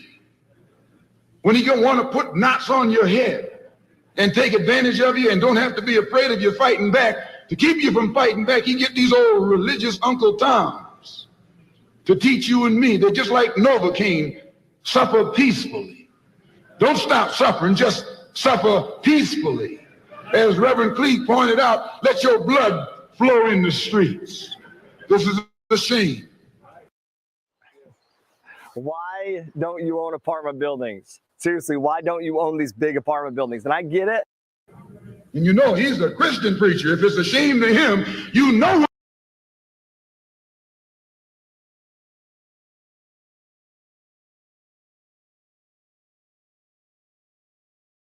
We pretty much get the gist of it, you know.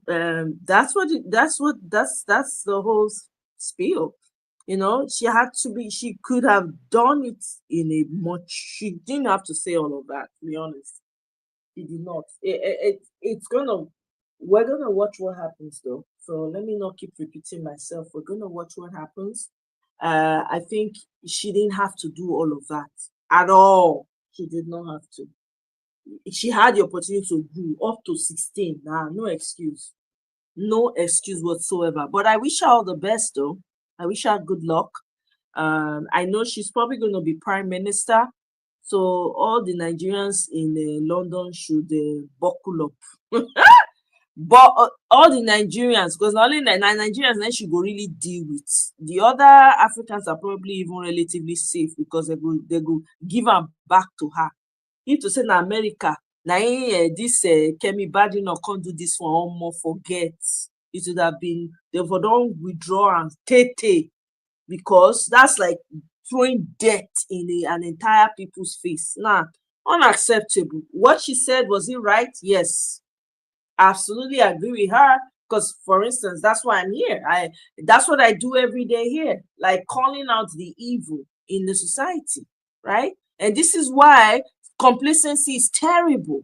Because if we got our country where it ought to be, we won't be. If to say our country is strong, you say Biden go London, go both talk with it talk so. Now because we weak now, country weak. See your leaders, geriatric patients. That be our leaders. Shame, they only bring shame upon everybody every day. Now, so now see finish with that now. You never see Chinese people, they talk about their president. Chinese people know they talk about their president for China anyhow, or Japanese people. Now only us. Everybody wants to be associated with the winner. Nigeria is failing. It has failed a lot of people. So she doesn't want to associate, and I don't blame her for it. But she didn't have to say all of that. That's all I'm saying. For somebody who even had the opportunity to grow up in Nigeria till 16, now no excuse at all. The people who didn't even near Nigeria. I have cousins here. First time they went to Nigeria was only last year. I mean, come on. We need to do better as a people. Not only us, now they throw ourselves on that bus like this. No other community. Rishi Sunak do PM. They not hear him say talk. I mean, in fact, he even set himself up marrying one of the richest Indians. Pikin, put for inside house. No, our own black, we reach here, finish. Nigerians especially. We reach there finish. Oh, want to tell the whole world say na like this, na like this. Na they already know. Na they cause the problem. Na they even know. Na they even the reason why be as it be. So that they will continue to dey take your resources. Lack of information, knowledge, lack my of knowledge sister, of history. Na it dey cause this problem. my sister, Anyway, I can I just ask said. a question? Yeah, go ahead. Okay, how best do you think she should have said it? She could have spoken strictly from her own personal opinion. She could have said something like, I grew up in a very tough environment.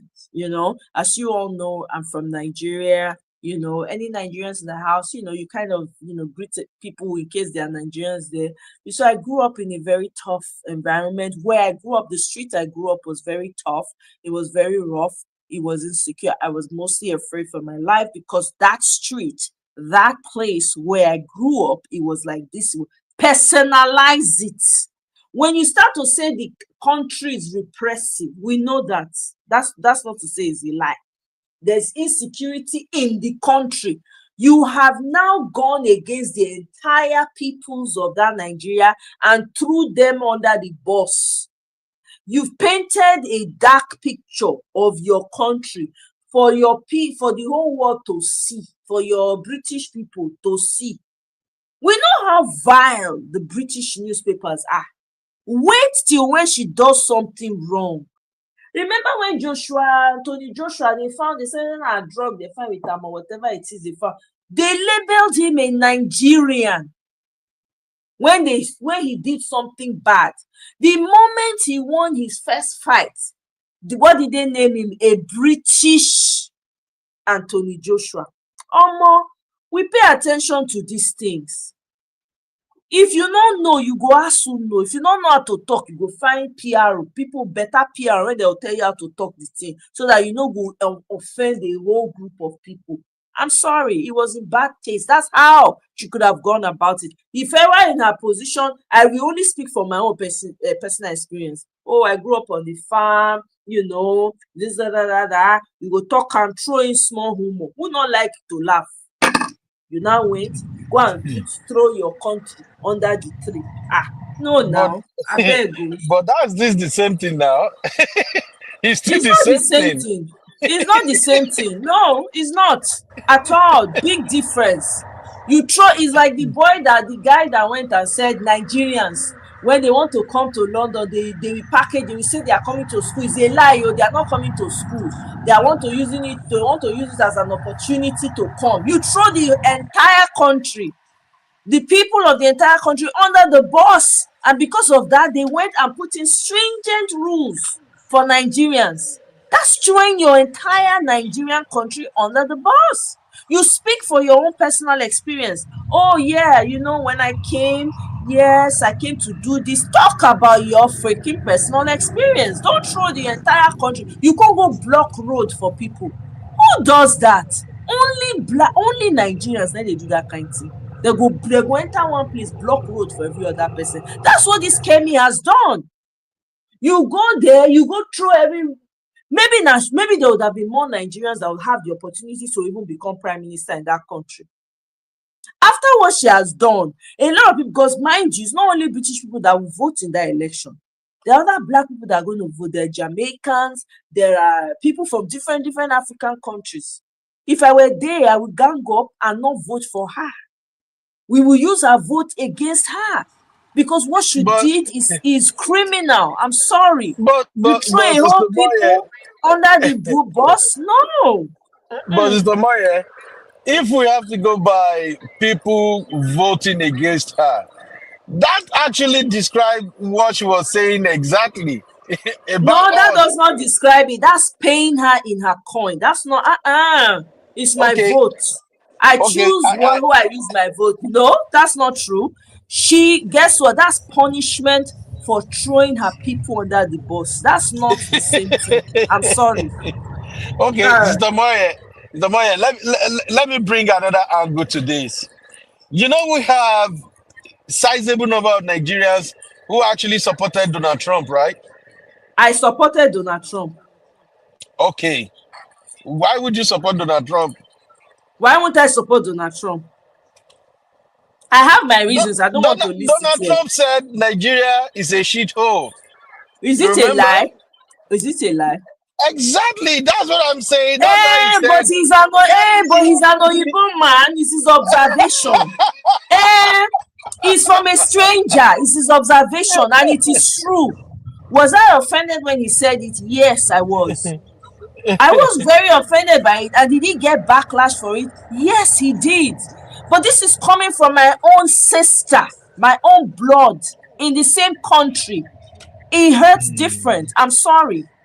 It hurts different. Yes, our house is smell. We grew up for the same house. Our house is not the best house. Why did you have to go and air us out like that? That's a family thing. Why did you have to go air us out like that? Come talk to me, man. That's why I said she does not consider herself a Nigerian. That's just my own point. That is BS now. Rishi Sunak did not consider himself Indian, but he did not throw Indian people under the bus. Why is it that it is a Nigerian that now went there? Opportunity don't come. Yeah, let me say whatever. Let me say the most. Let me throw everybody under. Why? There's a problem with Nigerians. There's a problem. Oh my God. Yeah? Oh my sister. You don't make me laugh. Anyway, thank you, my sister. Make I just round up the go house. Thank you. I really appreciate you. Now you come make a fun at the end. I really appreciate. Enjoy. And for those who are asking about Sister B, she's fine. No, she's okay. It was a troll after all. So thank God for that. I was freaked out yesterday. That man is so crazy. I don't even know it was him because I think after I joined Auntie B's platform, there is this guy they used to call Ekene something. And one time the guy showed up on my channel and he was started saying some rubbish thing. That guy has like almost 20 YouTube channels because I was blocking him. He will come back with another one. I will block him again. In fact, whenever I check my YouTube studio, I still see him there like 8 times. I blocked different channels from him like 8 times. So when I saw this thing about Auntie B yesterday, I'm like, is this Ekene something? So it was today they were saying there is another one, no, say that one has something APC bishop or something. So I thought it used to be Ekene APC bishop. So I didn't know there were 2 different folks. It's really crazy. That guy needs to be taught a lesson. Seriously. Serious one. I think he also has mental issues. I think he needs to go get help. The man Whether is sick. the police so and just force him to check into because there's some because it was a troll. He just kept repeating the same thing over and over again.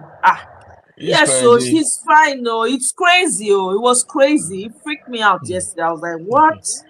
No so problem, Sister needs to deal. Thank you so take care, much, my sister. All right. Good night to everybody. Thank you. Good night. Thank you.